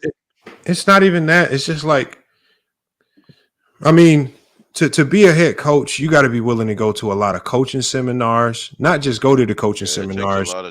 You got to network with a lot of coaches. I mean, you got to build up a crazy network. Like you got to manage a lot of people. So you got to be good with player management, people management, time management. Like everything got to be on point. Like it's much more than just, I know a few good plays. You got to be really good with a lot of different stuff. Like it's just not the job you just give to anybody. And people be trying to swear up and down. Like this is where I say, I don't think, I think some hires might have been racially motivated. I just don't think all hires have been racially motivated. No, I would agree. And I don't think enough of them. I don't think there's been enough of those moves for me to think that it's a problem in the NFL or even the NBA. I just don't think it's a problem, man. I just think our culture and our community, we want to be the players. And that's just what we grew up. We want to be the athletes on the floor. You got no glory being the coach or the assistant coach with the clipboard, man. We ain't trying to do all that. We trying to go hoop and play. Yeah. So, I mean, I guess for the most part. I guess like a whole lot of NBA players, or if they want to be a head coach, they better just stay in that the video coordinator area and just start looking at the plays from there, right? I mean, that's how it starts. I mean, you gotta get in that video film room. It's not even looking at plays. Your summers got to be boring. So that means you're probably going to spend the majority of your summers at places like Summer League, looking at talent, networking with coaches. Like to me, I got to go to Summer League. Like for me to network, I'm gonna have to go to Summer League. I'm gonna have to start doing stuff like that. And not watching the game, I'm gonna have to go mingle with the coaches, interact at some of them seminars, take numbers, take names. Sometimes it takes scheduling games against certain teams, building the relationships there. I mean, yeah. But all right, man. I'm about to shut this one down, man. I'm gonna shut it down, man. Yeah, this was a great conversation. I liked coming up. Appreciate it, Lamont. Yes, sir. Appreciate you, Crypto and Marv, for both coming up, man. And One Cool Pete, man, as usual, man, always coming up, being elite, doing what she does, man. Appreciate y'all though.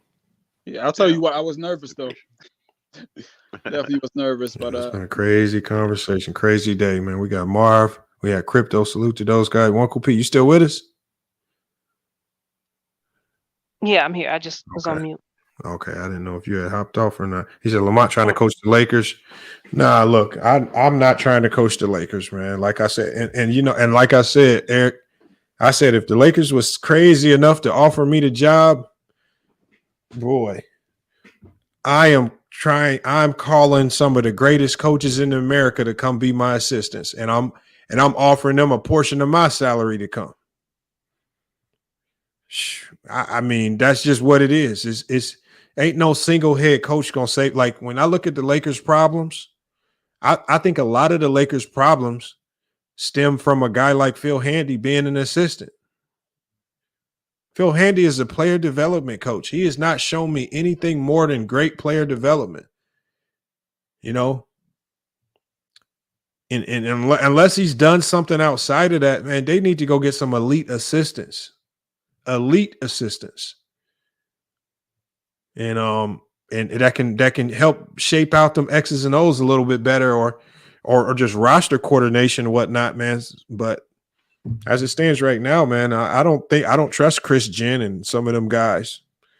You think maybe they offered him that position because he had got I forgot what position it was, but I mean, Phoenix Sun was trying to get him over there on their team.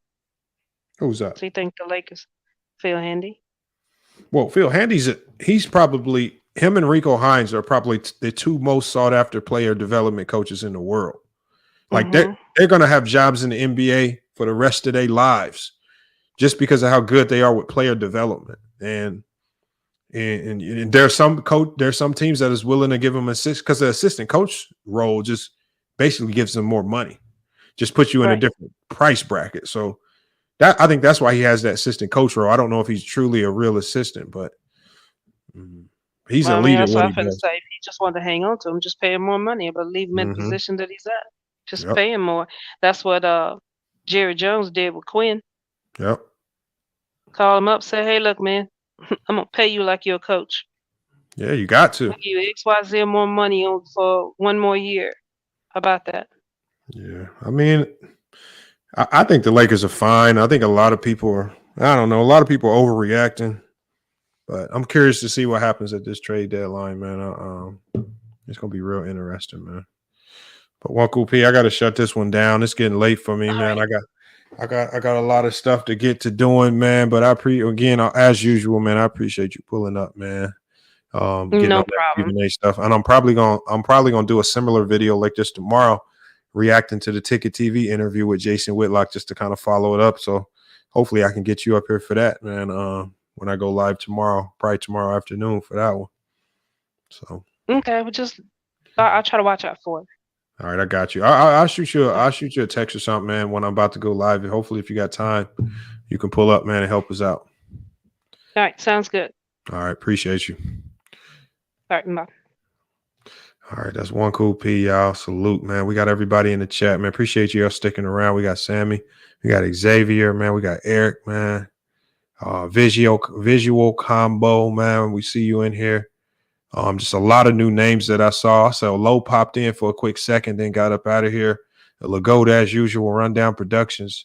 And then big time salute to MC Two Wheels, man. Appreciate you pulling up as well. MC Two Wheels pulling up as well, man. I seen a lot of new names. I don't know if y'all are actually new or y'all just popped in for this stream, but if you are new, make sure you hit the subscribe button, man. Hit the notification bell, man. We would love to have some of you guys up on the panel for some of these conversations, man. But this was just a much needed show, man, because I just think it needed to be talked about. And as usual, man, people got to stop talking about these situations without no facts, and they just picking and choosing sides just because they want to be on one person's team and side. And they don't really care for the truth, man. And the thing is, you got to start following the truth, man, in these situations, man. And I think it was evident to see that the truth was always going to be in Stephen A. Smith's side in this situation. And just Jason Whitlock has just lost a lot of credibility over the years with some of the people and allegiances he's attached himself to, some of the links he's willing to go to partner up with people. Just to attack some of his enemies. And it's just, when you start going down that road, man, it's just a lot of things you want to question, man. A lot of things you got to question, man, about who he is as a person. And it just starts to sound like Stephen A. Smith was right about a lot of the things that he said, man. But look, y'all, FYF Sports, man, another great podcast episode, you guys, man. Appreciate you guys once again pulling up. We're going to be back live tomorrow afternoon. We're going to do that review, the Ticket TV's interview with we're going to do a review to Ticket TV's interview with Jason Whitlock. So hopefully we can get some gems from that. Somebody in here said it was about an hour long. So it shouldn't be too bad of a review. We're probably going to review about 30 minutes of it and then bring everybody up here and we get our thoughts, man. I don't want to really burn out. I don't really want to burn out on talking about Jason Whitlock too much. I mean, I think even the second a second live stream talking about Jason Whitlock is one too many, but you know, it's not Jason Whitlock was avoiding the confrontation with Ticket TV. So I want to see how it goes, man. I definitely want to see how it goes. Yeah, Ticket been having some solid interviews. I ain't gonna lie. You know, I think as he progresses, the interviews is something that you can kind of tell interviewing wasn't his go-to strength. But I think as he starts to watch his own interviews, as he watches like other interviews, he's just gonna get better with time. And then I think he'll learn how to let the interviews just kind of flow a little bit better. That would be my only advice. And that's no knock on him, because just being able to get them NBA guys up there to cook on different topics, man, salute to him for pulling that off. But I just think, like I said, my only thing I was noticing was just kind of leading people and trying to lead them into talking points that he normally pushes, as opposed to just letting them talk and organically getting to their own talking points. And that's about it. But other than that, man, hell of a job. Salute to Ticket. Salute to those guys. Salute to even salute to Jason Whitlock. He's a content creator, man. So I gotta be on his side somewhat, man. He's a content creator. I know he says some crazy things, so I don't want to see the man get canceled irregardless. So salute to him, and then salute to Stephen A. Smith. He people never will. People nobody's ever gonna give Stephen A. Smith his credit. I know how sometimes Ticket talks about he's the flagship for this stuff. And then if we're being honest, it was Stephen A. Smith, the flagship. Guys like Stuart Scott and Stephen A. Smith, to me, those guys were the flagships. But nobody's gonna give them guys credit. Nobody's gonna give Stuart Scott his credit for the color, for the play-by-play, the commentary that he did on them highlights, how people was just tuning in for the ESPN top 10. The ESPN really ain't been the same since Stuart Scott passed. It ain't been the same. Nobody's been able to replace him. And when Stephen A. Smith moves on, whether he retires or whatever he does, nobody's going to be able to replace what Stephen A. Smith does. Just similar to how Mark Jackson and Van Gundy were when they did games. ESPN made some of the dumbest moves that they ever. Why would you replace Mark Jackson and Van Gundy? Then you replace him with who's the lady? The older white lady and Doc Rivers.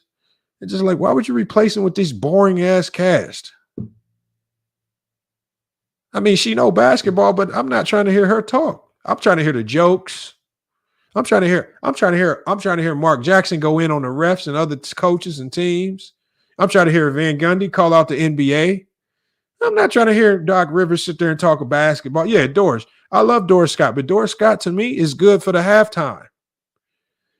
Doris Burke was good for when they go to the timeout and she interviews the coach for the quick timeout, but I'm not trying to sit there and hear Doris Burke for a whole game.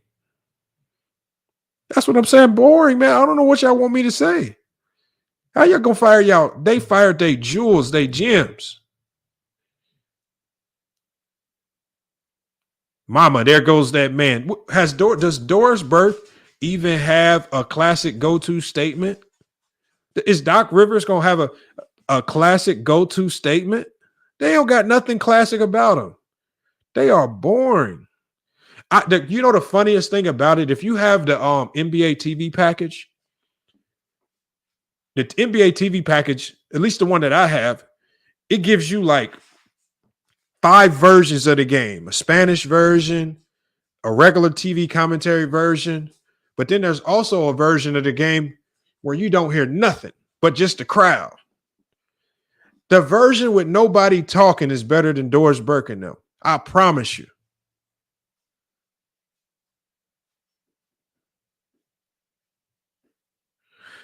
Mr. Pass said he said is Goat Mike, CJ, and Spiffy still around? Nah, Spiffy's every now and then I'll reach out to Spiffy on IG and tap in with him, but Spiffy's doing his thing. CJ, I haven't heard from CJ in a minute. Goat Mike, I'll pop in on his channel late night every now and then. He over there, he's still doing his late night live streams, man. So as far as I know, they all doing their thing. Ivy League says chasing milk toast. He says no lies told. Man, I'm not trying to dish on Doris Burke. When they told me she was full-time commentary on the games. I said, man, this is about to be some of the dumbest, boringest games. I'm not trying to hear that. I'm not trying to hear Doc Rivers really talk real. Like, I mean, there's an entertainment factor that sometimes you bring, man. You know, I mean, Doc Rivers be sounding like he really coaching a game sometimes. I do film study. I know how boring it can sound. And what makes it hard on Doc Rivers is Doc Rivers has to now try to find a way to filter it down and try to be funny all in one, which he can't be funny. You know, I mean, it's dumb now, man. They messed up. That was so stupid, man. Van Gundy and Mark Jackson was a duo you will never replace, man. Just doing stupid stuff. Yeah, she said, yeah, Doc voice, man. Doc voice is gone.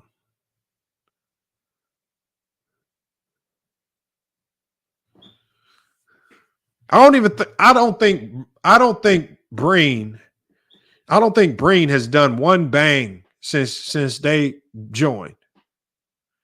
He don't even want to do the bang no more. It's dumb now, man. These TV stations are so stupid. ESPN with these layoffs, man. I wonder, who did they poll? Who are they talking to in these upper offices when they start doing these layoffs? Because they definitely can't be talking to the people. Stupid hirings, man. They firing. I mean, I understand you got to do layoffs, but I can think of a lot of other. You got these idiots got Malika Andrews sitting there at the in-season tournament getting booed by the whole stadium. That should be an indication that you might need to fire her. Ain't that great? For me, if I'm running ESPN and you are a public figure and your job is to be likable and accepted by the masses, and you messing around getting booed at the award ceremony because nobody wants to hear you talk, it's time for me to I don't care how low of a cost it is. Xavier B. No, Malika Andrews has now become a brand risk. She's a brand risk. You already say questionable stuff on air. You getting booed by entire stadiums in Las Vegas. Man, it's time for you to get fired. And that's what I would tell her literally. I'll be like, Malika Andrews, you fired. Don't nobody like you. We'll pay you the rest of your contract, but you fired. You can't be running around ESPN on TV and don't nobody like you.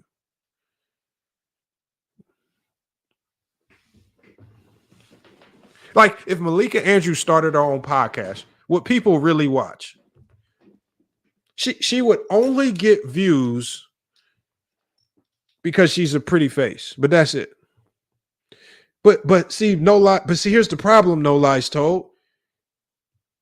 ESPN made her uglier.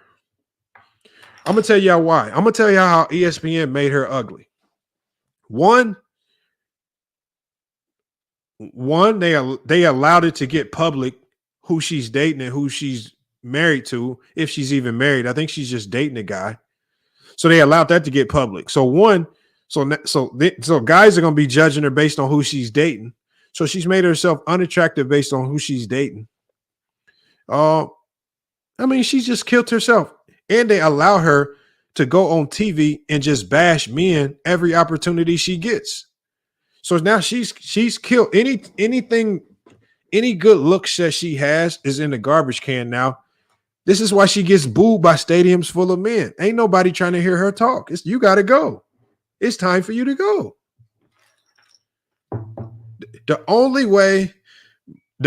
way Malika Andrews gets interesting to the public again, y'all, is if they start bringing her up in booty shorts or something. Outside of that, nobody's really gonna care. Y'all think I'm joking? She's done, y'all. And what did I tell y'all about? Who's the other lady that got Rachel Nichols fired? Maria Taylor. Look, Maria Taylor got Rachel Nichols fired then turns down the ESPN contract, y'all, and goes to NBC. You know what I said when she went to NBC, y'all? I said we will never hear from Maria Taylor again. I said she's only going to be on TV every 4 years when the Olympics pop up. I said she left ESPN where she was on TV every day. She wanted to play games. She wanted to scapegoat Rachel Nichols and make it seem like Rachel Nichols was saying something bad about her when actually, if you listen to what Rachel Nichols was saying, Rachel Nichols was actually saying something that would have benefited her if she wasn't so stupid. But she's so stupid, she leaked out the phone conversation with Rachel Nichols, thinking that would blackmail ESPN into giving her a bigger contract. And then ESPN was like, well, you really ain't worth that much money. We ain't paying you. And she said, I'm going to NBC. And they like, take your ass over to NBC. Oh, look, I can type in, what is Maria Taylor doing now? Watch this. I'm going to type it into Google. What is Maria Taylor of NBC doing now?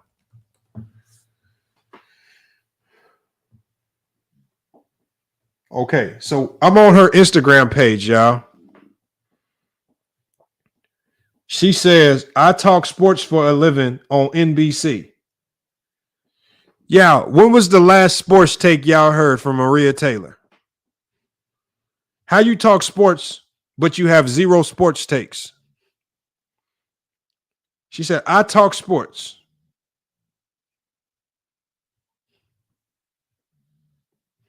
Yeah, she wanted a Stephen A. Smith type of contract. I don't know what the hell she does.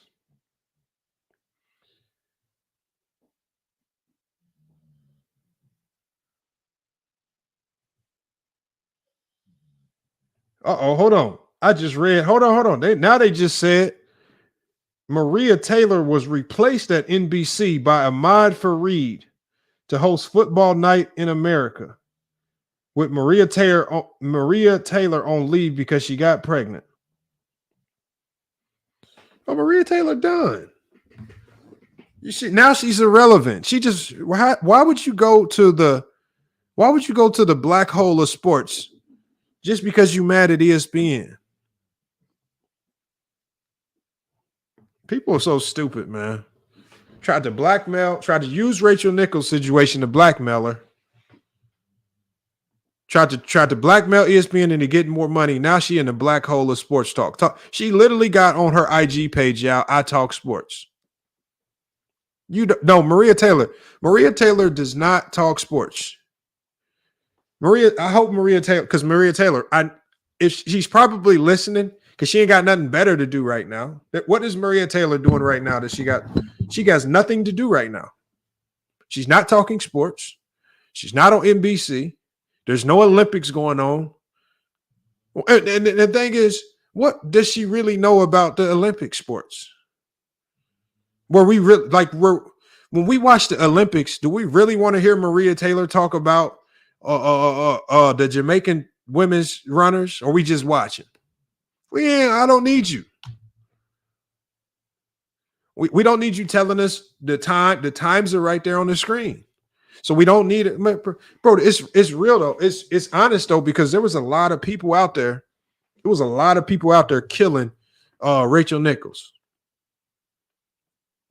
Y'all wonder why all these athletes still stood in Rachel Nichols' corner, and she can get interviews with any NBA player she wants? And people knew what she was saying was true. She was just saying ESPN just using her as a face. And that's all. That's what I said. Remember, Ticket in there was talking about, Kyrie Irving, he made them bend to their will. He talked, and then the next thing you know, then Ticket was like, yeah, they agreed to the players' demands. I said, Ticket, man, read what the players got, man. What the players get, man. What they get, man. They was holding out. They said they wasn't going to play. Tell us what the players got. He read the list off. Yeah, they got some slogans on the floor, and they got some Black Lives Matter t-shirts. I laughed like a mother. I said, these stupid players, man. I said, how stupid are they?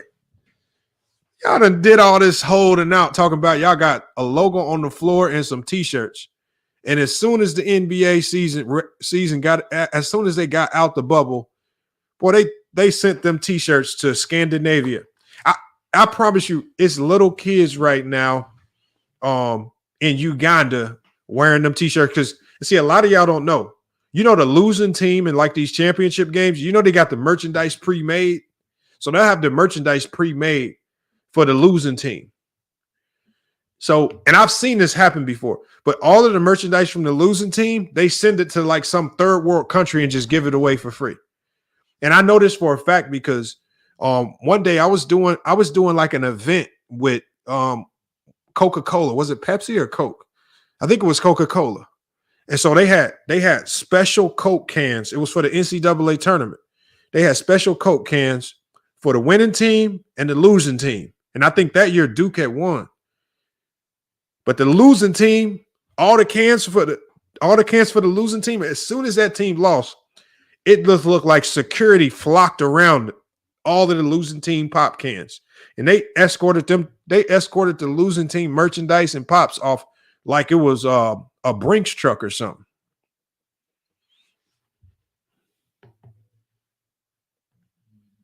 Oh, yeah, for sure, Legault. Kids, some little kid in Africa has a 1997 Utah Jazz NBA champion t-shirt somewhere. I'm telling you, they don't burn it; they give it away to third world countries. If you look on YouTube, you'll see videos like they got videos of like little kids wearing it. You'll see it.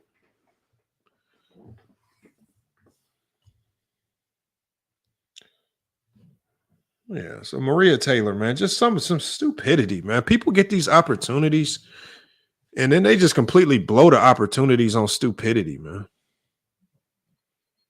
I don't get them, man. They do. Like, I mean, she was stupid. Whoever's advising Maria Taylor, she needs to fire that person.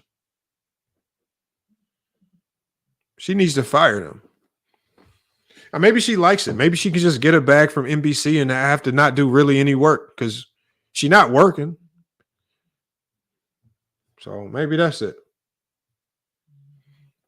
But we'll see. Look, y'all, I ain't going to keep y'all up too longer, man. Hey, salute to hey, y'all. Make sure y'all support the channel on your way out, man. Look, I gave y'all extra like 30 minutes of content, man. Y'all better support the channel, man. I see you in here. His Airness, AG the Great, Xavier, Ivy League Mac, Legault, King Sleepies. King Sleepies, you really need to support the channel, man. You done came into the King Sleepy was in the Discord for like 2 seconds, boy. But he started promoting his content ASAP. Hey, come on, you gotta bless the channel, King Sleepies, man. He says they hate Eli in here as well, man. Salute to y'all, man, for sticking around, man. Have a look, y'all. FYF Sports, man. Another great podcast episode, y'all. We're gonna be back with more sports and news. Check us out tomorrow, man. We're gonna go live at 3 p.m.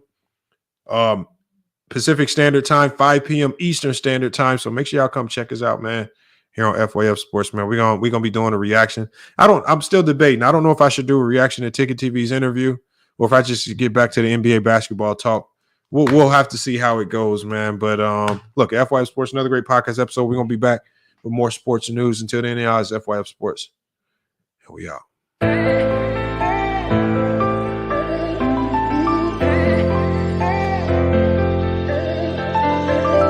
Yeah, we done came from the bottom, mad that we up, but I don't hear him talking. Started with knowledge inside of my noggin. We took a dream and then we started vlogging. Put my city on the map now. I'ma say how it is and I don't back down. On the road to 100K, we finna act out. We gon' show them that we not just in the background.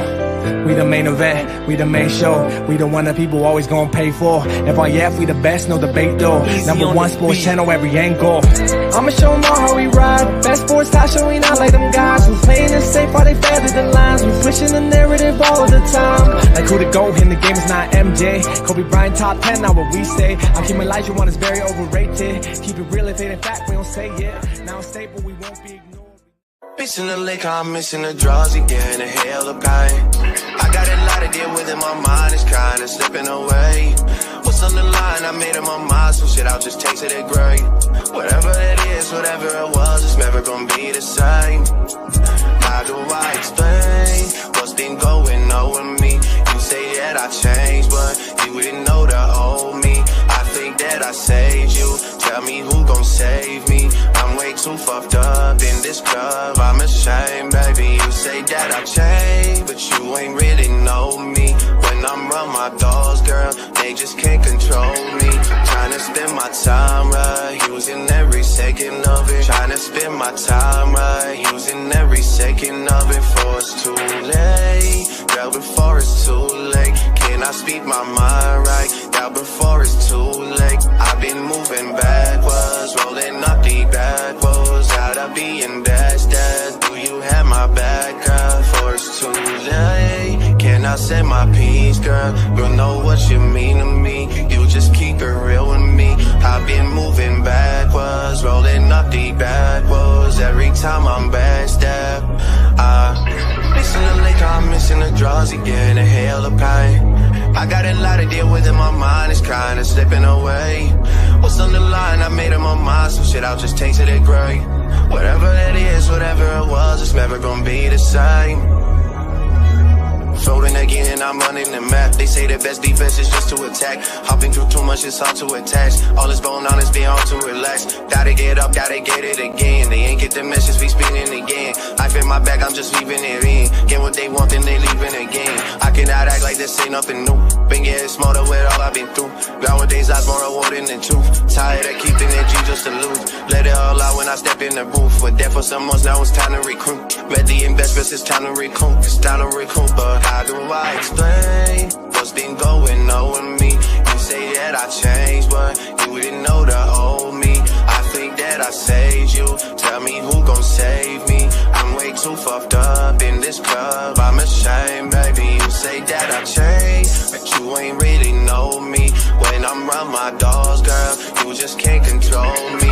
Trying to spend my time right, using every second of it. Trying to spend my time right, using every second of it. Before it's too late, girl, before it's too late. Can I speak my mind right? Now before it's too late. I've been moving backwards, rolling up the backwards. Every time I'm backstep,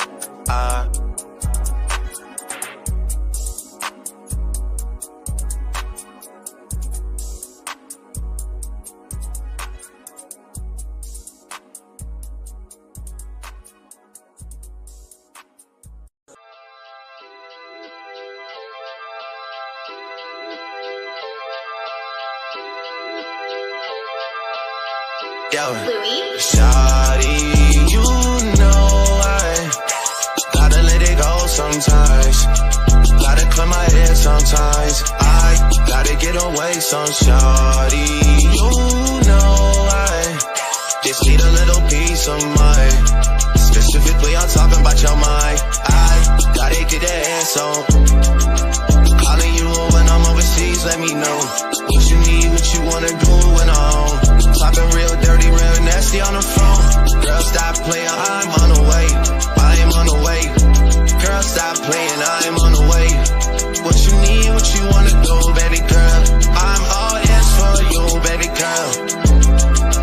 Drop it down in the latest fashion, girl. All the shit I did, that's past tense, girl.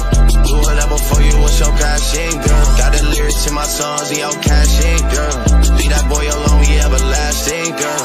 Everything he did, I done passed him, girl. Seen a 20 grand, that's shit, girl. I bought a whole mall if you ask me, girl. Bought a whole mall if you ask me, girl. Got the lyrics to my songs and your cash in, girl. Leave that boy alone, we everlasting, girl. Everything he did, I done passed him, girl. Seen a 20 grand.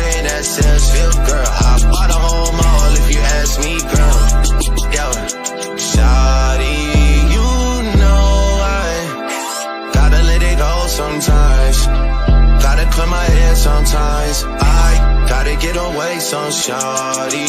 You know I just need a little peace of mind. Specifically, I'm talking about your mind. I gotta get that ass on.